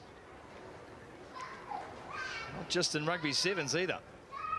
So the conversion misses. Australia missed the chance to bring up the 50, but another convincing effort from the boys in gold here. 48 points to 7. They have defeated the Cook Islands, and they will be feeling very comfortable with where they're at. Let's go and hear from inside the camp with Richard Turner. Well, Michael, 2 from 2. You've been pretty happy with your work so far? Yeah, happy. Still a bit of stuff to work on. We were a bit scratchy to start with, but one more game going into Tonga, so hopefully we'll pull out a good game at the end. Yeah, a bit more of a workout there from the Cooks? Yeah, definitely a tough opposition. Pretty physical, and we expected that, but happy to come away with a good win.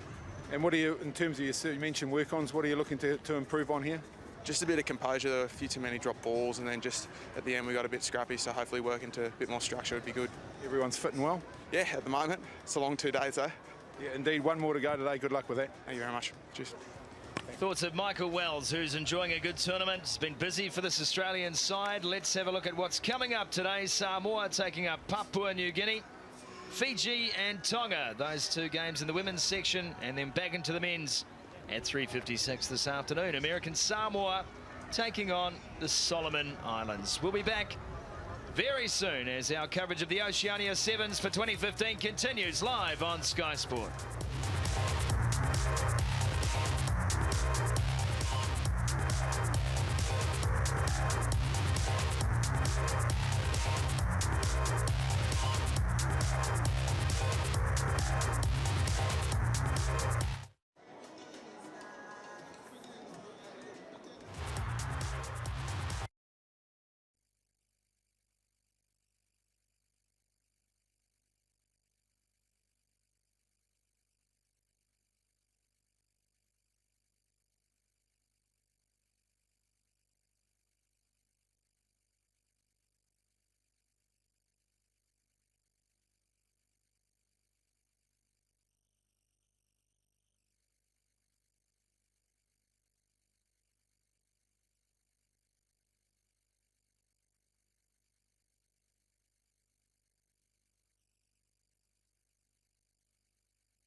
Welcome back to our coverage of the Oceania Sevens for 2015, the ultimate prize qualification for Rio de Janeiro Olympics. Henderson, Stanaway, Ormond, O'Donnell, Kaka, Tetamaki and Tuimavave will start for the New Zealand development side. Tupupulu, Ware, Stowers, Simpson, Heft to come from the bench.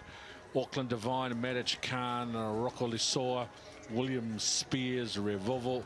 Livingston will start. Do Soko Salipa, Fido, Fotofili and Savia to come from the bench. Gillies Kaka, ball player and co-commentary, a legend of the New Zealand and international Sevens circuit, Carl Tanana.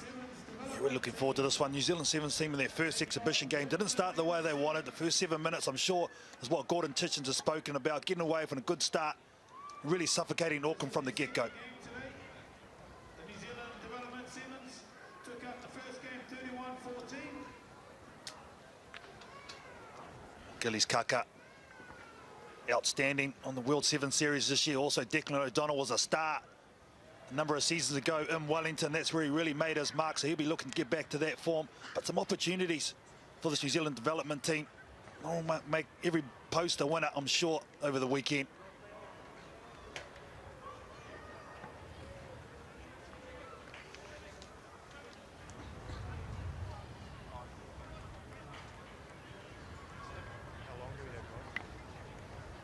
Te Tamaki, a very exciting kid. We've seen a bit of him at secondary school levels and through the Condor Sevens. Elevated now to the top level of the game. Divine.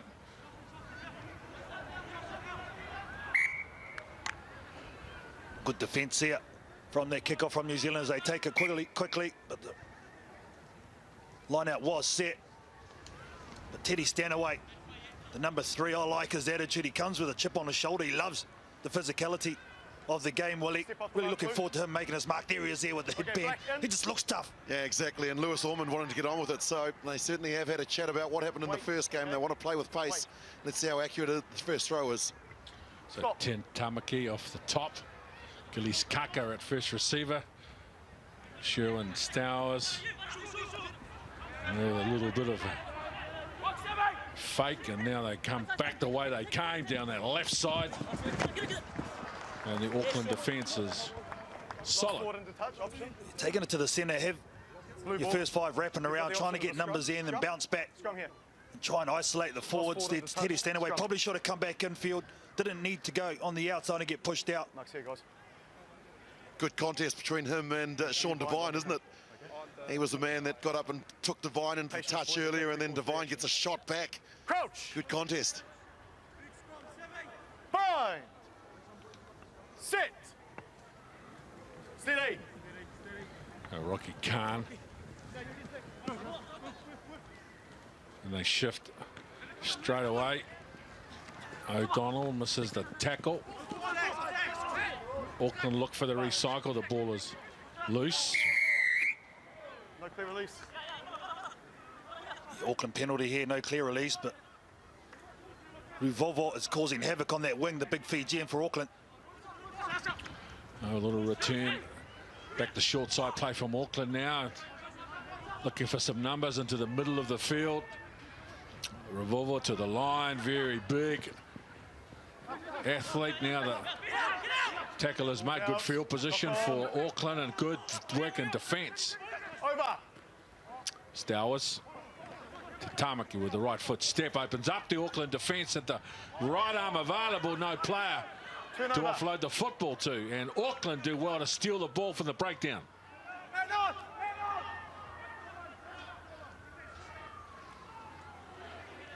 Good work from Auckland. Quickly they hit the edge of the New Zealand defence. Stowers, the ball's come loose in the tackle. There's an advantage with the New Zealand side. Stanaway onto the ball. O'Donnell to Tamaki. No. Backwards. Ball. No. Roll now. Roll. The referee's happy. Could call play on. Looked like a knock on. O'Donnell at a halfback.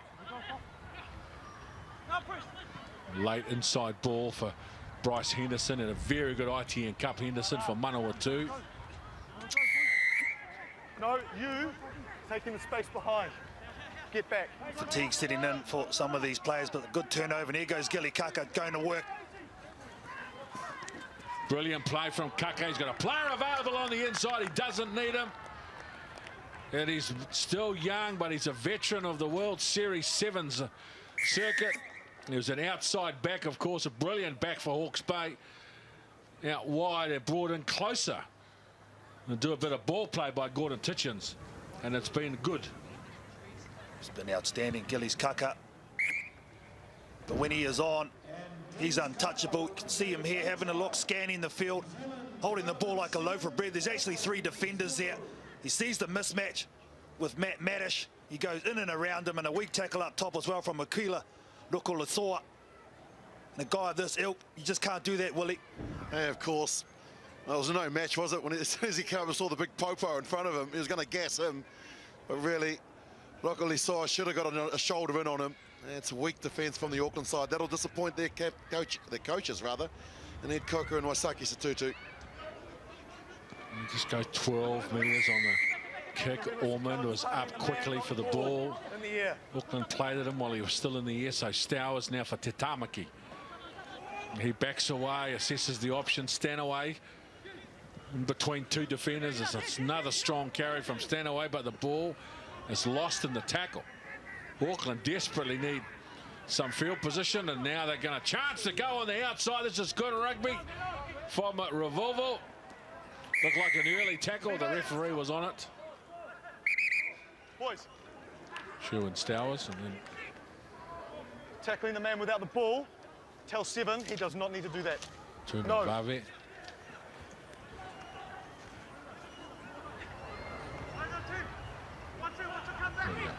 Auckland. Very clever footwork.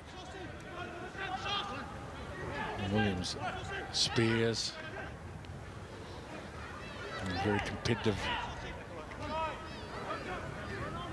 Ruvovo. Khan with a beautiful left foot step, one-on-one with Tatamaki. The inside ball was late coming, and a nice offload.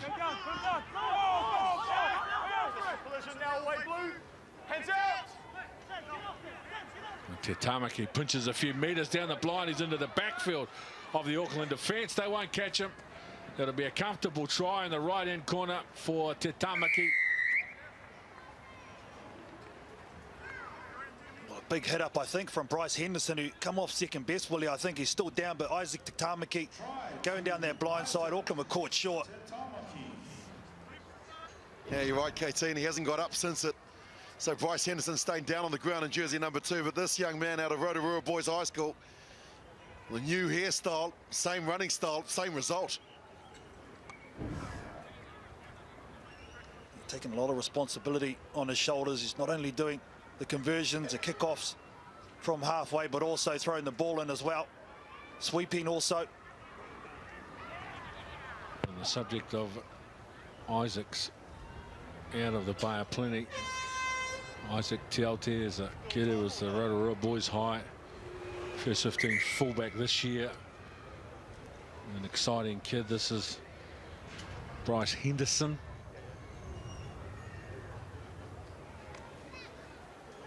12 points to 0, the New Zealand development side over Auckland.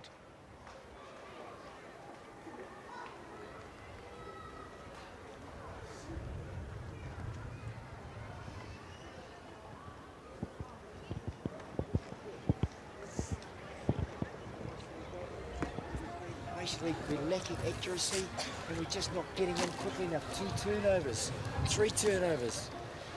And then we're having to defending really well. That's saving us. But when we've got to attack, why didn't we run a penalty over here, penalty move in a perfect spot? We weren't ready, nothing was on, we tapped it, we turned it over, we gave it back to them. Just slow it down. We've got some pretty good moves, let's try them. Remember, the only time we go quickly is if they're on the back foot and we got numbers, then we go. Otherwise, stop it, just steer, set it, and let's, you know, save ourselves a little bit, a bit more energy. So then we can really hit it. Okay, we're not getting there in threes. That's for a start. That's why we're losing the turnovers. We should have been right in on him. Go to ground, gradient, talk, set, bang, gone. Ball placement, out, away we go. Okay, just a bit more composure. Don't panic. We've got this game in hand, but it can so easily turn on us if we're going to continue to lack accuracy. Simple as that, fellas. Their kick to us, hey, let's get it, take it in. One good loud call. Look at the field position that they stack. Look where their big guy is out in the wing. Make sure we load up on him as well. Okay, and this wind can be quite challenging. Okay, so be smart. So good in Titchens at his best, and Gillies Kaka. Have a look at this beautiful individual try. A left foot step and then a goose. He had a player available on the inside. Didn't need him, Gillies Kaka. All class. And then Tamaki from the base of a ruck. He's a great talent, this kid. Down the right side, gets the second try for the New Zealand development team, who lead by 12 at halftime. Yeah, Ken, my apologies about the early mistake about Isaac, but I can tell you that Bryce Henderson has come to the sideline. The left knee is getting a lot of a treatment from the medical staff down here. He won't be back. New Zealand development leading Auckland 12 to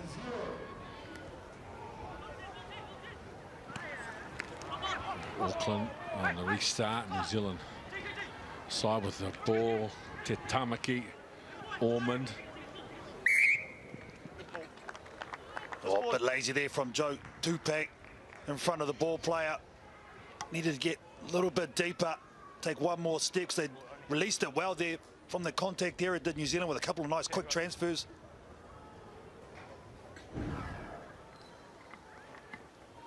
Same standard, boys. Yeah, Lewis Ormond there. Find up, let's go. Giving that last pass, but that wasn't his fault. Tupac has to get a little bit behind, but Auckland have shown glimpses that when they do take it forward and watch Rocky off the scrum, if it's a stable one, they can challenge this New Zealand defence. Yeah, are they 5 full? Quickly into midfield. Okay. Rocky Khan wrapped around, so they had 2 players around the ball. Advantage. Player. Roll. There's an advantage. Roll where he is, where he is. Roll. So Khan again with Not a 10, quick leave tap. him, leave him, leave him. 10 now. Medic, a little 2-on-1 out on this left-hand side. Divine. Khan. Medic.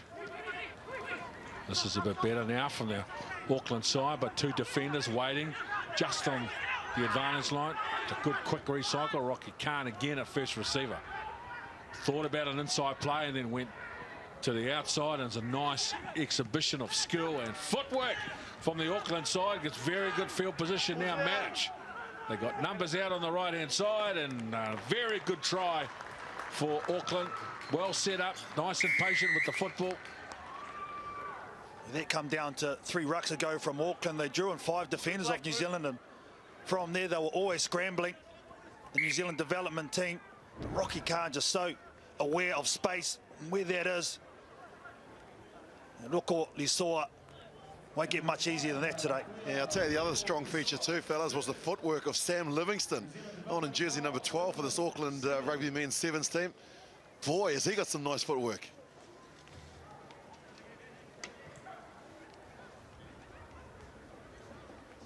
So these kickoffs are an important part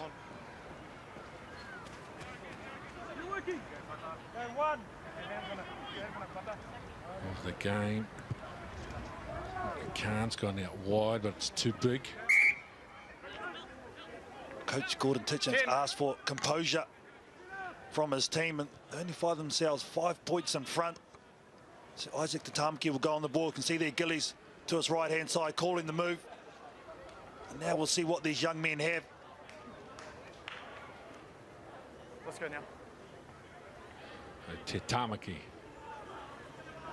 an exciting young talent. So starts in the middle, a little double pump, tuck up back the left side for Sherwin Stowers, and a tip on for O'Donnell. A little jump step from him, another double pump, a change, the point of the attack, then a nice offload off the ground. Tupe Ormond. The right arm available, Tupe in between 2 defenders. Ormond aggressive in the contact area, but they've lost the ball. A chance now for Auckland. Rocky Khan. Nice ball over the top. Now Medic. Pass was laboured. Gillies Kankas onto it quickly. Sherwin Stowers on the outside. It'd be an easy try for a player of the class of Sherwin Stowers. Looking to bring a guy like this on off the bench. Makes an immediate impact. Heavily involved in that try all over the park. But again, Auckland getting stung, Wally, with no numbers on the blind side. And it's been a problem for them, hasn't it? And they've identified it too, the turnovers, those loose passes like that, and tackles been made by the New Zealand development side straight away. Getting in there, making a nuisance of themselves, and that's just bread and butter for Sherwin Stowers. Declan O'Donnell, realising where the breakdown was going to be, came flying in and gave the impetus to this New Zealand development team, and from there it was game over.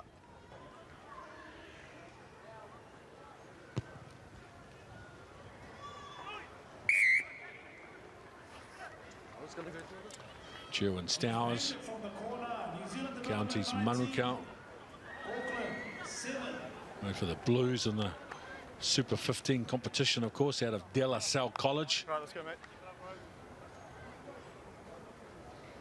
I think some fair players come out of that school, De La Salle. So John Kerwin. Too big from New Zealand. Coach won't be happy. Yeah, it's one area they can definitely work on. A guy such as Gillies should know better than that. Once again, the win miscalculating it, but Auckland another opportunity here to weave their magic. Watch Rocky on the top side of the screen. So Auckland now through for Tofili. Pinch some meters down the blind Stanaway with the tackle. A beautiful late ball back on the inside for Auckland, and then the pass is drifted forward. Oh, Dewey Soccer on screen there. What a great pass from him. Watch him here go to work. Looking for the late cut, goes through the defenders, but watch him here, 3 players in and around him. He dives in, gives that beautiful pass. Which one? Which colour? Sub. Save looked blue, just a little bit before he took contact. He would have been in Dewey Soccer.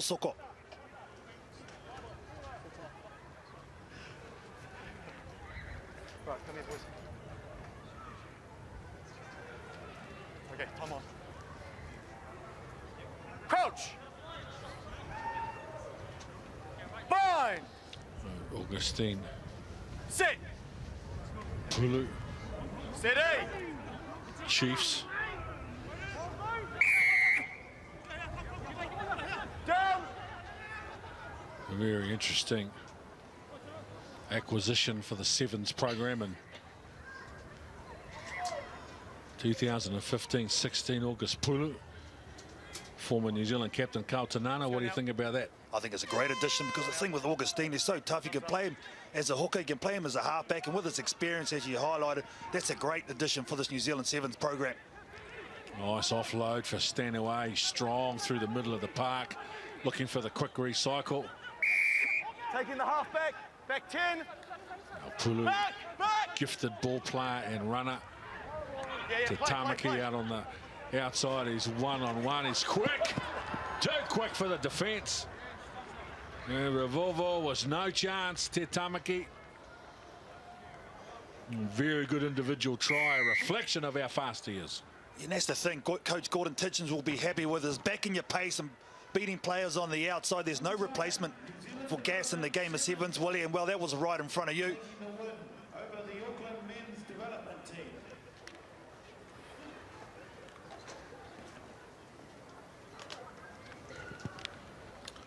Converts his own try.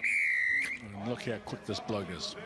See, right there, decides to have a go on the outside. That's winger on winger. And Isaac Te Tamaki,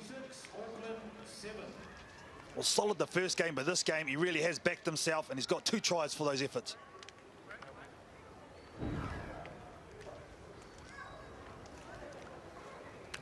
Another dominant performance on the New Zealand development side. 26 points to 7. And one of Auckland's outstanding players, Rocky Khan, captain, is with Willie Wilson. Thanks very much, Ken. Yeah, Rocky, not the result that you wanted, but you must be pleased with the way that your guys have fronted today. Yeah, really pleased. This is our first hit out together as a team, so got a lot of positives out of the last 2 games, so I can work on it from here. How good is this New Zealand side? Yeah, really good. It shows why they're, right up there, the world's best. So, it's a good learning experience for our boys.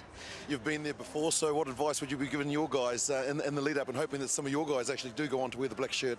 Just preparation, doing all the little things right, and working really hard. Yeah. All right, mate. Well, commiserations on the result, but well done today. Cheers, thank you.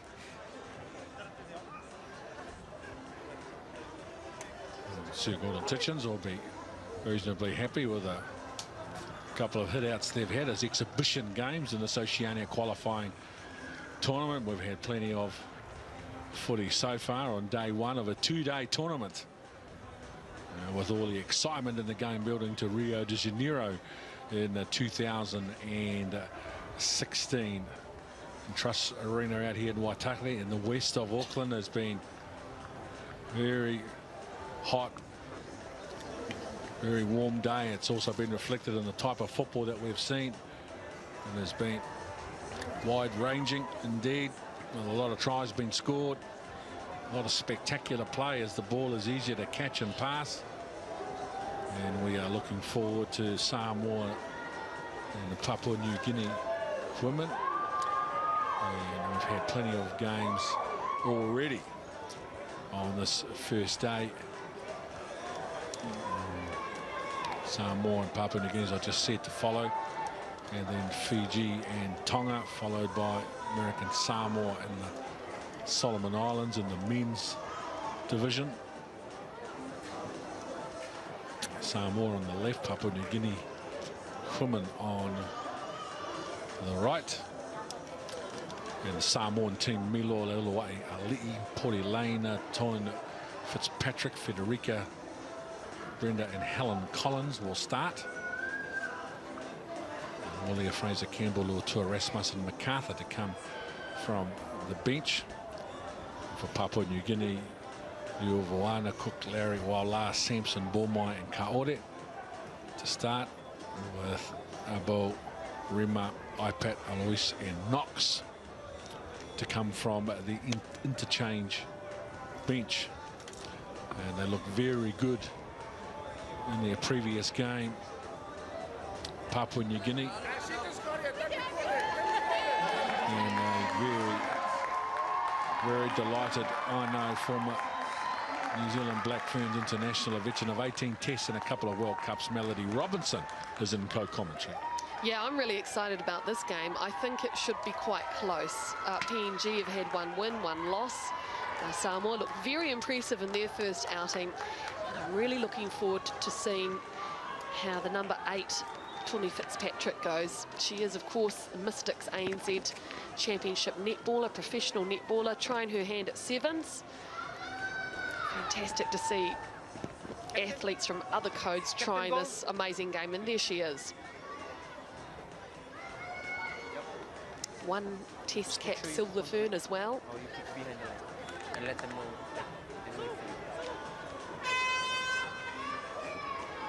Catching and passing is the easy part, Mel, isn't it? Yeah, it's the rucks. It's the rucks and the contacts. The hard, yep. It's the challenges. Papua New Guinea with first use of the football from the kickoff. It's a strong return. The inside pass from Kaore was a very good one, but it wasn't held. So Samoa will feed a scrum just their side of halfway. Well, interesting here because it was Tawny Fitzpatrick who really chased hard. She chased too hard because she needed to judge that she wasn't going to get to the ball, so just slow up so then you can make that tackle. But hey, Samoa scrambled really well. Crouch. Poldy Lane. Wayne. Halfback for Samoa. Good engagement from Helen Collins. And now they go into midfield straight away, and Federica. Now Mele Loalawa'i with a run. The ball is delivered on the inside but not taken cleanly. Wasn't handled, so no knock on. Good work from Samoa to regroup. Stay. Back. Fitzpatrick. Another inside ball this time. Brenda Collins strong through the middle. Brenda Collins, that's a very good carry inside the 22 now. Fitzpatrick at halfback, keen to get on with it. Samoa with a 3-on-1 overlap out on this right-hand side. They just need to keep their head. Federica with a strong finish. Samoa start well with a good try.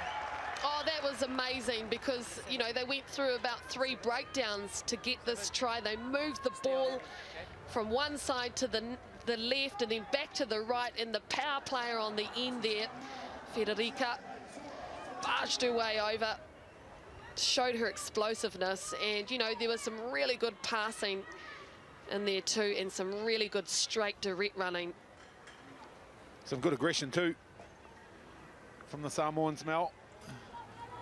Cleaning out players to get to the ball from that final breakdown, but they were only attacking against 6 defenders while Fredawaulu, the Papua New Guinea player, had stayed down. So they were always going to be short defensively, but they did well here, Samoa, to exploit the lack of numbers defensively. She's got a big fend on her, hasn't she? Put one on Larry. Plenty of support for the Samoan teams today. It's so good to see. A lot of blue jerseys out there. Samoa go deep on the restart. Papua New Guinea have to start from inside their own 22. But they are an athletic team. Bormai. Cook with a nice little dummy to get into the backfield of the Samoan defence. Now a left foot step on Poldy Lane. Drops the ball back out on the outside. And this is a very good run from Sampson. Pulled down short. Poldy Lane, great defence from Samoa. There was a try for all money from Papua New Guinea. Samoa found a way to get back and defend. And now they start from inside their own 22. Samoa, the chasers come in, a big left-hand fend from Federica holding off defenders. Now they drag it down just into Papua New Guinea side of halfway, and they win the penalty. This is very entertaining rugby. They go with the quick tap. Collins gets it going, and now Bellamilo in between 2 defenders thought about an offload. Poldy Lane, who made that important tackle, looking for a player available. Brenda Collins is pointing to go forward. She gets the football. Brenda, ball in 2 hands. A beautiful show and go, and she's under the post. Papua New Guinea playing tremendous football, and Samoa equally up to the challenge. Oh, wow. The crowd is standing up. I'm almost breathless from that one. And it all started, didn't it, with Poldy Lane when she did that amazing chase on defence, then got up and snaffled the ball. And it went through a number of hands, ended up in Collins for the try, but wowee, guts, courageousness, love it. Well, that's tough, isn't it, Mel, when you go from attacking, you run 100 metres attacking, and then you've got to go back and defend 100 metres. So tired just watching it, but a wonderful piece of play. This is the tackle. I'll tell you what impressed me is that initially she gave her the start because she was gesturing for the forward pass, but here's the finish. Fantastic finish it was. 2 from Brenda Collins. Well, they've changed up the team, Samoa, from the one that went over to the Women's World Series qualifier. They ended up 11th there, didn't do very well, even lost to Colombia. So this is a brand new team, new combinations, and they're looking good so far. Papua New Guinea, they're athletic and they're skillful. But Samoa have been so solid offensively and defensively, and playing with a lot of confidence on both sides of the ball. So Papua New Guinea have got to start from a long way out from the Samoan try line to make a play. The referees called the ball forward, so it's more pressure for Papua New Guinea. Yeah, I think Papua New Guinea are a little bit nervous. You know, they're just trying a little bit too much. They do like to throw the ball around, but they just have to go back to their pattern, their style, be patient. They're keen to avoid the contact too, aren't they, Mel? Either the step or the quick pass, trying to create opportunities through ball movement. They're enthusiastic. Crouch. Showing plenty of endeavour at the same time. Come inside, come inside. What's your mark? Yeah. Okay. Come inside. Good. Crouch. Fitzpatrick. Fine. Brenda and Set. Helen Collins. Cracks me up coming from netball straight into a scrum. Here's your contact. So, get in there, champ. They're too aggressive at the entry, Samoa. That's what they were penalised for. So Papua New Guinea, they've got the ball. They're a long way from the try line. Kaore. Good defence from Brenda. Helen Collins is over the ball, but the referee says Brenda Collins not rolling away, so the penalty for Papua New Guinea. Bomai. Papua New Guinea come looking in the middle of the park for a hole in the Samoa defence, and they're able to exploit it. Amelia Cook gets hit, and a good shot. Tremendous tackle from Polly Lane. She's been such a powerhouse, and what about this show of influence from Federica? And now Bellamilo, she's offside. It's almost a sin bin, and Helen Collins will cruise to the try line for try number 3. But it's Federica that's doing all the damage with the football in the middle of the park for Samoa. Isn't she just, Federica? She's got a lovely dummy on her. She likes to run it straight, very powerful. She's got the fend. And sure, finished off by Collins in the end. And look at her face. She is absolutely stuffed. She's putting everything on the line out there for her country. Well, she made the first tackle of the day, didn't she? Helen, it was a ball and all shot on an unsuspecting opponent. And she has maintained her physicality and her dominance throughout the course of the morning and afternoon. And have a look at Federica, their strong, powerful running, which has been a real feature, Richard Turner. Oh, it has been on both sides, though, to be fair, Ken. I've enjoyed the way the Papua New Guinea are always looking to switch play, bring the ball back, but yeah, certainly the dominance, the big difference here, just the simple power of the Samoan side. Too much for Papua New Guinea at this stage. Okay, so work really hard there. Just get the ball, hold it, and then just shift it. Good stuff, Monkey. Okay, keep it up. Kimmy, awesome, D. Okay, just gonna keep that up. So girls, get the ball, hold it, and just go on and finish the rest of the half off, okay? But just work really hard on D. No holes, spacing, keep the spacing closed. Kyle, anything work? No. First up tackles and we're sweet, hey? Yeah. Make tackles on your feet, fan out, and we're good. That's the only time they've made breaks is when we haven't come up, okay? And they're dancing around and no one's made a tackle, so we've got to commit there. Kyle, anything? We're just holding on defense. We're waiting for them to attack. That's it. Alex, go on. Let's go. Come on. And the Samoa huddle, the coach, Sydney Wesley, coach of Papua New Guinea, and you can see that from those statistics, position and territory, 32% and 18%. It's hard to be competitive when you can't get out of your own half and you can't get your hands on the football, Mel. Yeah, Papua New Guinea are a really good sevens team. They play with a lot of flair. They've got some really good strike weapons out there, out wide. But in this game, gee, Samoa have locked them out big time. They've got some good ball players, haven't they, Mel? They really do. They really do. Missing key player Helen Planga. She's out injured, which is a real pity for them. Just need to spend some more time on the ball. Sure, those the half-time statistics heavily in favour of Samoa, possession and territory. So Papua New Guinea just need to spend some time in possession of the ball, work their magic. Amelia Cook gets play underway for Release goal, roll. Papua New Guinea, and Samoa will start on their own 10-metre line with the football. Offload and the tackle, a nice fend from Balamilo. Under some pressure, good defence from Papua New Guinea on Federica, who's a big threat with the football for the Samoan team. The ball taken in by Papua New Guinea, that's tough. So Samoa will get the feed at the scrum. Claimed by Cody Lane again. She's having a really strong match. Don't step back, okay? Okay, let's go. Control. Right. Crouch. Bind. Sit. Steady, steady, steady. Cody Lane. No, onside.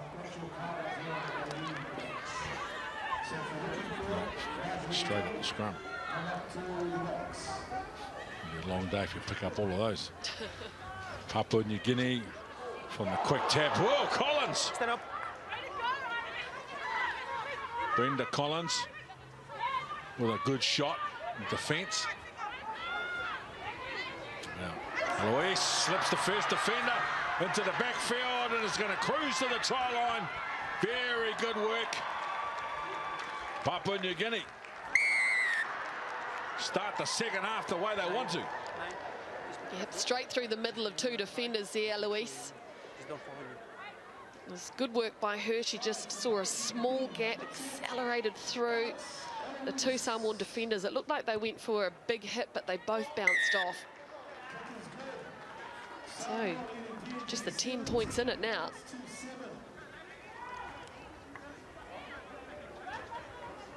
Yeah, just missed one-on-one, wasn't it? Didn't grip the arms.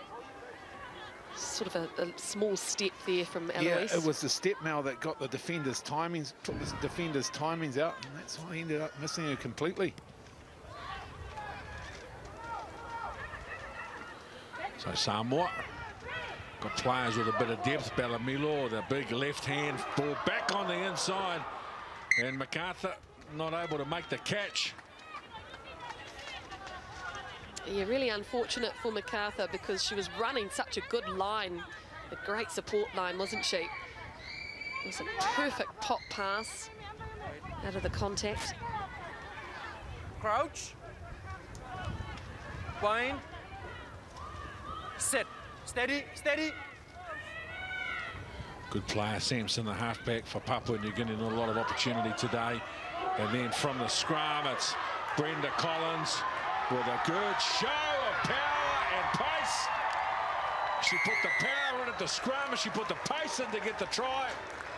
Tremendous individual effort from Brenda Collins. Well, you could replay any one of her tries that she's had today and they all look the same. They're straight up the guts, through the middle. We talk about direct players, she's certainly one of them. And she looks super fit too, I've got to say.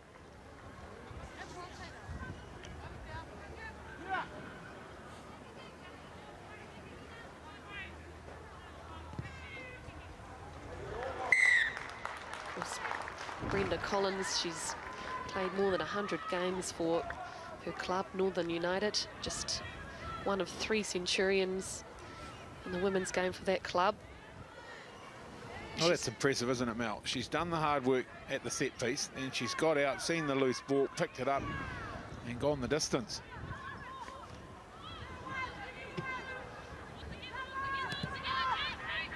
So 4 points to 7. Debbie Kaore under that ball. Papua New Guinea, and again they have the ball, but they have to start from deep in their own territory. Rema looking for some space. Abo, 2 tacklers waiting. One of them a bit high. Back 10 blue. That was definitely a PNG sandwich, wasn't it? It looked like it hurt. The Samoan defence has been good. Just conceded the 1 try.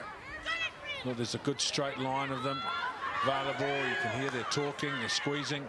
Papua New Guinea side for room and for time as well. This is Alois, the try scorer again. 2 tacklers available. It's the 10-metre line just to the left of your screen, so it's been hard going for Papua New Guinea to get some field position. There's the offload. One back blue. But it's gone backwards off a blue hand, so it's okay. The blue player had hands on the football. Very good work in defence from Rasmussen. Now, Polly Lane, what a game she's had, the number 7 for Samoa. Roll black! Roll! Quickly, roll.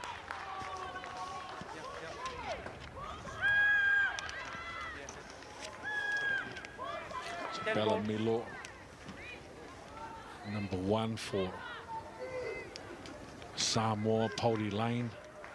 Stay. That's Milo. The ball given back on the inside and then back to the right. It's a set play. And MacArthur was the target. Good move. I liked how they changed direction there. Really manipulated the defence. Made it move. Just if MacArthur just had held on to it at the end, who knows? It could have been another try. So it's the same shape with their setup. This time they go to the left side, little show on the inside before they pick up the second receiver. Molia Fraser's hard to pull down. Molia Fraser stands and offloads the ball. Ballamilo with a little tip on down the left, and it's Justine Luatua with a comfortable finish. What I really liked about that is standing in the tackle and being really strong and very tough. But Melo, she identified that it was going to be a 2-on-1 situation on that short side, and she went to the left and gave it off to Luatua.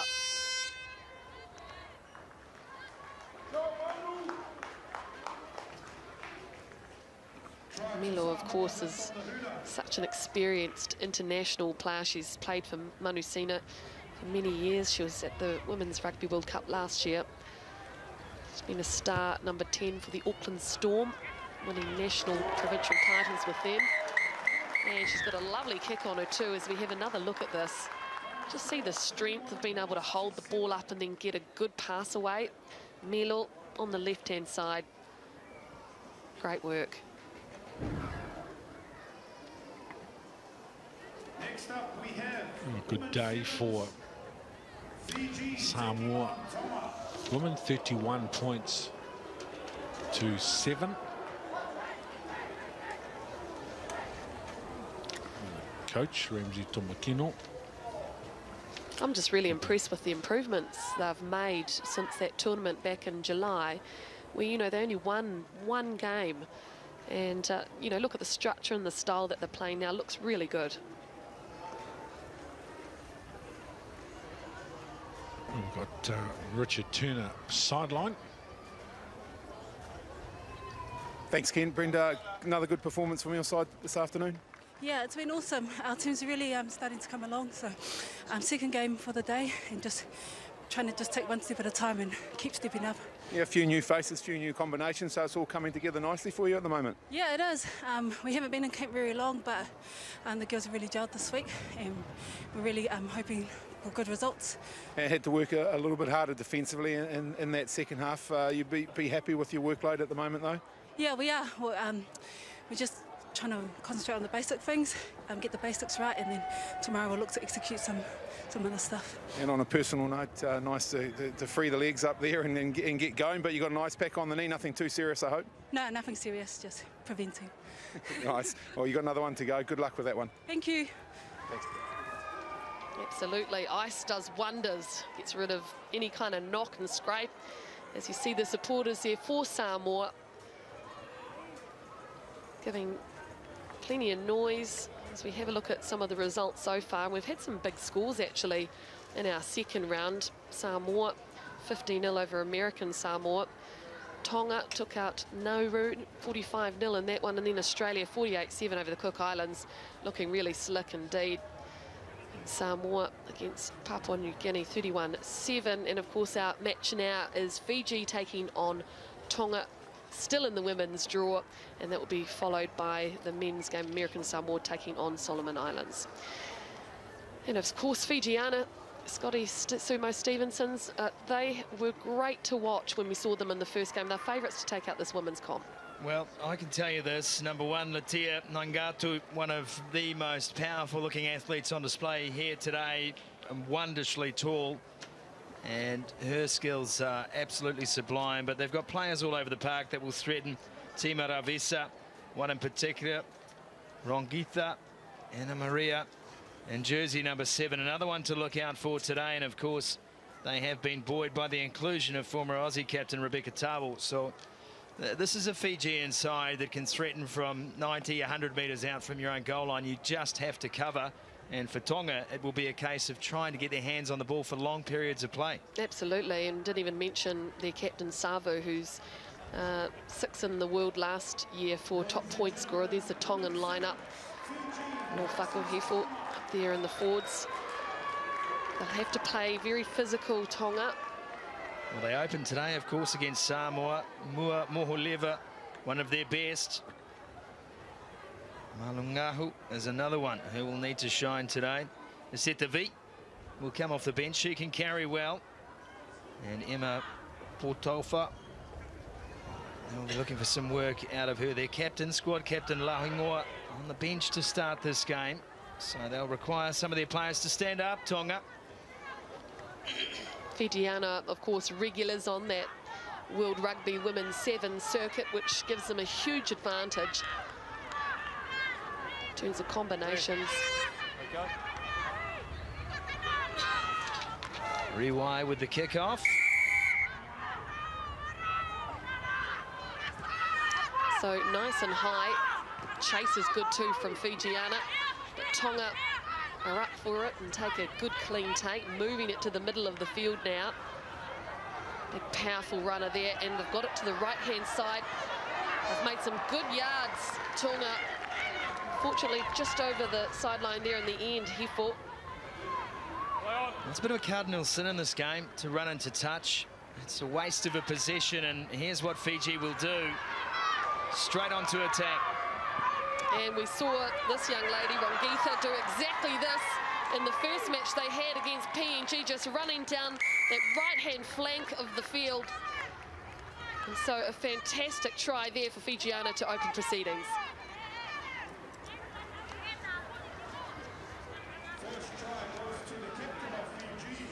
Anna Maria Rongitha, a real opportunist in this game. Saw her in her last outing, able to make good decisions around the base of the scrum, able to make good decisions in a hurry, quick taps, heads-up plays. And let's not forget too that it was Riwai, there she is there, that big, beautiful pass out wide. She knew that Rongitha was free. And just look at the balance and how she runs. So once again, the kick very high, this time just a little too deep. So Tonga able to take it without too much pressure. One-off runner now. And Ulofaki. Now they go to the middle of the field again. This Itiake. Shapes up the dummy. Sees a small gap. Doesn't quite get through it. Fiji contesting for the ball. Well, I don't know if that's the way to play Fiji, Mel. They're very good at the breakdown. As you said, they've got experience on the World Series, so they know the technical aspect of winning the turnover play. Tonga's got to find a way maybe to stretch, but then I guess you run the risk of being turned over wide and then having tries scored against you that way, but you just can't afford to take it into contact repeatedly against this Fijian side. Absolutely.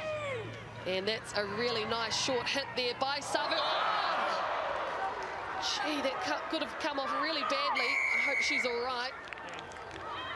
Well, that is something different. I'll give it that. She's auditioning for the Olympics gymnastics rather than the sevens. And so Fijiana, very close. Tavu unselfishly gives it away. And they've gone over for their second in Nangasau. Just endless looping replays of Savu, please. Quite possibly the most extraordinary sidestep we'll see today. It's one of the weirdest tries I've ever seen, to be honest. I just don't even know what to say about what was even going on with that. Well, that's the best thing about Fijiana. They always surprise you, don't they? She's got to take the kick now, so she's perfectly fine. It was some run, and then at the end, it was just caught in between trying to sidestep and trying to hurdle. Lovely little dart there from Rongitha.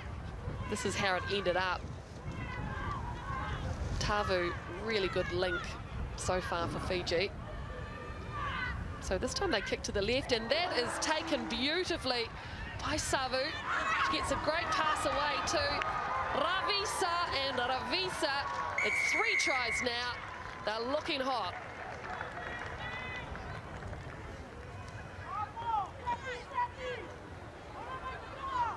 Wonderful play, Fiji. Tima Ravisa showing her qualities. It is a relentless onslaught from Fijiana in this game. They have threats all across the park. Players 1 to 7, all of whom can break tackles, all of whom can find space, and all of whom can make a good pass in the game. They are a tough proposition for any side here this weekend. And the conversion no good, but they're going up in 5s. Just this brilliant kickoff that Savu chased. She didn't even have to jump to get that. And then the draw and pass, the footwork, the swerve, the speed, everything was there to be seen. So this time a more orthodox kickoff. And nice step there from Tonga. It's Moholeva, who's played very well for her country today, no doubt about that. Gets involved again. Mailangi. First infringement, holding on. Yeah, just didn't release on the ground. Well, the cleaner was just a step too slow there. I think this is the way you got to go against Fiji. Probably go a bit wider and attack them in the 10-13 channel. But just the support play is just too slow. That's at right. the moment. And you'd rather see the offload and tackle, KT, player on the shoulder in support rather than taking the ball to deck. So another darting run here. Geetha putting it through the hands. Tavu attacks the line. Oh, that pass, the bounce just sat beautifully for Fiji. And Nangasau will go over for her second in this game.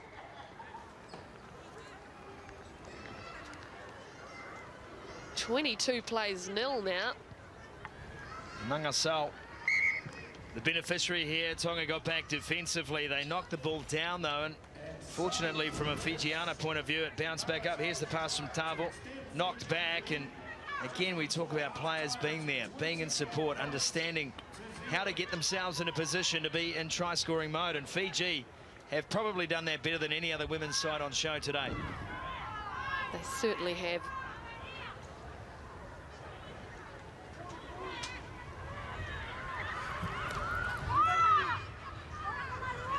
Nearly on the 22. Takes the contact on and stripped away there by Savu. Tavo. Nice passing and lovely cutback. Oh, stop it! That footwork. Ravisa. It's beautiful, isn't it? Carlton Ana, talk us through that. What a beautiful late cut, wasn't it, from Ravisa? The only person who was going to get it was herself, tripping up at the end there.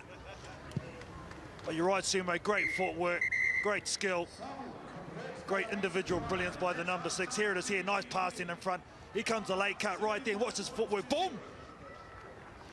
That is the perfect late cut. She stayed on the outside till the last minute and then popped into that little hole. A wonderful half of footy from Fiji, 31 points to 0. They lead the Tongan ladies here at Waitakere Stadium, but what we have seen are not just a bunch of tries, we've seen a bunch of fantastic tries. You stay in the system, all right, we're fine. Raz, the same for you, okay? Going chasing hits, you don't need to do it. We need to stay together.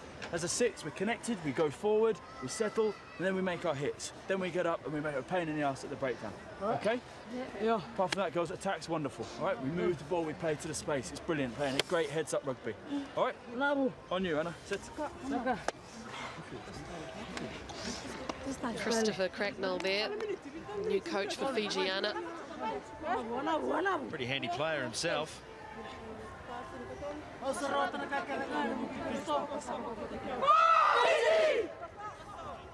Yeah, keep going, girls. Looks really good out there, and it looks like you guys are having fun. Okay? Okay?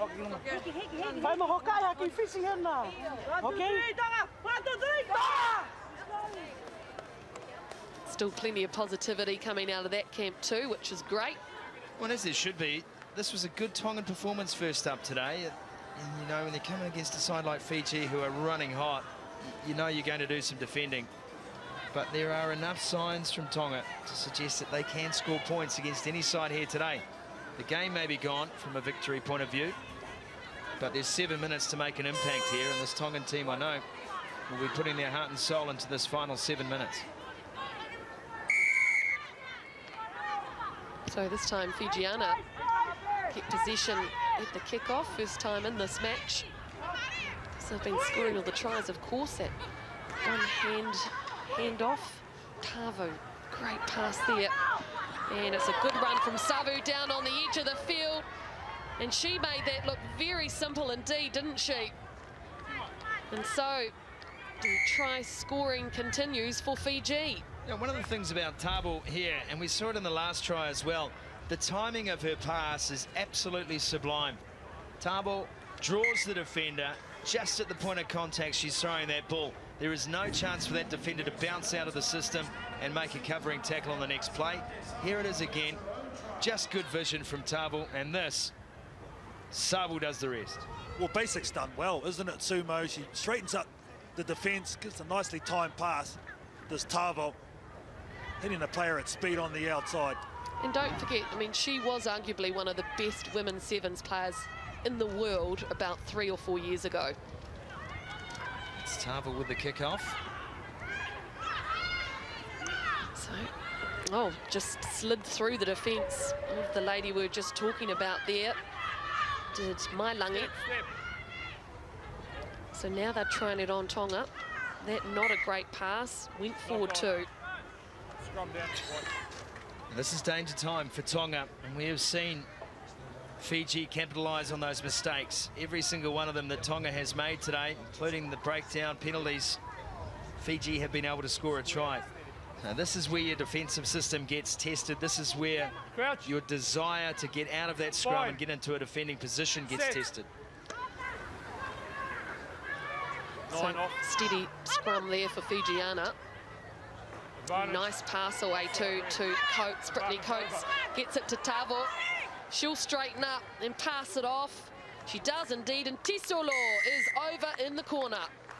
Louisa, the beneficiary there. Again, scrum was just good. The platform was solid. Tonga just could not get out in time. KT, again, as you said, sevens done simply. Exactly right. And the thing for me, Sumo, is that they're playing as a team. There's no individuals going on their own tangent. They're keeping within the team structures. passing the ball on and everyone's getting a touch. That's the thing for me. Everyone's playing confident and everyone's sticking to task. That's been the most impressive thing for me for this Fijiana team over their first 2 games.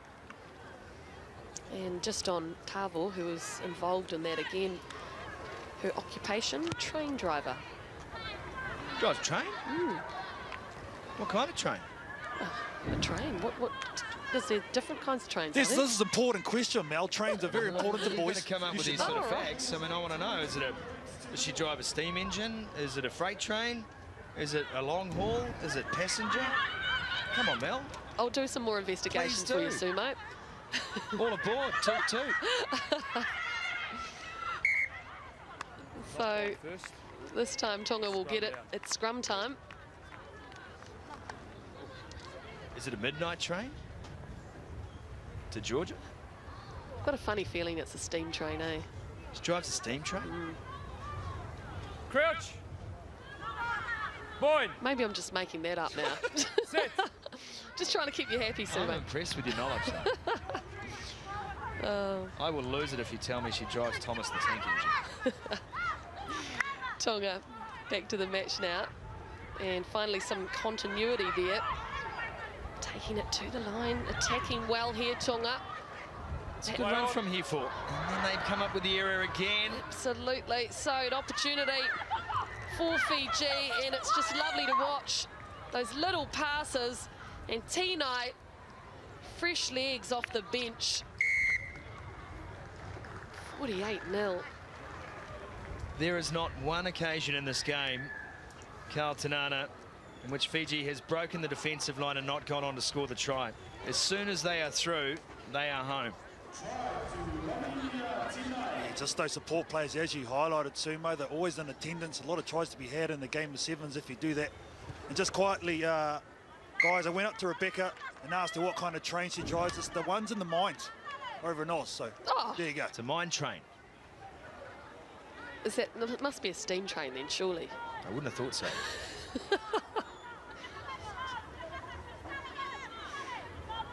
Oh, it's just relentless, this wave of white jerseys. As are these train facts. And Fiji again. Oh, nearly trips over, but stops and starts again. Lovely little backhanded pass. And it's Nagato who ends up with the 5-pointer, but so good, Rongita. Well, I'm running out of superlatives. I need a thesaurus. This is just a ridiculously amazing display of skill from this Fijian women's side. 55 points on the board, still 90 seconds to go. This is a cleanup. And not only that, they don't look tired. They look so conditioned. You know better than anyone else, Mel, if you've got the ball, it's a lot easier game to play. Game of sevens, and you're going forward rather than making tackles and getting off the deck. Pretty good attempt, but no good on the conversion. 55 the score remains. There is a shot of Latia Nangato, an athlete. Yeah, and just attacks in the air. The best teams in the world turn around kickoffs as an attacking weapon. So, very high. And a mistake there from Tonga. And Nagato, very familiar sight once again. That running style. And it's another try for Fijiana. What a statement. Nangato gets the action replay try. This time she chased hard on the kick. Tonga unable to get the ball under control. And this imposing Latia Nangato chased hard, harassed the defending player, managed to win the turnover and score the try.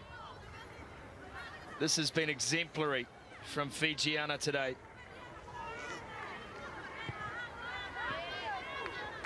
And great kick too, 62-0. It's another look. We're using the sun to great effect there. You can see them shielding their eyes. They go a bit too forward and it pops up beautifully. Big lanky Fijian. Still time to play. Absolutely, they've changed it on the other side of the field, and this time it's Tisolo who came away with it. They've got magnets in their hands. They really do. Tamoy gets the ball away. Coates tries to make the tackle. Tonga still have it. And it's kicked away now by Utofa. So 14 minutes has gone, and that is the full-time whistle. So what a great performance there from Fijiana. 62 points to 0. They get a very big victory over Tonga. Well, I tell you what, if you are watching this tournament and you have already made it to the Olympic Games, you are going to be back in Fiji to do the job this weekend, and then you are going to be worried about your own chances in Rio. Outstanding performance from Fijiana. They have defeated Tonga 62 points to 0 this afternoon.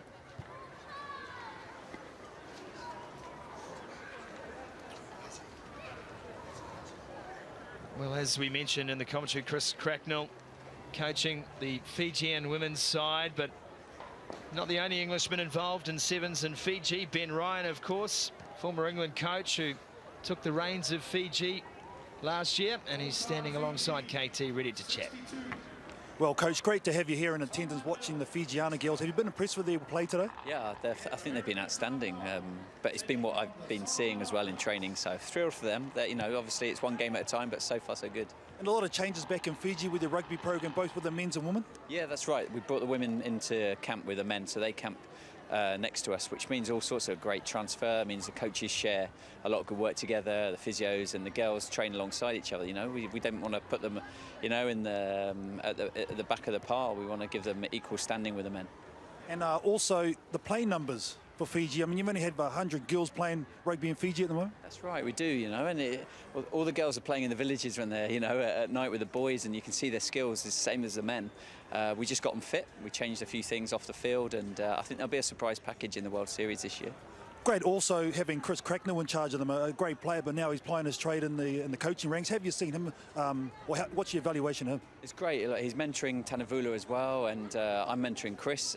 He worked with English women for a couple of years on and off, and age group stuff. So he's a good young coach, exactly what the program needed, and he's loving every minute and very grateful for the opportunity to coach such a good bunch of girls. Now, you won the World Series, deservedly so, Fiji. How have the men been going back at home? Okay, well, we've done the first time we've had a bit of pre-season in the gym, so they had a couple of months getting big. They're all about another 3 or 4 kg. So yeah, Save Urafas are tipping in at about 104 kilograms now, and wanted to beef them up a bit because it's a long year. So we're not going to get much breathers once the series gets going, and everything's set towards the Olympics. I want to do well, want to start well, but there's a bigger goal in sight. Well, great to have you here, Coach, watching over the weekend. Thanks for coming. Good luck for the upcoming series. No, Vinaka. Great to have Ben Ryan here as we look at some of the results from earlier. Samoa against Papua New Guinea, 31-7 in the women's section, and Fiji just comprehensive, getting the job done by 62 points to 0 against Tonga. So the next matchup, as you can see on your screen, is American Samoa against the Solomon Islands from the Trust Arena here at Waitakere City. Good crowd, a little bit of a breeze that's been there, but thankfully the sun has come out. You can see the breeze in the plants in behind where the crowd is. It's been a good crowd. They've been vocal, and they've certainly enjoyed the sevens that they've been watching. Joined in commentary by Richard Turner. And Richard, this is what it's all about, the opportunity to get to the Olympic Games in 2016. Yep, very big show that is, Willie, so plenty to play for. It is a tough tournament, only one side, the winning side obviously gets that opportunity. They'll have another chance though, the guys that don't succeed here. So good stage for them and a good opportunity to get out there and show what they are made of. That is the American Samoan side, and here is the Solomon side. Kaituru is their playmaker. The Yi, who got a big hit in one of the earlier games, is back there. But these two sides have played 2 matches today against Papua New Guinea and Samoa. Both have lost in similar veins and with similar scorelines. So Kaltanana, this is probably the match where they feel that they can get a victory, and it's going to be a tough one for both teams. Oh, most definitely. Teams with equal ability, I think, Willie. So I think this one's going to be quite an entertaining one, and finally one of these teams are going to taste victory. Australian referee Jordan Way to control the match. Solomon Islands there in the yellow, blue, green and white. And American Samoa in the blue and red. There is one of the American Samoan players, and Ryan Panga had a contract in American football. Unfortunately, made a mistake and contract ended, but he's back playing rugby. It's good to see him using sport as part of his rehab. So the Solomon Islands to the left of your screen.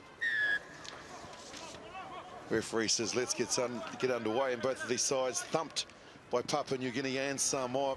Falls into the hands of Johnny Vo from Leone club in American Samoa. Population of around 10,000. And this is Tonga that we've spoken about. Lovely footwork.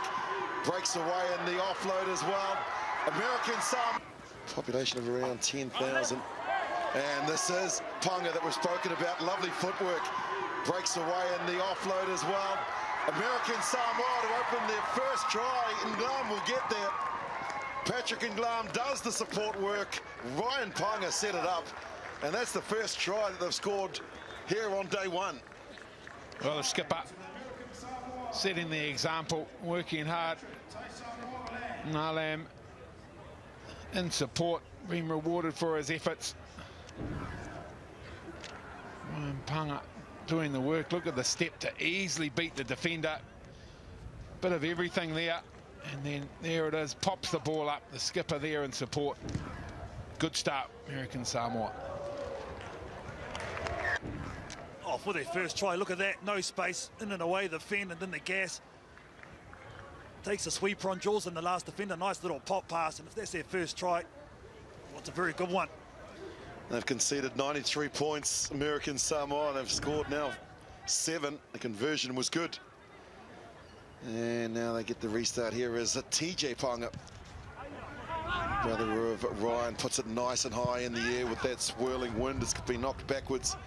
And finally, the Solomon Islands will get some possession. Kai Tu'u, big dummy, and then takes the gap. It closes, but then he gets through. The offload is a good one. Hasn't gone forward. Singa Moana gets the ball. So much better contest here. These two sides very evenly matched. And you'll see that they'll hold on to possession a lot longer than when they did when they played against Papua New Guinea and Samoa, who were just so much bigger and a lot more physical at the breakdown. Their ball retained again. The counter ruck comes in from American Samoa, but he's gone off his feet.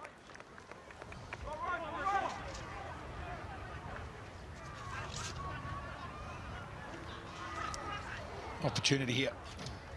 Solomon spent some time in possession of the ball. Going to look for the easy yards. Not a bad thing, given that the wind's blowing across that, so he should get some reasonable yards, and he does so. Some easy meters, and now deep inside American Samoa territory. Opportunity to work from the set piece here for the Solomons. They didn't have too much success in the line out against the bigger opposition of Samoa and Papua New Guinea earlier today, but now they look to try and get the big man up. It's not straight. Delai Varata went high. The pass or the throw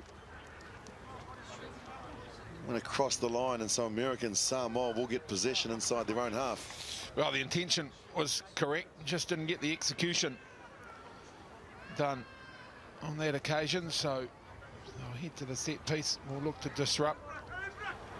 American Samoa are pretty solid at scrum time. Panga, TJ Panga in jersey 4 for American Samoa. His brother Ryan stands out on the wing. And now Panga looks to try and steal a few inches and a few meters down that sideline. That's not where you want to go. You've got to fight to stay in. And he's just handed possession back to the Solomon Islands. And they want to get on with it. So they do. Kai Tu'u gets it one wide, and now they start to build some momentum. The hold and then the pass to Yi. Shane Yi on the outside. Brought down in a good tackle, holds on to the ball. It's available now. The hit, the spin, has he got enough? No, he's stepped into touch. Good tackle from Ponga. Yeah, good scrambling defence in the end from American Samoa, but good build-up from Solomon Islands. Not too far away. Good big hit defensively from Ryan Ponga.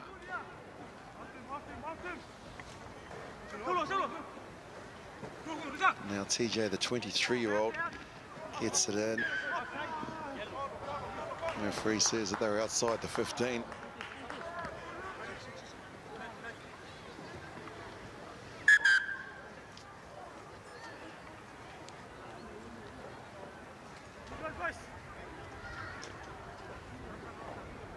These two sides were involved in the Pacific Nations Cup.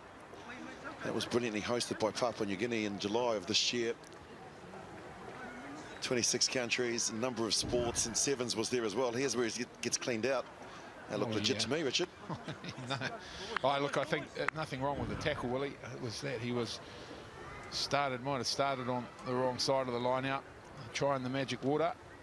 See how that goes, but basically got blindsided. So they're the worst kind of hits when you don't expect them, so you're not set for it. It's got to his feet though.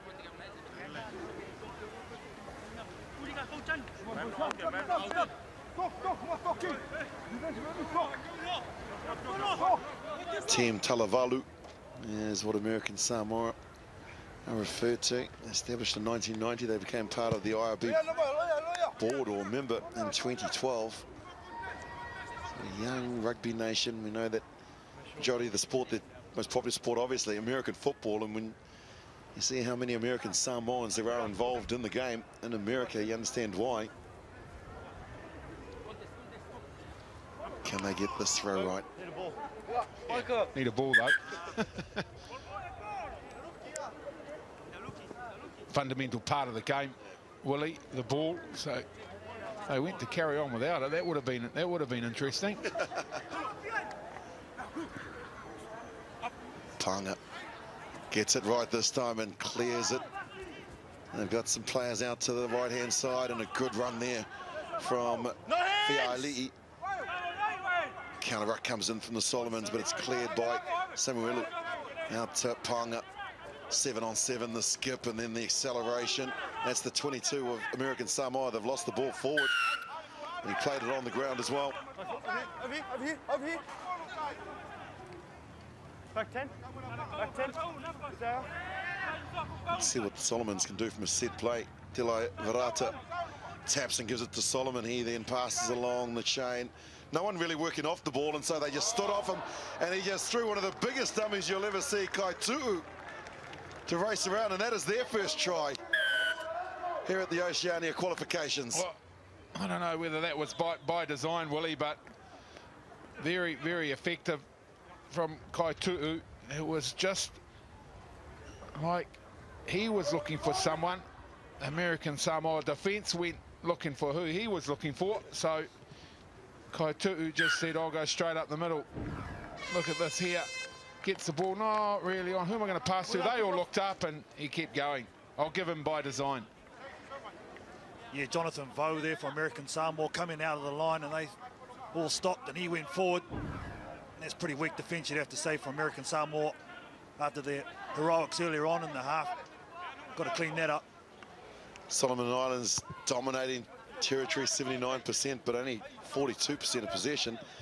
American Samoa will have the last say of the first half. They've got possession. They're going to have to go 75 metres, and they've lost it forward. So a disappointing end after what started out to be a very promising first 3.5 minutes for American Samoa. The mistake made, and we head to the break.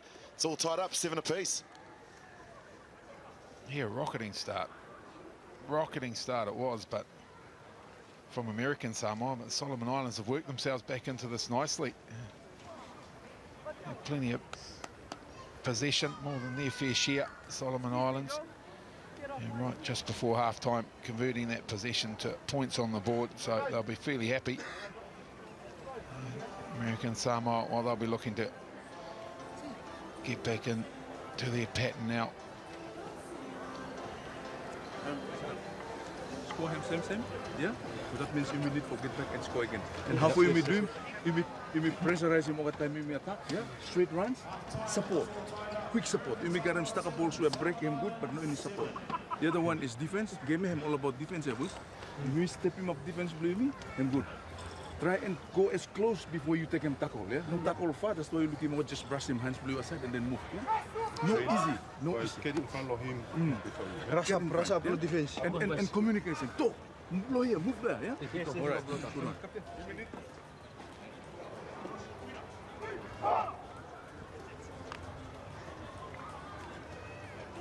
Well, Solomon Island message pretty simple, and I would have picked that American Samoa's would have been pretty simple too, Willie. They just need to reverse that territory stat. So they've dominated, well, they've had the better of possession, put it that way. They've been playing the game in the wrong part of the field, so no doubt that would have been the fair part of the coach's message at halftime to them. 23-year-old TJ Panga, jersey number 4, will get us underway for the second half. American Samoa in the blue, red and white, up against the Solomon Islands, 7-all. Converted try and a mistake, an uncharacteristic mistake. Unforced error from the try scorer, Kaitu'u. Just looking up, and KT, that's a coach killer. Yeah, fundamental basics. You see there, he's disappointed himself. They cleared it well from that contact area, congestion area. It would have been a nice release, but it's a great opportunity here for American Samoa, who I think in that back half, or back end of that first half, got intimidated a little bit by the Solomon Islands physically. Coach. Binds. Got options both ways. Sit. Got someone standing straight behind the scrum for American Samoa, and they've got a big blind side as well, and that's where they feed it. They decide to come to the open. Skip and then out to Panga. Panga now puts on the accelerator, throws the ball on the inside. It's gone forward. So the Solomons will be happy to see the scrum set, and I suppose it's just experience, Richard, where these guys don't play in tournaments week in and week out or all year round, and when they get the opportunity to throw the 50-50 pass, that's their instinct. Yeah, and just a lack of patience, Willie, just trying to force it there. American Samoa talked about them not spending enough time in this part of the field, so they just need to be a little more patient. No need to overcommit when it's unnecessary. Keep possession of the ball, start working their width, create the opportunities from there. Gallo Felix Solomon is the man that wears jersey 4 for the Solomons. Going to have to go 101 metres. Lovely step. 3, he's beaten on a dime, and then he releases the big wide pass out to the space that is available. And here comes Yi, Shane Yi. Gets around and throws the ball out the back. It's been picked up by Singa Moana. Singa Moana, just the defender, right, takes him on and gets rid of him too. There's the sweeper. That's the older brother. And now Panga has it. Must be on our feet to play the ball. No advantage, knock on. It was really good. Right up until the end from Singa Moana. Done himself some damage as well. 2 down. Well, Johnny Vo was looking for blokes to run over. Handled that space in front of him.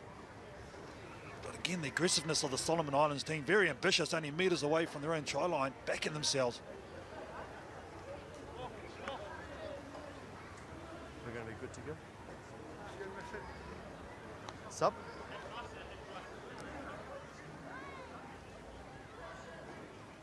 I think this is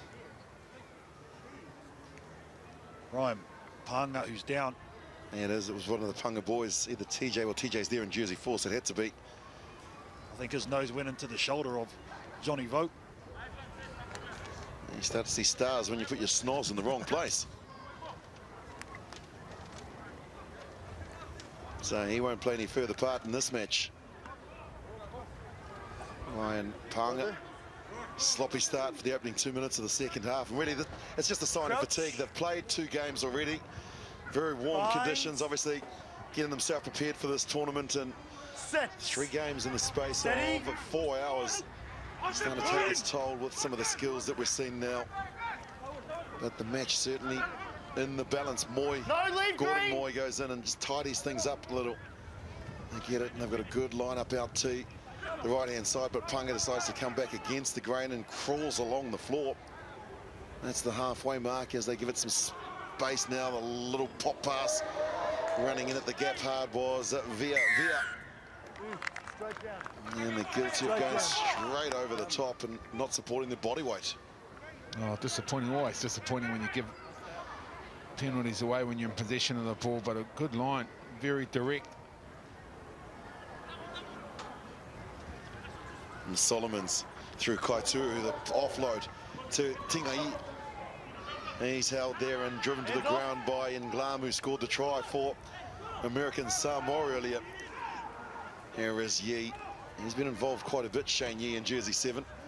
They push it wide. They get it back here and now. They just need to show a little bit of patience here, Solomon Islands. First team to show some patience, I think, will win this game. They can hold on to the ball. Now they pop pass out to the big man, Delai Varata.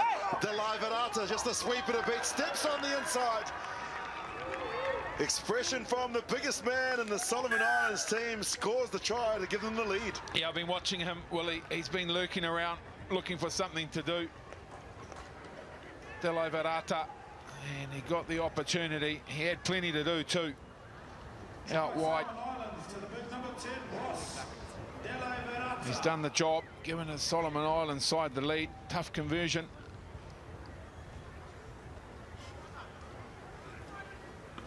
For you and me, yes. Yeah. Hey, see? Hey. Told you. Delai Varata from the Hammerheads Club in Honiara. Here is the try scorer. Look at this, he had plenty to do here. He had a defender on him immediately. He beats the big man, gets going, had the sweeper to beat. I thought he was going to do it physically, but he put the step on, brought it round by the uprights. Conversion no good. 12-7. Possession now with American Samoa. They've got some big boppers of their own running down the left-hand flank. They come across, the ball gets flung inside. It's been lost forward, and so an advantage here for Solomon Islands to counter-attack. Ball is there, they pop it up, the advantage is over. They've got plenty of players out in the open field, and that's where they look to move the ball. Now they need someone to straighten, and that somebody is Yee, but he's lost the ball forward, so double knock on. American Samoa with a real chance here, KT. Well, you can just see the inexperience here, Willie, from the Solomon Islands team. He knows he should have gone wide. He had a player outside him. That's your natural instinct when you're not fit enough to take it back into the contact area, and that's the turnover. The American Samoa needed converted try to win it.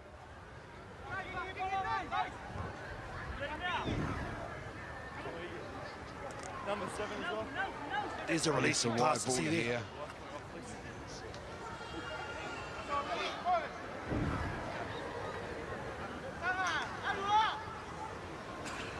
Well, American Samoa, after scoring the first try after 3 minutes, have been playing. Crouch. Really, they've been doing a lot of defending, and now they have a chance to try and win the first game for them. This will be the final match for these two nations. Tonga gets it in and gets it out cleanly. They thought about coming back to the left, and then they opt to just hold on to it. On this occasion, he doesn't give the ball. Wants to try and back his pace on the outside, holds on to it. Backing in is Via. Counter-ruck comes in from Bakila, and he's done very well. The new man has just come on the field in the afro. Taps and goes, does Bakila. Maybe they just needed to slow things down to the Solomon Islands, and I think they'll do that on this occasion. Well, they've tapped and gone. They want to get on with the game. Showed it, did to Kiu. They get it back now, so we're into the last 50 seconds of the regular time. Gets through the first, can't get through the tackle of Lia Ia. Out to Kiu. Another tackle that would have been marginally high, but the referee says his advantage is over, and now Bakila just gets it and throws it back into Yee. Yee with a lovely little offload, and now Yee's there again. Another pass. Here's another try scorer, Delai Varata. They're queuing up this 3-on-1. Someone just needs to go straight. They go straight. The inside pass. Singa Moana puts it beyond doubt. And the Solomon Islands will score their third try and take out the match. Well, it's an opportunity to do it easier than how they did it, Willie, but they did it all the same. So, game done and dusted, game, set, match, Solomon Islands. So, they've come back from a good start from American Samoa to be the dominant side here. Solomon Islands, this time the conversion is no good. 3 tries to 1. The Solomon Islands get the job done in their final match. And KT, you would have loved this. And they get it out into Moses Singa Moana. He brings it around. Conversion's not successful, but they've got enough points on the board. They have beaten American Samoa by 17 points to 7.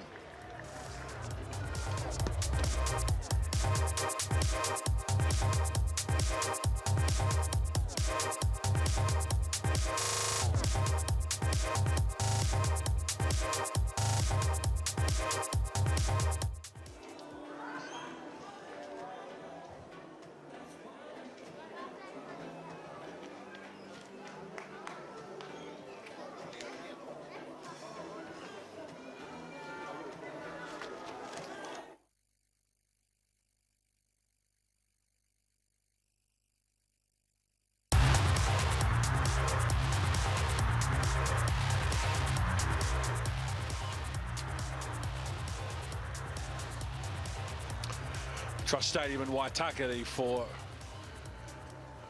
remaining games on day one. We're looking forward now to Samoa and Papua New Guinea, which is up next, followed by the Cook Islands and Nauru. And Australia, who along with Samoa have been the two best looking teams in the men's division so far today. Tonga will find it a long day defending Australia with the kind of form that they have been in on day one. And for Papua New Guinea and Samoa, who will start with Lolo Sele Sele Saena, Setulanga, Mealoi, Toloa and Soialo, with Saufoi Solea Hunapo Nofoa and Danny Tusitala to come from the bench. For Papua New Guinea, Kopuk, Nelson Toria, Kautu, Vali, Loma and Hensley Peters will start, and Morris, Kuso, Clement, Guys and Kalua from the interchange bench. Familiar figure of Falaminga Sele Sele, who has been again in outstanding form on both sides of the football. Sele Sele, and co-commentary with me, former All Black Richard Turner. Looking forward to this one, Ken.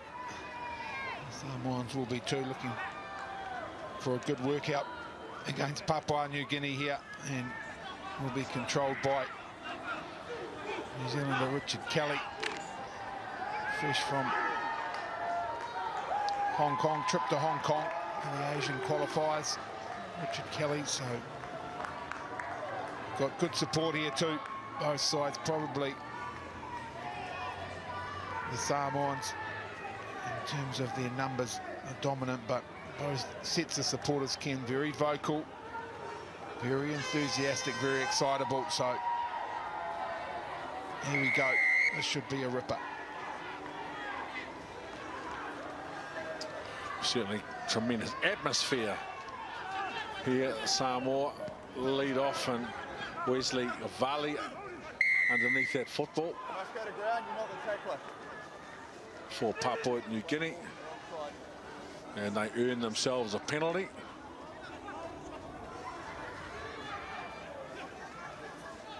So Papua New Guinea have looked very likely various stages throughout the day, and Samoa very good in the tackle ball area. It's where they have been dominant. Samoa Toloa, Setulanga, Sele Sele with a left foot step, two left foot steps from Samoa in very good position now. Jay Saena, and a beautiful offload for Saena. Setulanga with the finish, and Samoa, after doing outstandingly well at the breakdown, come up with a spectacular show of skill. Oh, heck of a start, Samoa. Very, very good execution, good awareness, some good individual skill on show. Conversion will drift away on the wind. A great start, very impressive from the Samoans. The turnover came. Papua New Guinea had possession of the ball, but look at the steps, look at the footwork from Saena. Impressive, and then they do well here. The Samoan players get there in support, and then dominant numbers, quick shift of the ball, and great start. A bit deeper on the kick restart this time. Samoa, work being done by Fale Soialo to hold the defender up, and they're rewarded. Samoa very good at the kickoff. That was a set play. They deliberately went long, had good hang time, and then good technique once they got into contact. Yeah, and clever use of the elements too, Ken. I saw a couple of sides earlier just kick out on the full. Not being aware of which way the wind's blowing. Samoa just kicked it into the breeze, so it set up nicely. They got good numbers under it. Gave them time to get their good pressure on. Now they've got possession of the ball from the set piece. So Saena and Mealoi with a little wrap around on the right-hand side, and coming at pace, Samoa Toloa in the corner for the second try. Looks simple, but it's a very good read here from Samoa. From the set piece, Papua New Guinea had to make a decision defensively. And it was a great read from Samoa. They chose to go right. Simple catch pass, good numbers. And Papua New Guinea not able to make the defensive adjustment quick enough.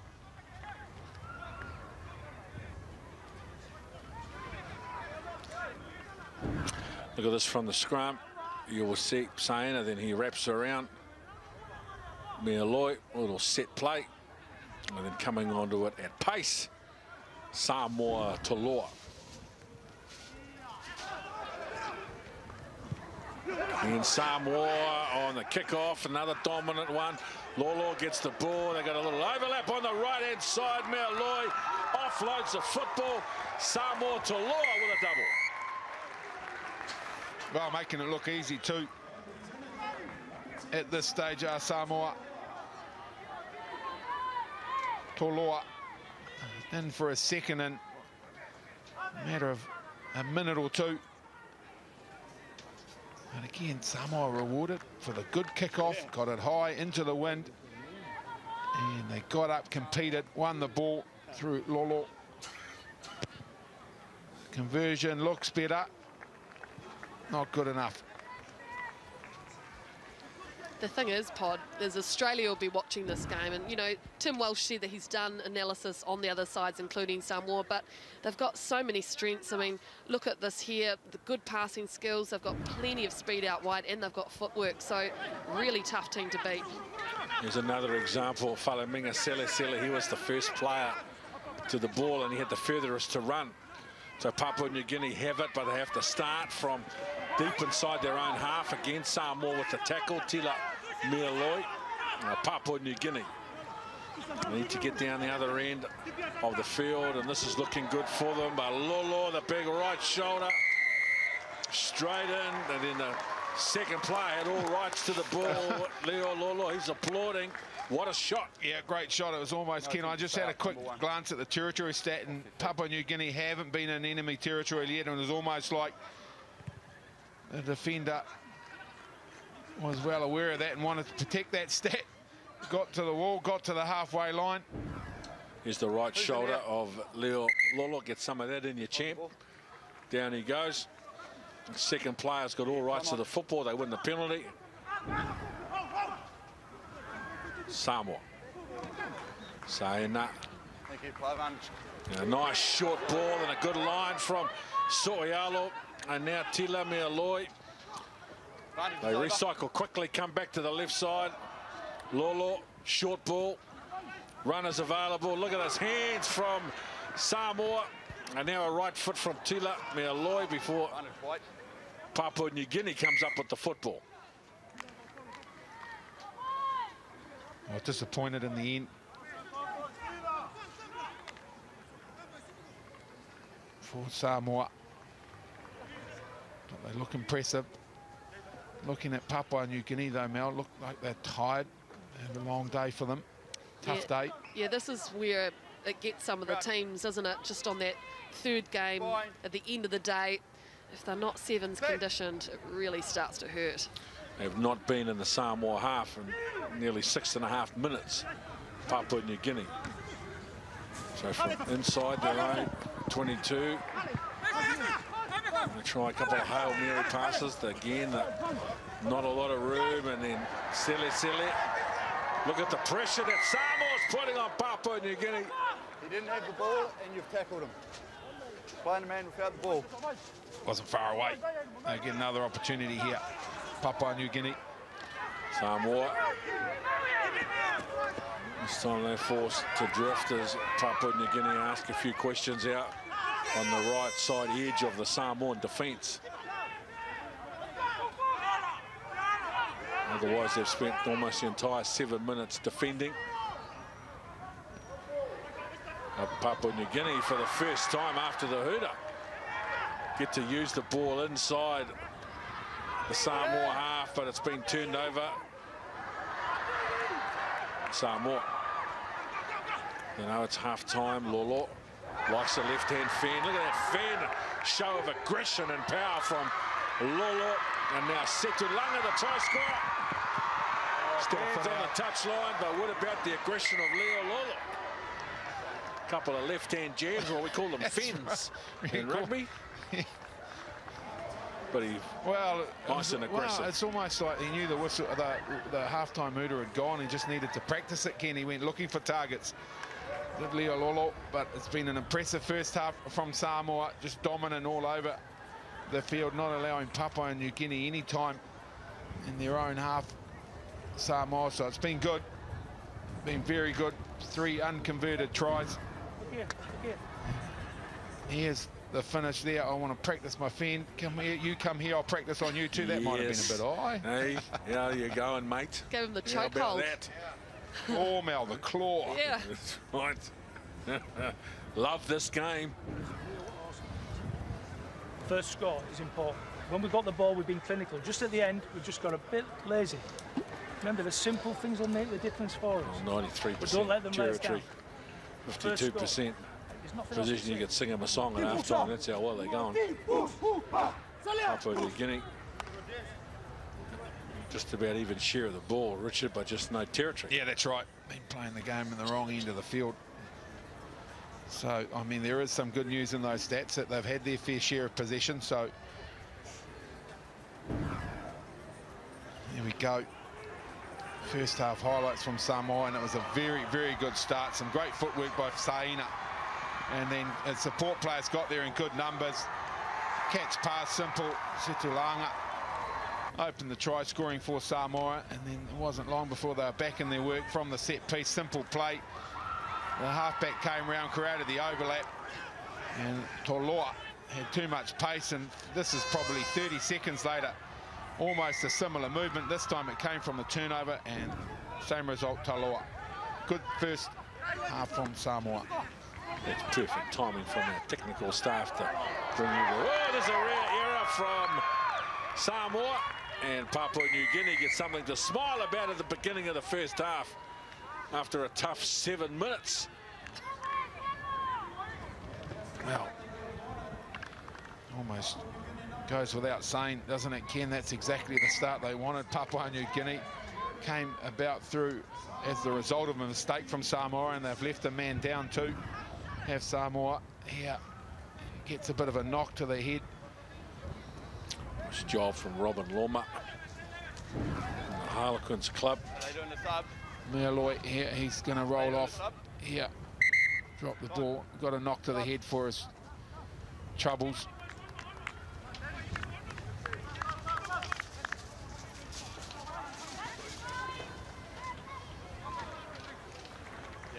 Danny.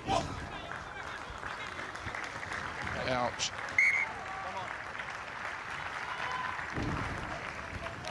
Danny Tusitala. Come on. The ball is short. Samoa did not play at it. Yeah, line out. We must play a line out.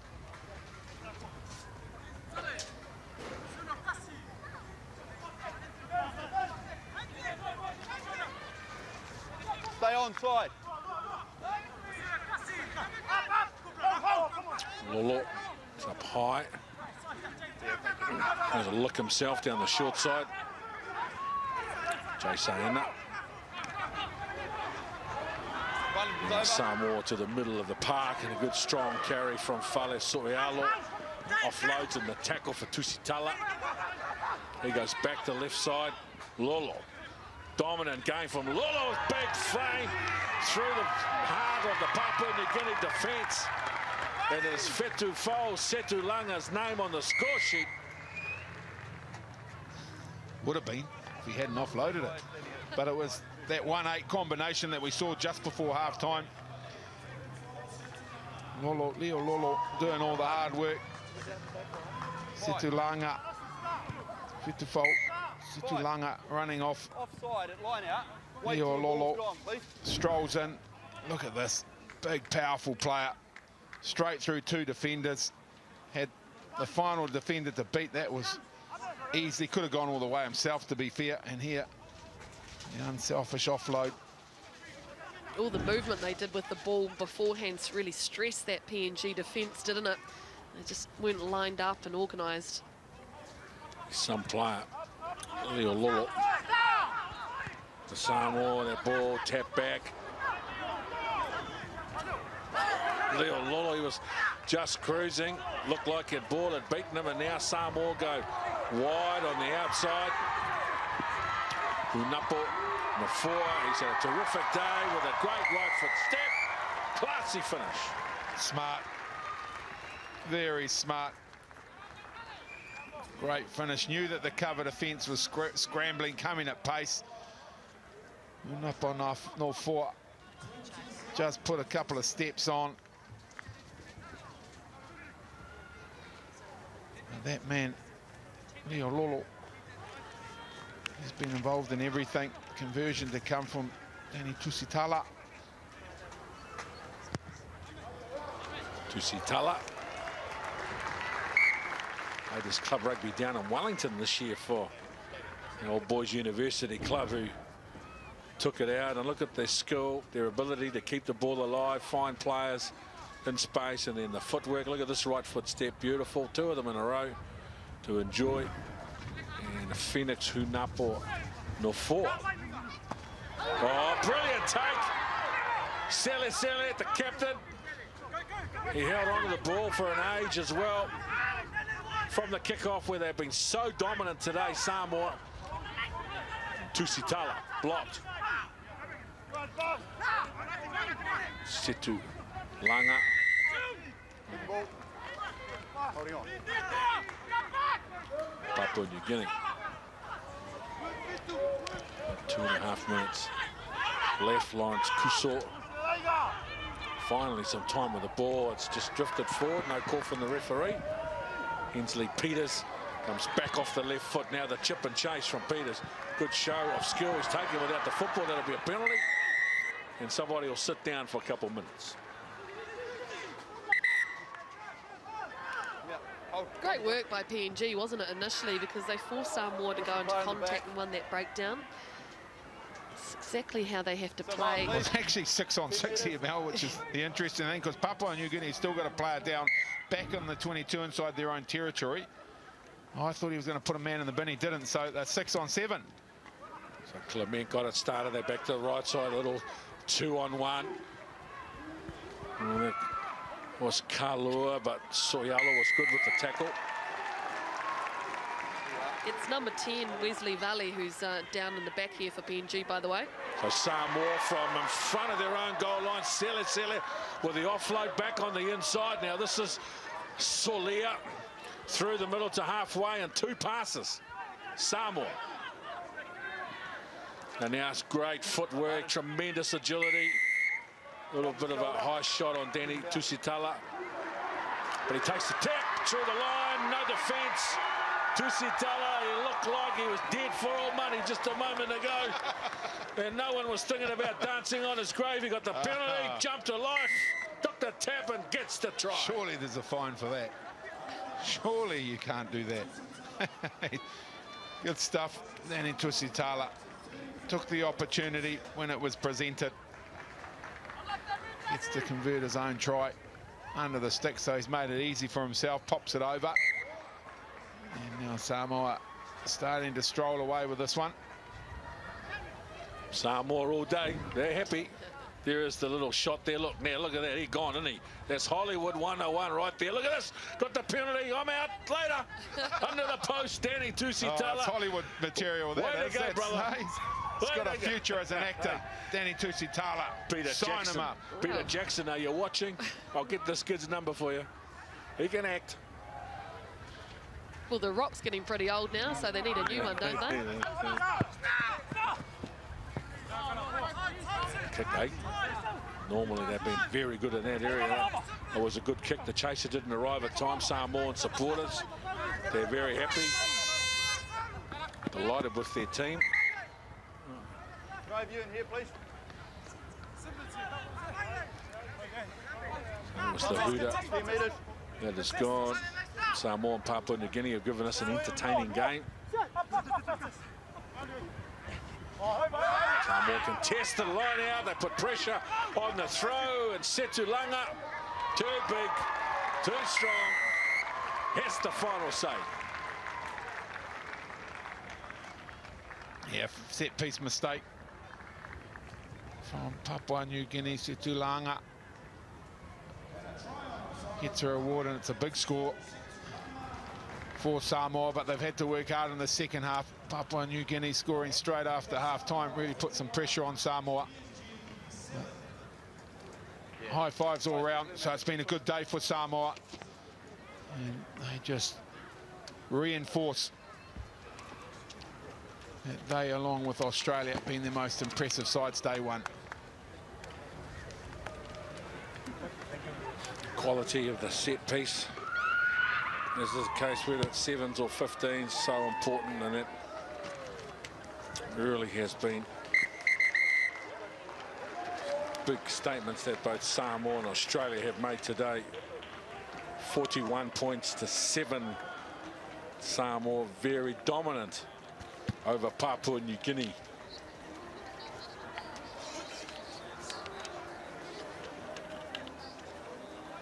Results so far today, we've had a day where some thrilling footy has been played in the teams who are contesting an all-important position for Olympics in Rio de Janeiro in 2016. A very happy and very satisfied Samoan team leave and prepare for day 2 tomorrow. 35-0 Samoa over Tonga, 29-7 the Cook Islands over Papua New Guinea, and then 45 points to 0 Papua New Guinea coming back against American Samoa. Samoa dominant 48-0 over Solomon Islands, and then Tonga far too good for the Cook Islands, 29-0, and then Australia made a huge statement, 62-0 over Nauru, with a monopoly on the football during that game. Papua New Guinea 20-5 over Tonga. Fiji too good for the Cook Islands, 48-0, and then 52-0 Papua New Guinea over the Solomon Islands. And Samoa and American Samoa 50 points to 0. It's a good effort. 14 minutes of football. 45-0 Tonga over Nauru, and then Australia far too good for the Cook Islands, 48 points to 7.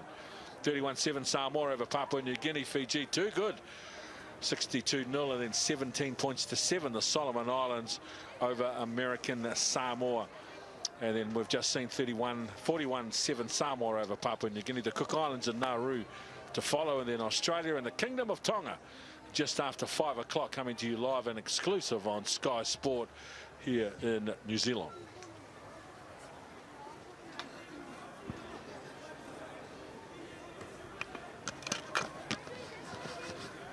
And there is the Cook Islands starting 7. They've lost both games. More competitive against Tonga than they were against Australia. And poor old Nauru, though. There is the Nauru side. The two brothers, Dadjaro, are in 4 and 5, but they did it tough against Australia, losing that match by 62 points to 0. Former All Black Sevens captain Carl Tanana is with me, and Carl, nice to see these sides. As we mentioned earlier, this is a game where one of these sides will come away with a victory. Yeah, most definitely, Willie.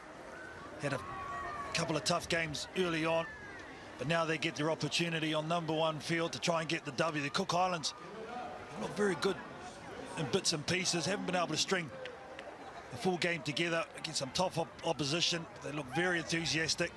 Nauru, well, they look a bit more cruisy, we'd have to say, running onto the field. But they've got some players too that can threaten.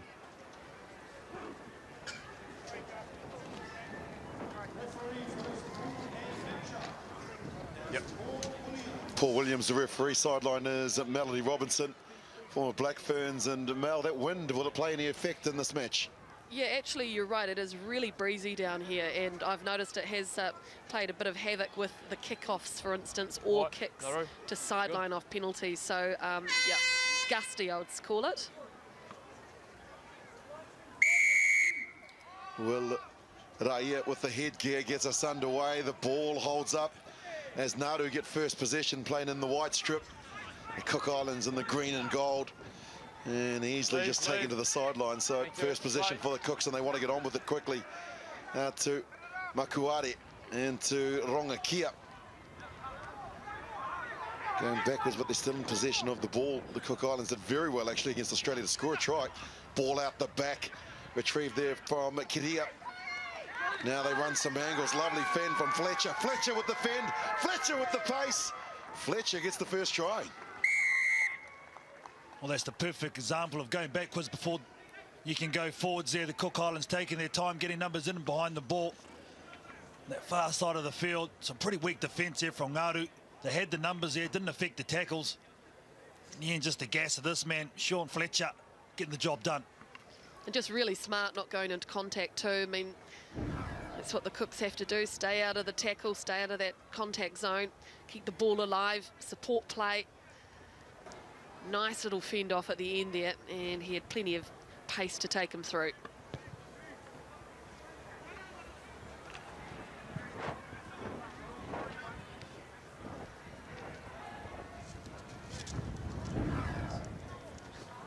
Conversion from out wide, just out in front. Here is your try scorer, Sean Fletcher.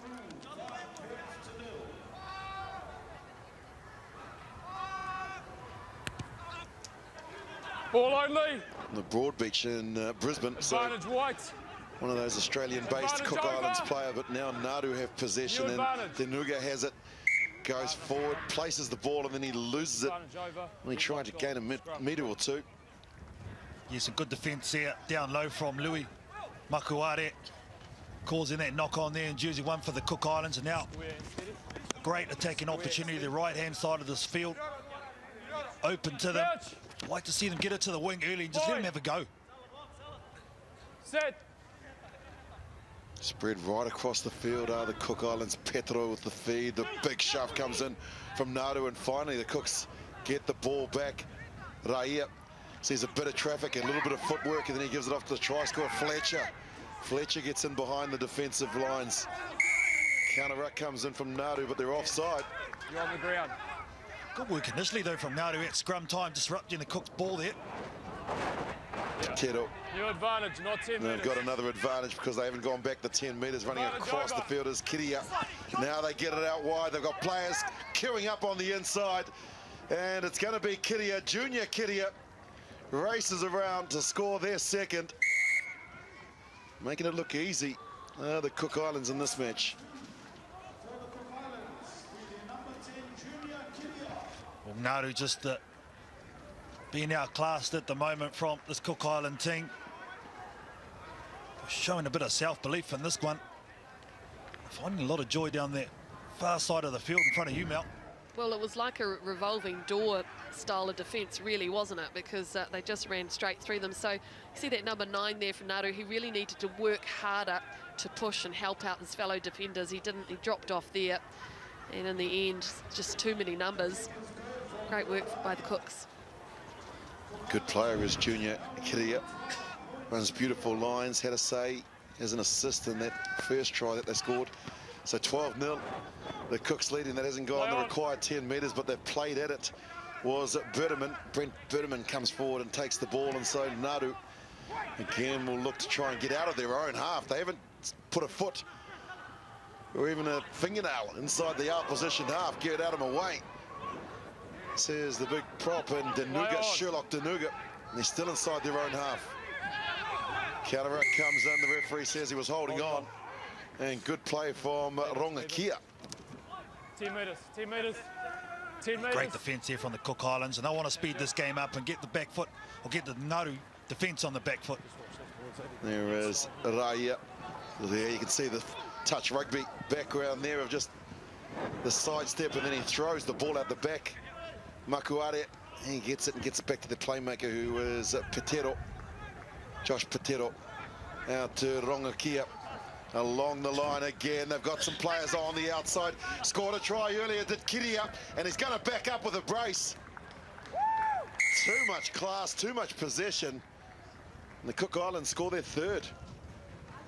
Yeah, just executing the basics well. First time today that they've had 76% possession. So played the game in the right end of the field, 100% in fact. See here, just passing it through the chain. That creates a 2-on-1. Nice draw and pass. Just takes that little swerve and backs his pace, and never going to be stopped from there. Yeah. I'm really harping on about this Nauru defence, but once the ball goes past one of their defenders, they just stop. They start walking. So it's that work off the ball that they've got to really improve. One thing for me, Mel, they look like 15 side players playing sevens. You're right. Meaning the conditioning or just communication?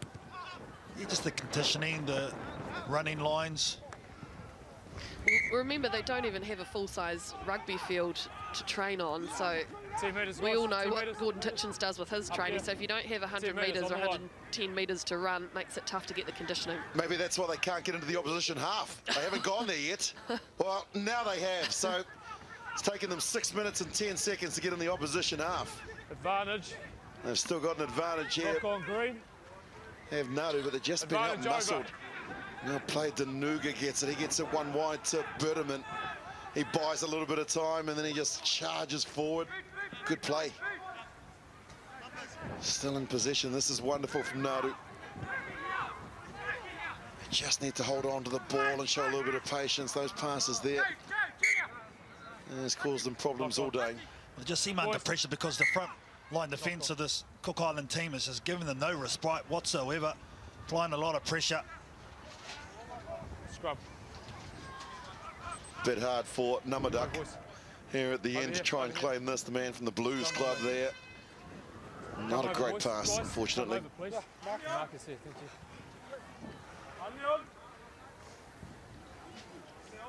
you. The intensity in this game is definitely a lot lower than what we initially saw in the first games during the day. So fatigue set in. Yeah, it's a good point, Mel. This is their third game. And in one of the games, Nauru was thumped 62-0 by Australia, so they did a bit of defending on that. But the Cook Islands now look to break out. They get it out to the try scorer, Kiria. He scored 2. Here comes the hat-trick. No! It's half-time.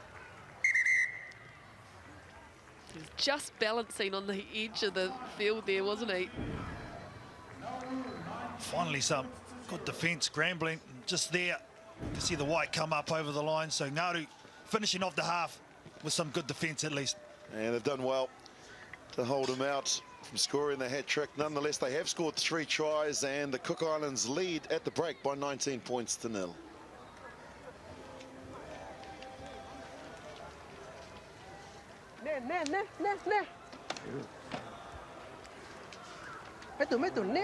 Here is Chris Roden, the Cook Islands coach. He'll be pretty pleased with what he's seen thus far. They lost to Tonga 29-0. 48-7 loss to Australia. Okay, so you go one way. You don't have to go all the way, like we've been doing at training, but even just 1 pass, 2 pass, and then switch it back. Right, that's all you need to do. Johnny, matricne karde chuflan today do immer nangar matrani karana keep them moving the bag. Mokena ta kraman ora territory age. Huh? I kraman na me move online. I mean the forward tagay kar forward tagay. Before you leave them out there, hey, keep it up, boys. Everyone be their own leader. Let's do. Keep building, keep building. Lift it up another level again. Another level. Round 2 here, boys. Round 2. Keep the cons up. Keep the cons up. Yeah, cookies out free. 1, 2, 3. Cookies. Well, I understood what Chris Roden was saying. Carlton, what about the Nauru coach? What did you make out from that? I got territory. I heard that, so maybe they look to use the kick. Thanks, Willie, for that hospital pass. But you can't fault the heart of this Nauru team, you know, and that's one thing I've really gotten from them today. They may have been at the receiving end of good old-fashioned hiding. They never stopped trying. And it's all about developing the game, giving them confidence. They're not one of the regular teams on the circuit. And so for these young men, this is the biggest stage they've been on. The opportunity to try and qualify. They're representing their country. They're trying to get to an Olympic game. But the restart possession for the Cook Islands in the second half here. And Raia gets it wide and out to that man. Kiria got the ball in the right hand so he can defend with that inside arm, and that's good defence from Nauru again. Yeah, that's the heart we're talking about there, Willie, as they take the quick throw in as well, but good defence. And now Nauru wanting to try and get it, just losing the ball there forward was Biderman. Nauru has one issue for them on attack is that they stand so close together, KT, and that's probably because they don't play a lot of sevens, and so they don't have the width in their pass like some of the other teams. Yeah, and just watching some of their skill bases as well, trying to pass the ball 10, 15 metres, just not used to it, as you said. So they have to grab in closer, and it's easy for the defence to mark up on. Tito with the running ball, throws the dummy, he's got the pace and the angle, he'll get the try. Josh Potato opens the account in the second half. Man from South District Rebels in Sydney. Anytime you've got a blind like that and you get a stable scrum, it's always easy for the halfback to just put the ball in and get the clean ball and run out that blind side, because you can have the natural overlap because your defender's on the other side of the scrum. So it creates a 2-on-1 overlap straight away.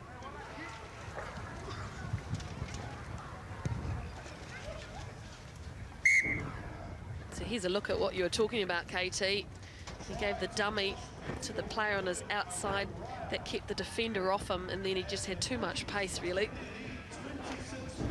Just great recognition from a young man there, realising the situation. Spot on, KT, 21 years old. This will do a lot of good for that young man, give him some confidence. Should he decide to continue to play and represent the Cook Islands, but Nauru in possession now. They won't stop until the 14th minute, regardless of what the scoreline might say. Just at times, a little bit of the basic error is just running out with possession like that. Once again, just demonstrating the lack of sevens play. Malak and Naus. But nonetheless, they've been a real credit to their country today. One thing too, Willie, you can't underestimate is, as you said, playing against this level of opposition. You can't get that in training, and this will do these guys the world of good when they go back to their homeland and apply this as well, both in club rugby. Out you go. Out you go. Potato, one of the try scorers, with the throw, loops around, and they've got a big back line out here. He throws a couple of dummies and goes straight through to Savage. Tainer Savage couldn't believe his luck. Beautiful angle that he ran. He threw the dummies. Nauru defenders went for it. And that is try number 5. 8. You're all too easy there. He couldn't believe it himself. He's going, bro, I didn't realise there was no one there. Just remember line out time. We need to even up the numbers, okay? Thank you. As you said, they bought the dummy there, Willie. The defence gets staggered, leaves a big hole. See it here, nice off the top ball from the line out, draws in from the halfback, little decoy, sees the defence staggered and just goes straight through. Takes the 50s out, 33 points to 0. 33 points to 0. Some changes as well for both teams, and this has been a great performance. Interesting at the half-time, though, the coach, Chris Roden, was saying we don't need to go 2 or 3 wide. We can just go 1 and bring it back. Felt that they were maybe going a bit too far or too lateral, and just another example of how the players have responded by doing exactly that. They didn't have to make too many tackles, the Cook Islands. They're going to have to send in a couple of defenders to bring down this man. He's been good for them. Wadiao. Now, Uripa, they get it wide. It's gone forward. Oh, geez, but finally they play some sevens to Nauru. Unfortunately, just that last pass, Mel, brings them back, but they look good. Yeah, that was a really good effort. They are starting to move the ball a bit better, aren't they? You know, and I have to say their physiques, because they're quite big boys, you know, maybe they should go to that short passing game and just smashing it up. Being a lot more direct. Yeah, I think they've tried that, Mel, but they run out of defenders and supporters and they give away penalty or the ball gets turned over. As the Cooks now come back on attack. Look at the pace that gets injected, and now one of the new men, Matapakea, and he sidesteps twice and then throws a bullet pass out to the left to where Teariki has it, calling a player on the inside. Teariki's got too much pace in the corner. Aaron Teariki gets in to score his first of the match. We're just going side to side, drawing over the defence of Nauru and then coming back. They've always got the overlap because they've kept their width. There it is here. Takes the ball in, right foot step. There's the number, nice. Money ball on the chest, and Teariki just throwing the decoy on the inside and getting the 5 points. They've certainly got good skills, this Cook Island team, don't they? And they know how to play sevens. They've got good structure. And they've saved their best for last. 29-0 loss to Tonga, a 48-7 loss to Australia, and they have scored 38 unanswered points here against Nauru. The first half against Australia, Willie, the Cook Islands actually did very, very well. The second half, they got stung a bit by Australia's professionalism, but this Cook Island team, as you see now as well, they can play football. And they've got it from the kickoff as well. Rongokia with another ball out the back, and he gets in for a brace in the matter of seconds. Assistant referee says no chance, he was out. 2, no. Let's go, line out now, please. Tiariki. 3, step off. 3. Good bit of footwork and nice work there from Rongokia from the kickoff. It's just the last push. Looks spectacular, unfortunately, just inches away. But can Nauru produce something special from here, Will? This is their last chance on day one, their third match, and a little decoy play to Burman. Coming forward, he hasn't gone 5 metres, and so there's a penalty, indirect penalty, to the Cook Islands. They'll tap and look to try and push it out wide. Back to the line. Back forward. Matapakaya standing way out on the right-hand flank. As they push the ball to Raia. Now they get it out wide. Here he is. He's unmarked. He gets the ball. He surely will score. He's going to go the hard way. He stands up and gets it back in play. Rongokia gets it into Raia. Now they're running wide. He's got the angle. Denied moments ago, but Tiariki will pick up his second. Good sevens play from the Cook Islands. Yeah, they went the long way about scoring that try, didn't they? The Cook Islands, but they got the result. Aaron Tiariki doing some good work, making an impact off the bench. So you're right, Willie, side to side, keeping their width and going through the holes, Mel. See there the offload, just keep their width. Will Raya giving that nice pass to Tiariki in a big hole in front of him. He's got on the outside of Uipa, Jose Uipa, and once he got him, he had the angle, didn't he, and the pace. Good performance. 7 tries, 45-0. Good result for the Cook Islands. Wonderful way for them to finish day one of the Olympic qualifications here at the Waitakere Trust Stadium. Let's head sideline to Mel Robinson. Yeah, I wanted to catch up with the coach of Nauru because I wanted to know a little bit about your team. How long have you guys been playing rugby for? Well, this is our second or third year playing rugby and our first international game ever. So what kind of preparation did you have coming into this? Just most of the guys are just working during the day and just gathering up the boys and training in the afternoon. We don't have any field or anything. We do what we can. How do you get them fit enough then? Well, I guess it depends on the player, how they are dedicated to what they're doing. And I guess we just need more game time in our local tournaments, and we'll just improve from there. Yeah, it's great to have you here. What's your aim at this tournament? What do you want your boys to do? Well, at the moment, it's just for them to just get exposure to the rugby world and just enjoy the game and every game as we keep on progressing. And yeah, I guess it's all about improving after every game. Thank you. Thanks for talking. Thank you. Yeah. So plenty of work ahead for the Nauruans, but it's been wonderful to see them in action here today. Their day is done. And coming up now, we will see Australia taking on Tonga.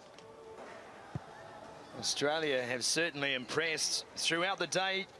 Willie Lorsay and co-commentary with me. They have been accurate in all they have done, and they're piled on the points as well. Yeah, they really have. Obviously, the week-long camp that they experienced with the New Zealand Sevens side has paid dividends. The fact that they've got so many class players that have been on the circuit for a number of years. There's a lot of confidence.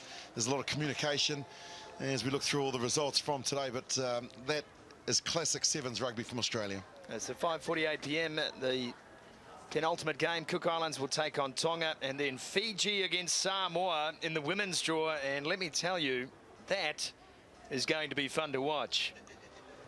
Both Samoa and Fijiana teams today have been outstanding. Here is the Australian side, and it's their squad of 12. They will start with Wells, Parahi, Holland, Stannard, Cameron Clark, Ed Jenkins, and Palmer Foe gets a first start of the day. And the Tongan side with Taisina, Richard Taliuli, Kaloni, Isaki Falatau, who scored a hat-trick last up, Atunayasa and Whakaosi, and Samu Muna will be the starting 7 today for Tonga. It's a Tongan side that at times has looked good, at other times has looked rather disorganised. Yeah, it is. It's a funny one, isn't it, Sumo? Because they've come here and their goal was to really try and finish second or third. They know it's a big mountain for them to climb to take on the Australians or Samoa, but they are the fittest Tongan side that I've seen in quite some time. And as we know, in sport, anything's possible. That man there in jersey number 3, one of the keys for this Tongan side. He won't start the game, Sosefo Maki, but he has been the real spark of attack so far today. Stannard was outstanding last up. And he gets another run there in jersey number 5. Nick Bryant is the referee. Super Rugby referee, of course, Nick Bryant, but he has decided to concentrate on the Sevens program, which is good. He's a good referee, Nick. And I'm sure he'll enjoy this match. And that's right, Willie, you mentioned that the Australian side had spent some time with New Zealand. They did in Rotorua.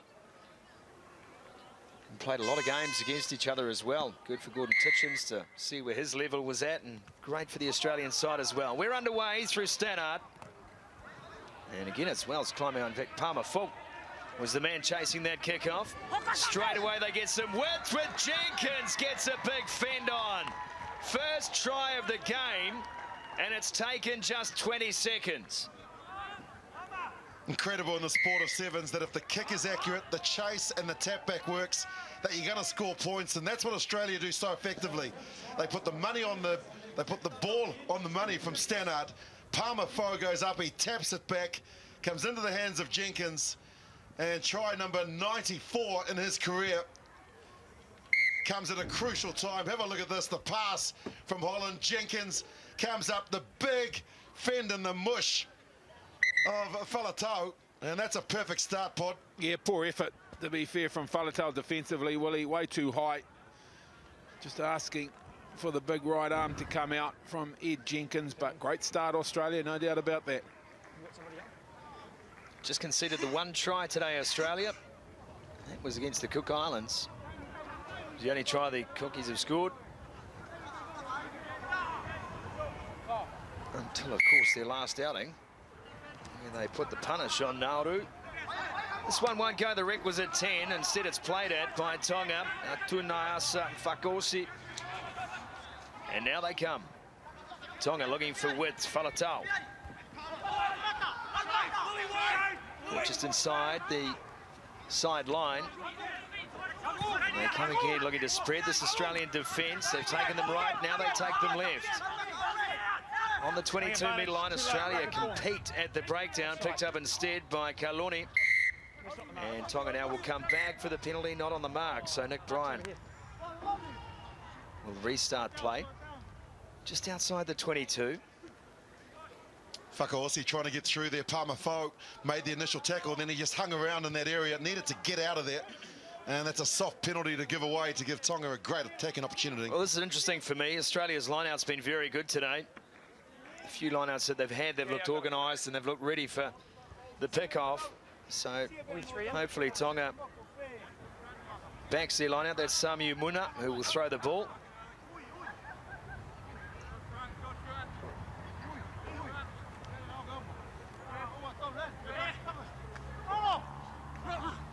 And there is the pick-off we mentioned. This one has gone in Goldo, so Stannard has to clear. And this one bouncing towards the touchline and finds a good touch. It's a great touch from where he was. Phenomenal. They'll go quickly, though, Tonga. Well, this is more the style for me that is going to have an effect on this Australian defensive line, and that's been picked off by Parahi this time. He comes up with a breakdown turnover. Holland finds Clark. Clark now looks wide to Palmer Foe. They won't stop him there. Just a simple in and out. And Palmer Foe gets Australia's second. Yeah, he's notched up a few tries in his career as well. Represented at the Commonwealth Games, 72 tries in his career, but that's just too easy. Tassina got isolated. That was the problem. The quick throw was probably the right idea, and then once Cam Clark knew that he had Palmer Foe on the outside, good night, nurse. Well, the problem with a quick throw, Willie, is they put themselves under pressure because the Australians had more guys arriving than did Tonga. They were slow to retreat and get back in support, so the turnover came, and yeah, Palmer Foe, well, he never really got out of second gear. And that's the frightening thing, Willie. Such an impressive athlete. Tamafau.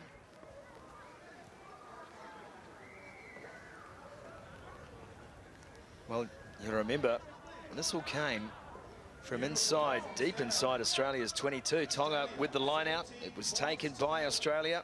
Stannard with the clearing kick. Tonga with the quick throw in. And Jesse Patahi working wonders at the breakdown. He's in there again, but the ball goes out the back instead.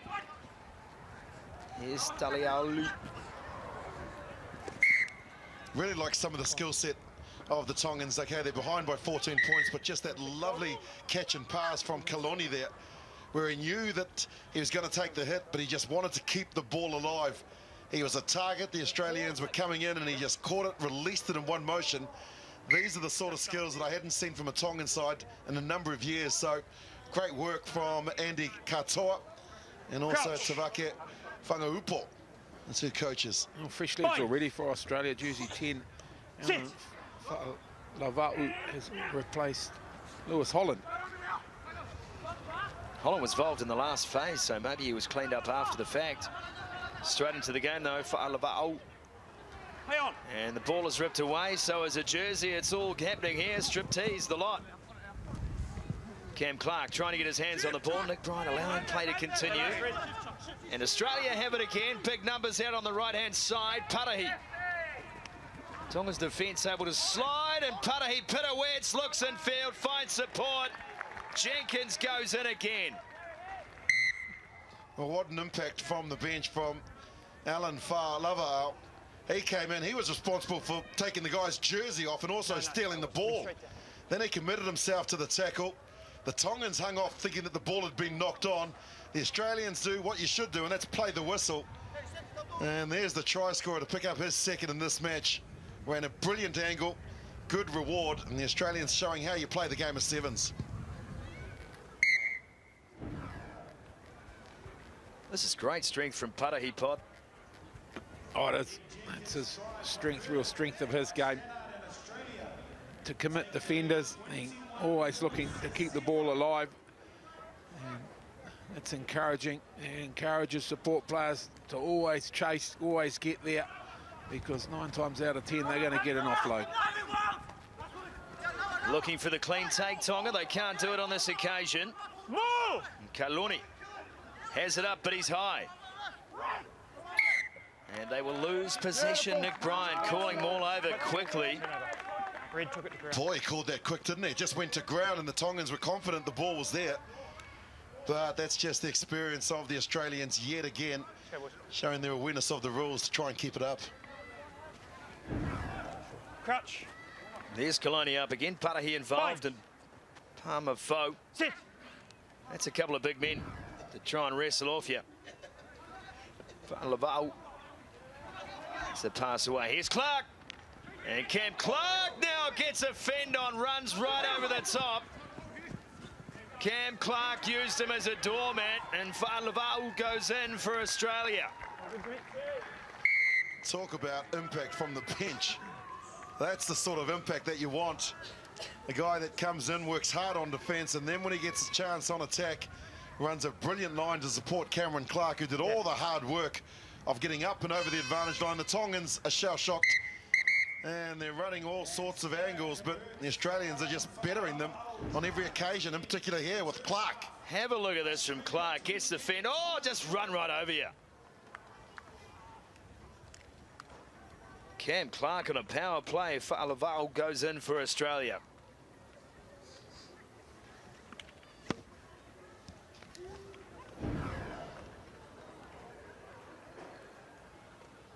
So the team's in the huddles at 28 points to 0. Tonga staring down the barrel of a heavy defeat here. Australia have looked so good.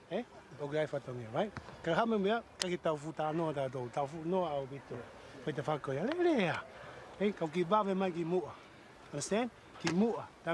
Now we start my right? Understand? Support starts talking, then we see it, and then we can offload it. Okay, 28 now with 4 up. Okay, so let's see the day out. Okay, but when we're involved, make it intense. Okay, in between it, slow it down. All right. We can slow it down when we can, but let's take pride in our fucking defensive line. Yeah? Zero fucking by them. Let's take it that way for the rest of the game. Nice boys, let's go. Well, there's always going to be some vernacular involved in the huddle, so if you're offended by that, we apologise. But Ed Jenkins just laying down the law to his team, as is his right as captain. And I think the message is pretty simple for Australia as well. They do want to finish this day looking the stronger side. Yeah, and I think the other thing they want to do is save a bit of petrol too, because as you heard him say, slow things down. When we get into that situation, we're not chasing the game. We just want to make sure we get through with the players that aren't injured on to day 2, because that's where the money is. Well, the coach, Tim's got a perfect scenario today. Ed Jenkins, this is only his second game. Skipped the Australia's second match. Palmer Foe, this is his first start. So he's been able to manage his roster really well throughout the 3 games today. Tonga with the restart, second half. And this one again is messy, knocked down, the ball is loose, and Tonga will have to collect. Henry Hutchison on the field in jersey 12. I tell you what, pound for pound, Hutchison is outstanding, and there is not much of him. Here's Jenkins, straight through the first. It was ineffective. Falatau tried to hold him up. 22-metre line, and Wells had Stannard on his shoulder, but couldn't release the ball, and it's been knocked on. Frantic pace down there, Pod, from the Australians. Yeah, it is. And so heard the coach at halftime. If they're going to be involved, they want to do it well, so they keep their intensity up when they're having a crack, Willie. And that's what happened there. Michael Wells not all that convinced that he actually lost control of that one. Injury concerns for the Tongan player, but he'll get back to his feet. Off for Taisina.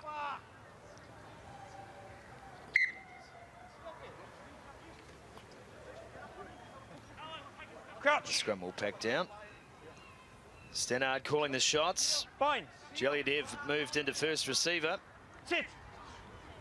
And Hutchison outside him. It's Tongan ball, however. And it's cleared away with the kick.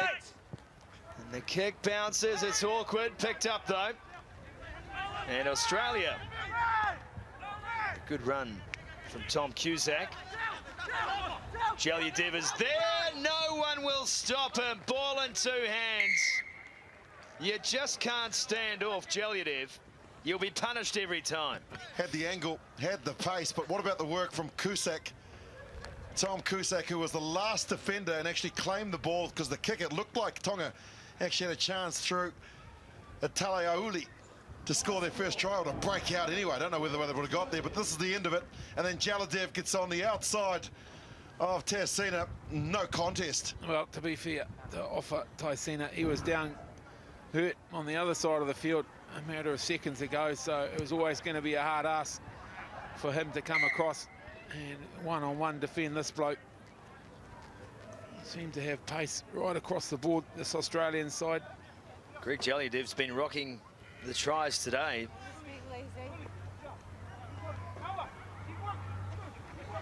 Another very assured performance this from the men in gold. Cusack will chase this kick. Same Wells, and Wells got enough of it. Lavau got his pass away. Hutchison involved in midfield. Jelyadev again, and again they hang off him. Brings in Jenkins, Hutchison. And Hutchison no match for the defence on this occasion, taken by Fosita. Cusack has a crack at the line, Tom Cusack. 20 metres out, Australia hot on attack. They have the overlap wide and are going again through Wells. He's hurting, Michael Wells. He was the one that got up, contested the ball in the air, took a knock there, stayed down for a while. When they went left, wide left Australia, he worked his way back into the attacking line, stayed out wide Wells, and then was forced to come in as the extra man. But impressed, Willie, their ability to recycle the ball at the contact, very quick from Australia. Tongan defence always on the back foot. Yeah, well, World Series stats tell us that 85% of possession that you win at the line, at the kickoff, you're going to score a try. And that's what the Australians do so effectively. The Tongans, this is like a training run for the Australians. And Wales just playing his part by winning the ball, staying out wide. And Stannard will put the icing on the cake. There's the kick from Stannard. That looks pretty good too. And it's over. Stannard converts the Wells try. 42 plays nil. coach having a bit of a laugh at Michael Wells' expense. You can see how burnt he is. Well, the interesting thing too, let's not forget Tim Welsh has come in, and what a job he has done, taking over from Geraint John. It was a shame for Geraint John having to leave the role for personal reasons and return north.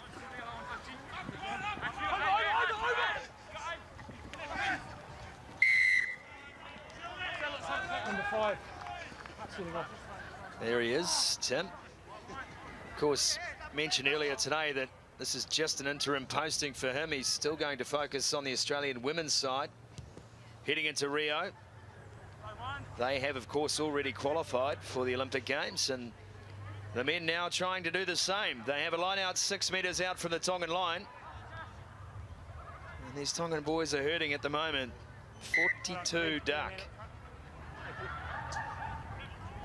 2 minutes remaining. Stannard finds Cusack, and that's a big target. Fa'alava'o gets his pass away. Here's Jellydev again. Hutchison wide. And Hutchison tries to score a try on the 5-metre line. Way to go, Henry. 2 points for that. Puts his hand. It's taken 12 minutes for them to make a mistake, though. That's how good this Australian side has been. He gets it out wide. Look at this. Try. No. No. Wrong white line. Well, the Tongans they've been starved of possession. From the kickoff, they couldn't get their hands on it, and even in the lineouts where it was their own ball. Let's see if they've been able to adjust and if they can do this correctly. Well, with Cusack defending for Australia, you'd back him to get the tip, and he does just that. And now Sakuya under all sorts of pressure. 2 out from the line. We'll have a scrum. Australia ball. Always the problem too, isn't it? After you've been doing so much defending, you get possession, and then you're so tired, Pod, and that's probably the reason why the Tongans bigger and more physical, but on that occasion, they just couldn't control the pill. And therein lies the key, Willie. Power without control. Let's go, crouch. That's very much what we get from the Australians, isn't it? A whole lot of power and a whole lot of control. It's a very well executed side from the set piece here. Fa'alava'o has to change direction, heads out to the left-hand side. He dummies one to Cusack and runs a big arc. He's going the wrong way. Turn around, Ellen. Now he finds support. This could be another for Australia, but taken down was Con Foley. Got his pass away. Jelyadev puts the exclamation mark on what has been an emphatic Australian performance today. His second of the match, and it's just support play.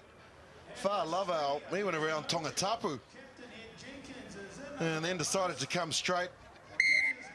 Foley straightens it, and then Jelyadev does the rest. What a performance from this Australian team. They are on a collision course with Samoa tomorrow, Australia. But they have momentum, and they have ability, and they certainly have points in the bank. Jelyadev scores again, and the game finishes Australia 49, Tonga 0.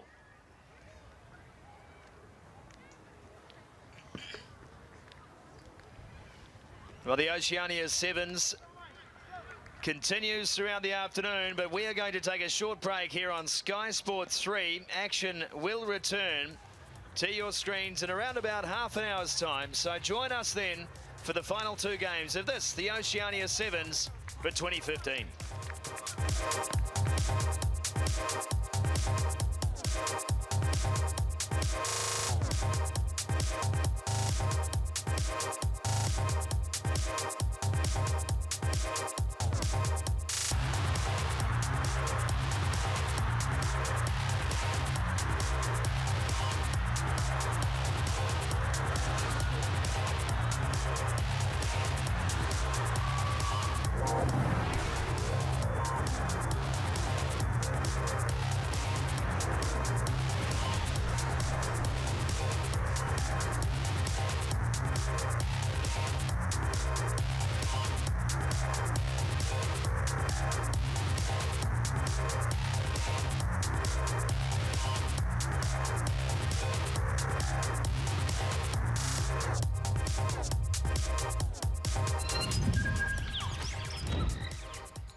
after I come back.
Surely. Give it the half-backer.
getting this fluttering sound there?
This bus I got the greatest, this could be the greatest experience of our whole series ever.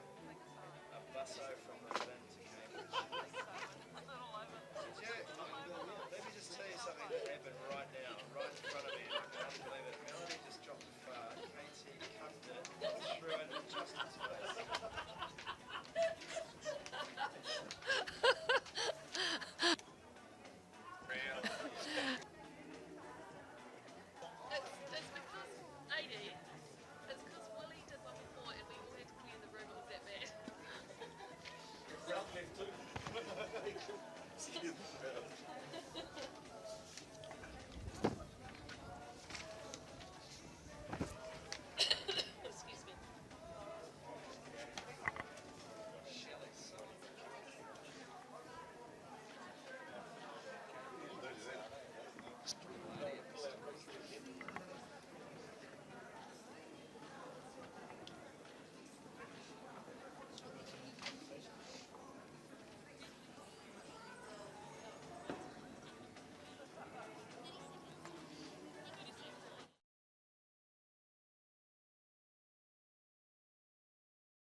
Welcome back to Waitakere Trust Stadium as our coverage of the Oceania Sevens Championships continue. And the kids have had a good day out here. Been a big crowd throughout the day. They've just had to take a short break because of regulations around time between games. So we finished the day with the final two women's matches. First up will be Tonga taking on the Cook Islands. And the day is rounded out by a game that you just will have to watch. Fiji taking on Samoa, the two most dominant sides in the women's program today.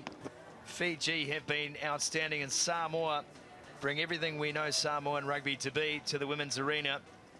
Very excited for those two games. Melody Robinson joins me in commentary, Richard Turner on the sideline, and we're all set for the penultimate fixture. Absolutely. Olympic qualification up for grabs. The winner takes the spot for Rio de Janeiro next year. And have a look at the Cook Islands lineup.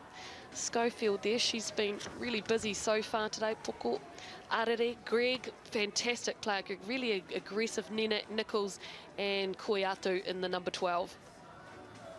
It's a Cook Islands side that can play the game, that is for sure. Tonga, it was a mistake-riddled performance from them against Fiji last up. Alofaki Hifo, Malungahu, Mua Moholeva, who has been a powerful runner for them. Mailangi Etiaki, Haukanima, Potafas, V, Lauhingoa, and we round out the side with Antonio as the Tongan ladies make their way to the playing field. It's been a great venue for this championship here at Trust Stadium. Good viewing positions for all the fans, whether they want to take a place on the grass bank or in the grandstand, and plenty of facilities too for the teams to warm up on the spare fields. And the best thing about it, Sumo, is it's free. It's on all day tomorrow as well. And we've seen the New Zealand Development men's team here. And tomorrow we'll see some of the best Kiwi women's players in action as well, as they play some demonstration games. So the sides make their way onto the field. Tonga taking on the Cook Islands. It's their final hit out of the day. There'll be some tired bodies, 3 games in a day, and it's been a warm day too in Auckland today. Physical encounters as well. One thing to note from the women's program today, incredibly physical in the tackle ball area. I think the women's matches we've seen may have had a higher impact than some of the guys, really, in terms of the hits, the face fends, and some of the amazing tries, especially from the Fijianas team. James Bolobu, the referee today, as the Tongan girls get together. Thank you. A big ask for them in this team to bounce back from that heavy defeat against Fiji.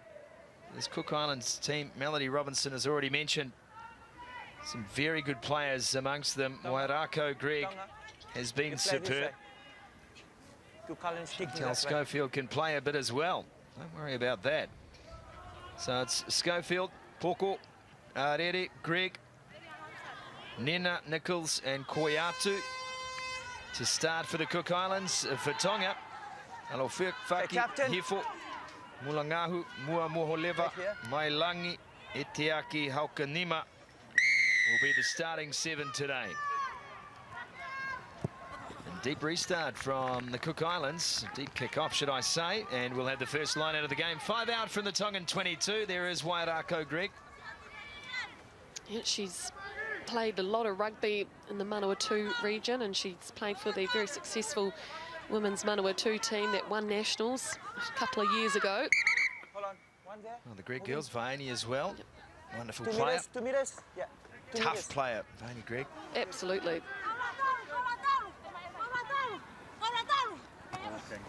Tonga change of call, go to the front of the line out, and they'll work their way out of their 22, but they bobble the ball. Mailangi taken down, and Cook Islands are penalised. This will give some relief to Tonga. Mailangi makes the pass. Going to find a way straight through this Cook Islands defence. It's a good run too from Mua Moholeva. One off running at the moment from Tonga, nothing too artistic. And Etiaki will draw another penalty at the breakdown as the Cook Island girls just joining from the wrong side. Solid hit up, but isolated. And Greg straight over the top, winning the penalty.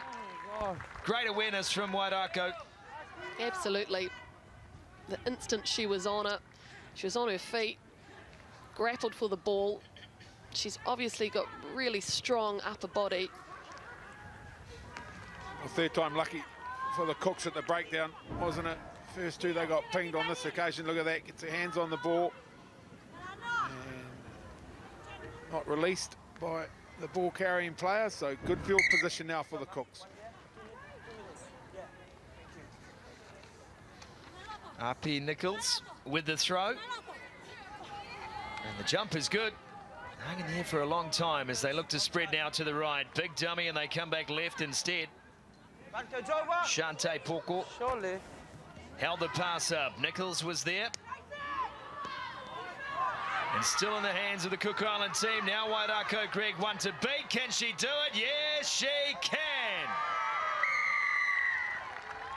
Yeah, she's been a star for the Cook Islands today, no doubt about that, Greg. She's a player they'll want to get the ball in her hands more often because you can see her repetitive speed is excellent. And she certainly has a nose for the try line. There's no doubt about that. Really aggressive. Well, I was about to say, Mel, she's got a nose for the direct way to the try line as well. She certainly, with her pace, had the opportunity to pin her ears back, go wide, but we'll get a good look at it here. Some good inroads in behind the Tongan defensive line. Ball comes out and then she straightens up, and then she could have gone, put the step on and gone round, but no, I'll go straight. That's the quickest way to the goal line. Well, Pod, you and I didn't get our bodies by taking the long way round. I respect that.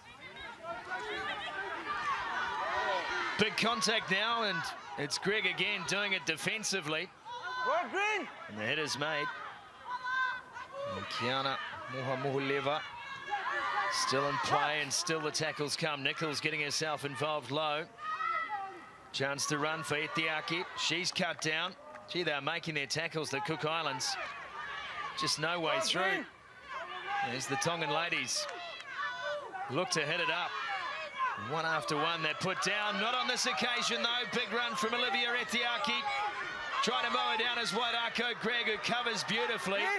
Straight back to her feet, and she'll be penalised for holding on. That's a defensive play. Greg, good speed. She kept with her, and Nichols was with her too.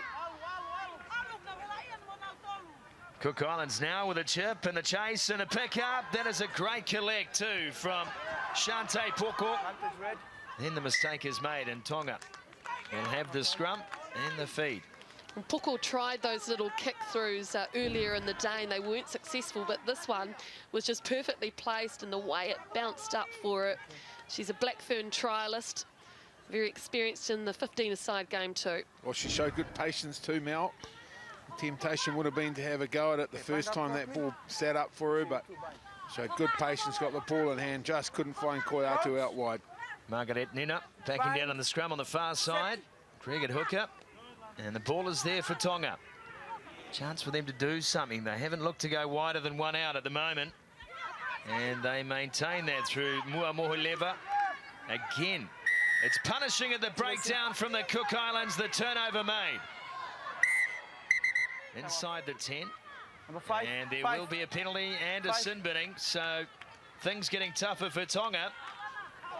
Alana Hifo. 10 metres. 10 metres. Let's have a look here. Nichols on the ball, and it was Greg who made the tackle as well. Those two have been involved in a lot so far. There's Nichols again. Gets the pass wide. It's Koiatu. They came up with the knock-on just a few moments ago. Not this time, though. Hot stepping Koiatu. Back into the hands of Taria Arere. And now Wits on the play. And this is good from the Cook Islands. It's Schofield. Schofield inside one. Still one to beat. Does it easily. Schofield and unselfishly passes up. Margaret Nina goes in for the try. Oh, I like that from Schofield. Nice straight run. And then in the end, very unselfish, giving it away to Nina. She probably thought, oh, I'll just have a bit of a rest now.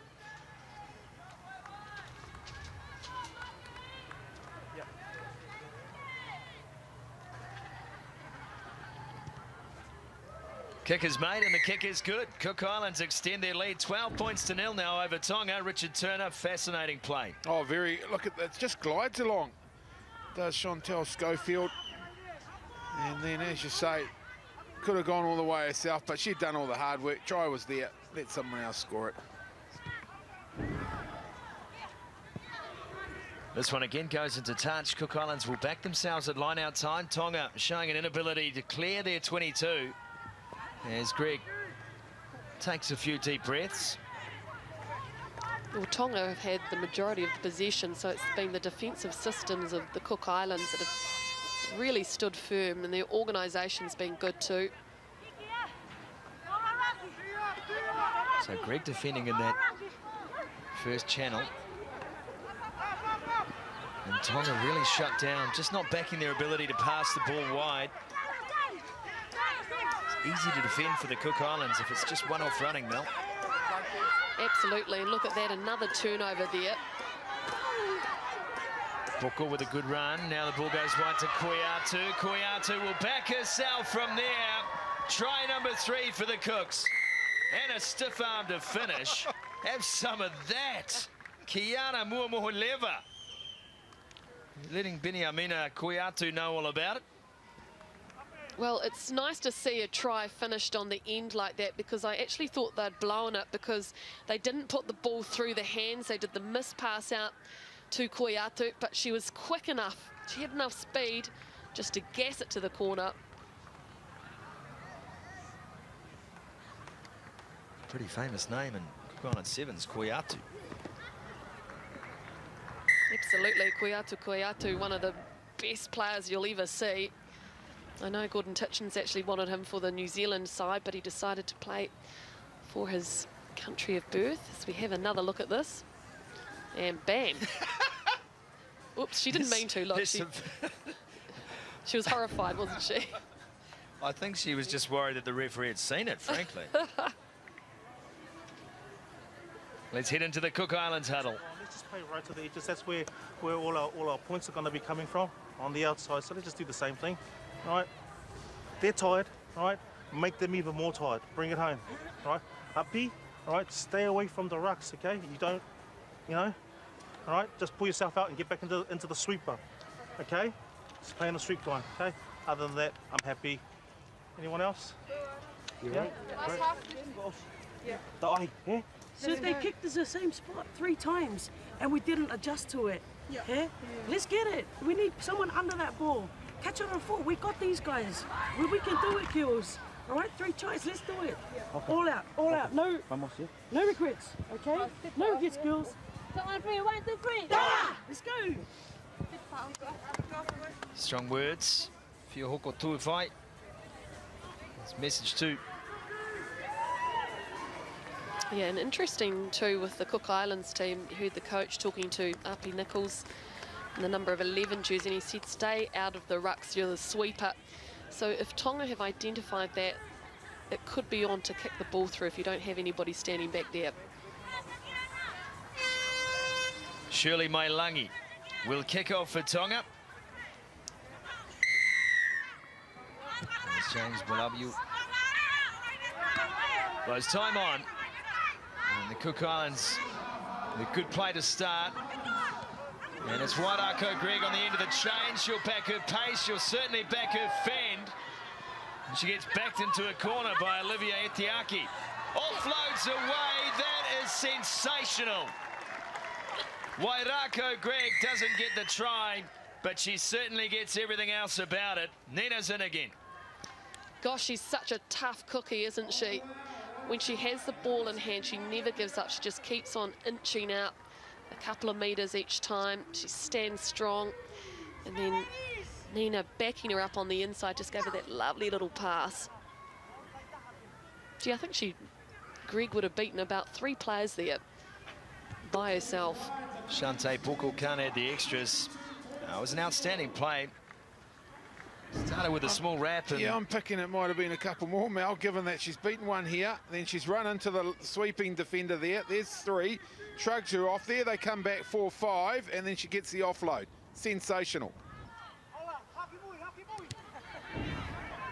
Power play from Wairako Greg. That one's dropped, and that will be a scrum. Cook Islands to have the feed.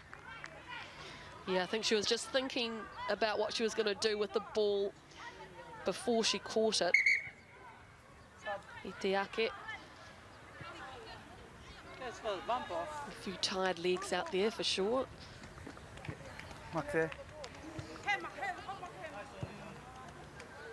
Taria Arere, shot of her there. Bang, set. And the scrum packs down. This comes away with the ball. Passes it up to Puku. Koiatu drops it off. That's a big scissors move in midfield, and Koiatu can't hold the final pass. Oh, I love that move. The cut and then another cut. You called it the scissors. He's from the far north, Mel, is Sumo. They love their scissors movement up there. The triple scissors, I think it went as far as, didn't it, Scotty? Going brothers. Yeah. That's right. Don't often hear the scissors anymore, Pot. No. Not in 15s. No, you don't. Well, we've seen the centering kick, the lost art of centering coming back. Maybe the scissors could be brought back. I'd love it. They look well drilled, no doubt about this Cook Island side. Bind, set. All passed away again. Tonga just getting caught on the inside. No ability to get on the outside of this Cook Islands defence where you might not need to. Big bulldozing run, now a chance. And no one in front. This will be a try for Tonga. Will it slowing up? Gets the offload away. They will get the try, and Antonio. Kiana Muhamuileva just ran out of puff. Well, well done to Tonga, never giving up. A very good 5-pointer there for Antonio. And this try was a direct result of the fact that Nichols, who is the sweeper, chased across the field. She didn't drop back. It meant that they didn't have that extra defensive player to sweep up the attack of Tonga. And the good support play in the end helped out with that try too.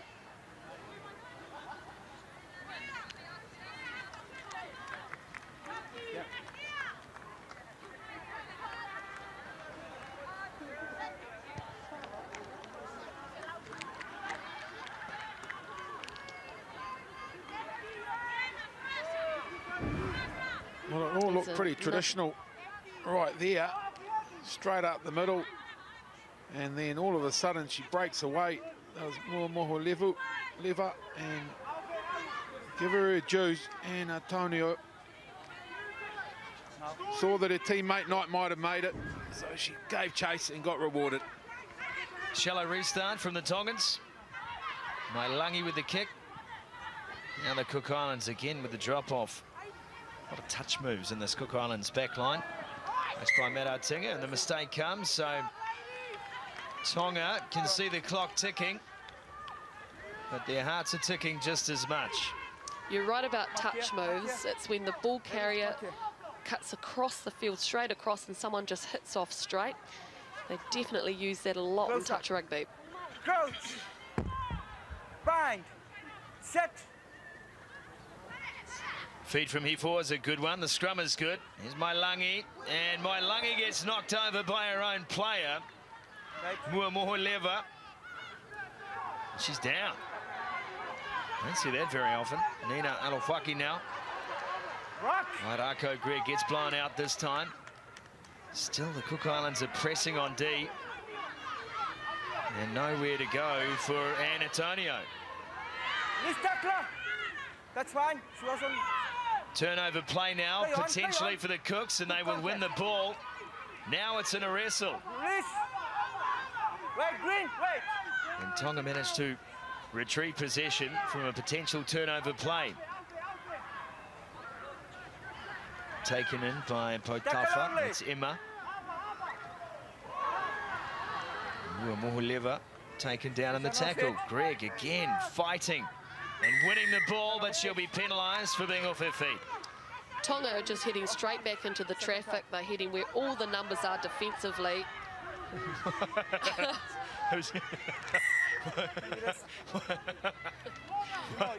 It's a new tactic, that one.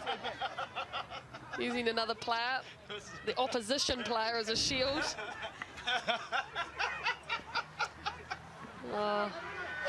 Well, Greg couldn't do anything about it because she had to get back 10, didn't she? I'm losing it. There's the pickup, and this will be the easiest try the Cooks will score all day. Good awareness from Annika Stevens.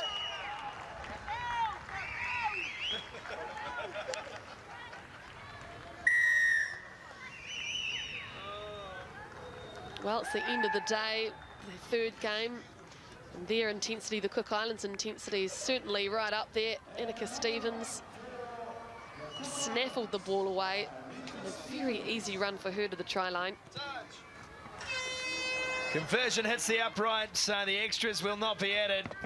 The hood is gone. The referee looking for confirmation, and he blows full time.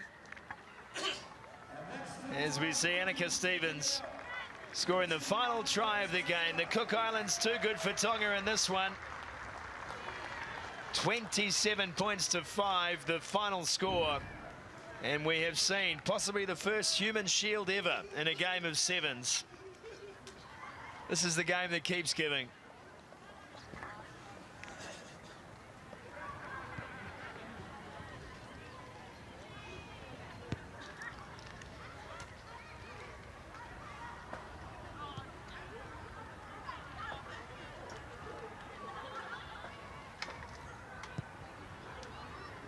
Well, let's just head downstairs now to Richard Turner, who has with him one of the stars of the show. Yeah, Wairaku, tough ask, still catching your breath. Heck of a performance out there. Oh, cheers, thanks. Team effort out there, definitely. Can't finish those tries if no one's following you. Yeah, absolutely, but a good finish to what's been a long and no doubt tough day. Definitely a tough day. These girls are built. Unlucky I don't have the genes, but I think it's inside that counts, and the heart of the team that pulls it all together. Yeah, well, the Cook Islands team look very well drilled. They're obviously well coached and enjoying the coaching personnel that you got in this environment.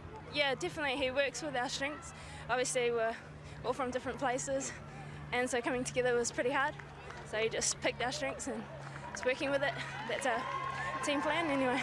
And what's your summation of your performance today? Obviously, you got through a good finish to the day, and then another long, tough day tomorrow. Yeah, tough day tomorrow. We've got two tough teams, I think, Samoa and Fiji. Fiji are definitely showing a lot of skill with those off-the-ball passes. So we're just going to have to figure out how to shut that down. Good luck with that. Go well tomorrow. Thank you, Mr. Turner. Having some fun out there on the hillsides. Wairako Greg says she's not built, but I tell you what, she is fit. She's superbly conditioned. But next up, we've got one heck of a match for you. Fiji taking on Samoa. And this Fijian lineup there, Nagato, Savu, Ravisa, Rongitha, Riwai, Nangasau and Tavo are great players, every single one of them, and the bench adds plenty too. As for Samoa, well, Milo in the #1 jersey, very experienced indeed. Campbell's from Canterbury, Luatua scored some very good tries. Prodi Lane, Fetirika, the league player, she's making a big impact too, and there are the two Collins sisters in 11 and 12. Carlton Anna's with me. Well, Fijiana definitely have shown the best rugby here in the women's competition, but Samoa could push them. Oh, I'm really intrigued by this matchup now because it's conflicting styles. Samoa are going to be abrasive, they're going to be physical, no doubt about that, whereas the Fijians will look to use the offloads, look to use the space, and look to use their skills. So I'm really interested to see how both of those game plans play out in this one. Jessica Beard is in charge of this one. It's our final match of the day today, day 1 of 2 in the Oceania Championships. Doubles up, of course, as an Olympic qualification round.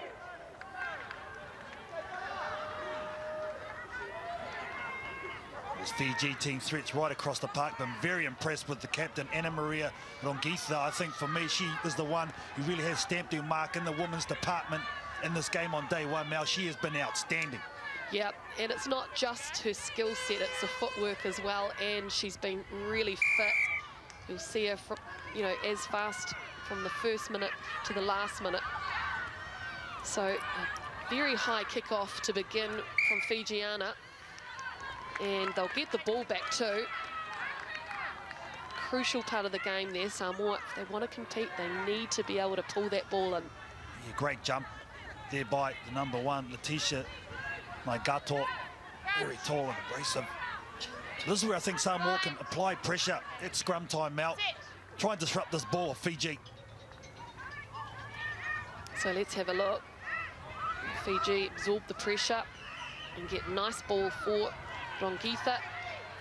She takes it ahead. There's Tavo. Oh, a mistake there. Haven't seen Ravisa drop any ball so far today. It's the first error she's made. Just snatching at it somewhat there. They did it well. Anna Maria, the halfback, took the ball, ate up the space. There's a nice pass there by Tavo.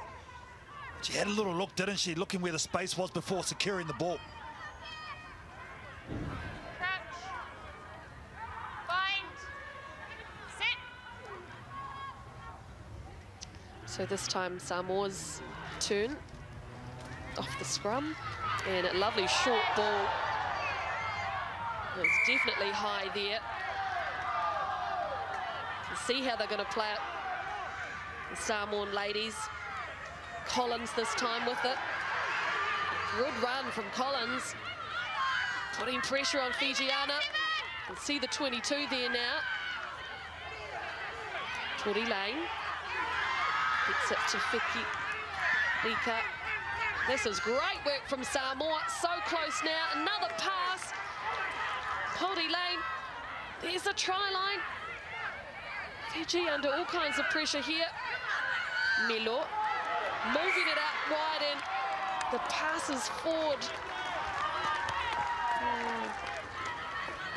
Really disappointing to, you know, what was a great passage of play. Oh, they were in for all money, Mel, this last transfer here. I don't know. Really? I thought it was okay, Pod. Yeah, so did I, but we're not out in the middle with the whistle.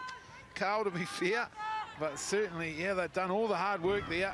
Fijian defender had rushed out of the line, so they had the opportunity, Samoa. Bind. Called back, and now Fiji, they have an opportunity now to spend time with possession of the ball. Ball spills out the back there on Geetha. Gets a pass away. And that's a good work from Riwai, who's now going straight down the centre of the field. Will Tori Lane be able to pull her in? No! Falls over her own feet, and Riwai will be in for the first try of this intriguing match. Well, disappointment for Samoa, but Fiji breaking right up the middle of the park. Samoa coming in for the big hit. You got a hit and stick, they let go. They make contact with the shoulder, but don't wrap the arms, and the Fijian attacker just powers through the defence, and in the end, they get there.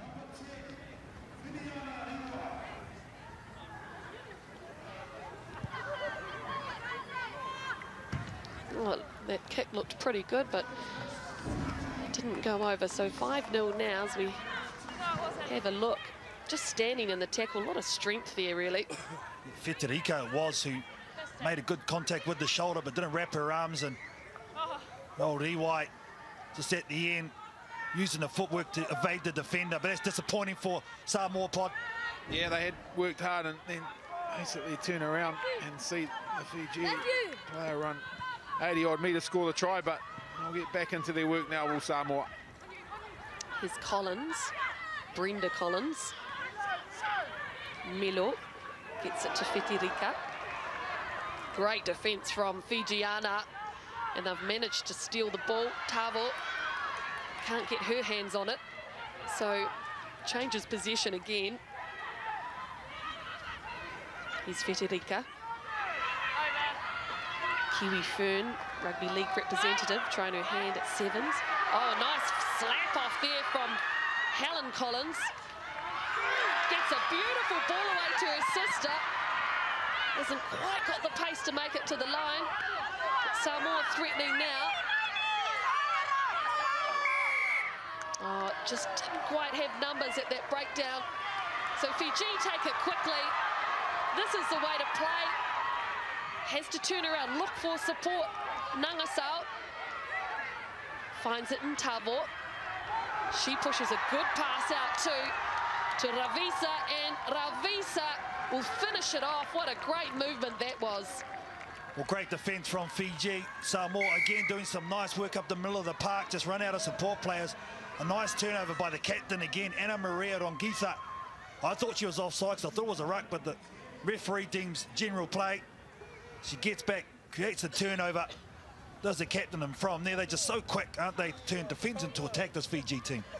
Well, they seem like they've got more numbers, Carl, and that's just an indication of their commitment to their defensive system. As you say, Samoa looking good with ball in hand, the conversion's a beauty. And Samoa looking good ball in hand, made a couple of line breaks, but seemingly every time a Fijian defender there's the turnover, not releasing the ball, and from there, once again, they break Samoa's spirit. So the big up and under. Chase there by Nangasal.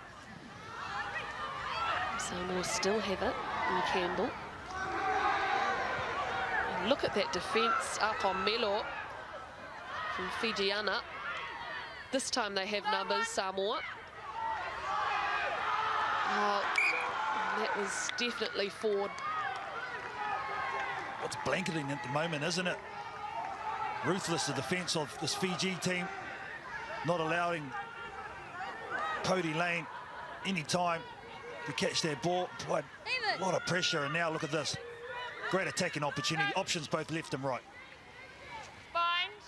Cody Lane, of course, plays for College Rifles here in Auckland. Scrum steady again.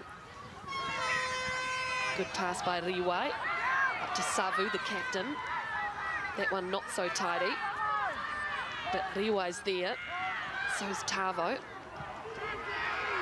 There's a try scorer from before, Ravisa. Oh, she looks like she's just gliding, slicing through butter. It's another very good try indeed for Fijiana.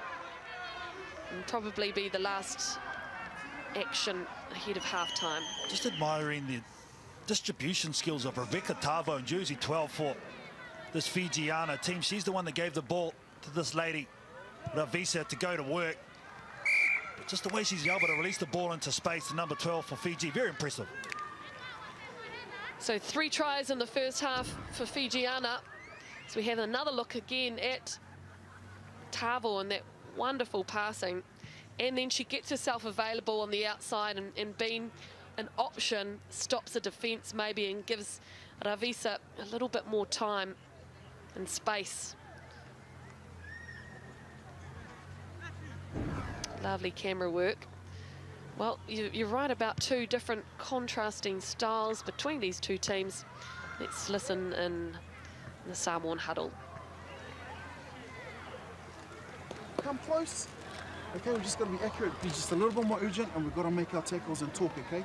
I said that if we're chasing the game, we've got to just really start to talk, okay? And don't stop talking, okay? Because we can easily fold, or we can come back and fight hard and put in 3 tries ourselves, okay? Girls, just when we're taking that ball into contact, you've got to drive and wait for that support. That support needs to bust us to get there. Make sure you stay square in the middle, Bex. Yeah, it's all right, doesn't matter, okay? Stay square, go for the edge of the shorts. All that stuff we've done on low tackling, all right? Get in there, chop their legs down. They're big girls, all right? We don't want to wrestle with them up top. We want to chop their legs and put them on the deck. Sit. Cool. Let's go, girls. Ramsey Tomakino, the coach for Manusina team, very experienced, used to coach the Cook Island men's side. He's coached a lot at the provincial level, won a number of titles with the Auckland team. I think he's done a good job, and I think the game tactics are right, but like they said, they have to drive with their legs and wait for their support players. That support player is one step too far away. It's giving the Fijiana team just that little bit of time to compete and get those turnovers.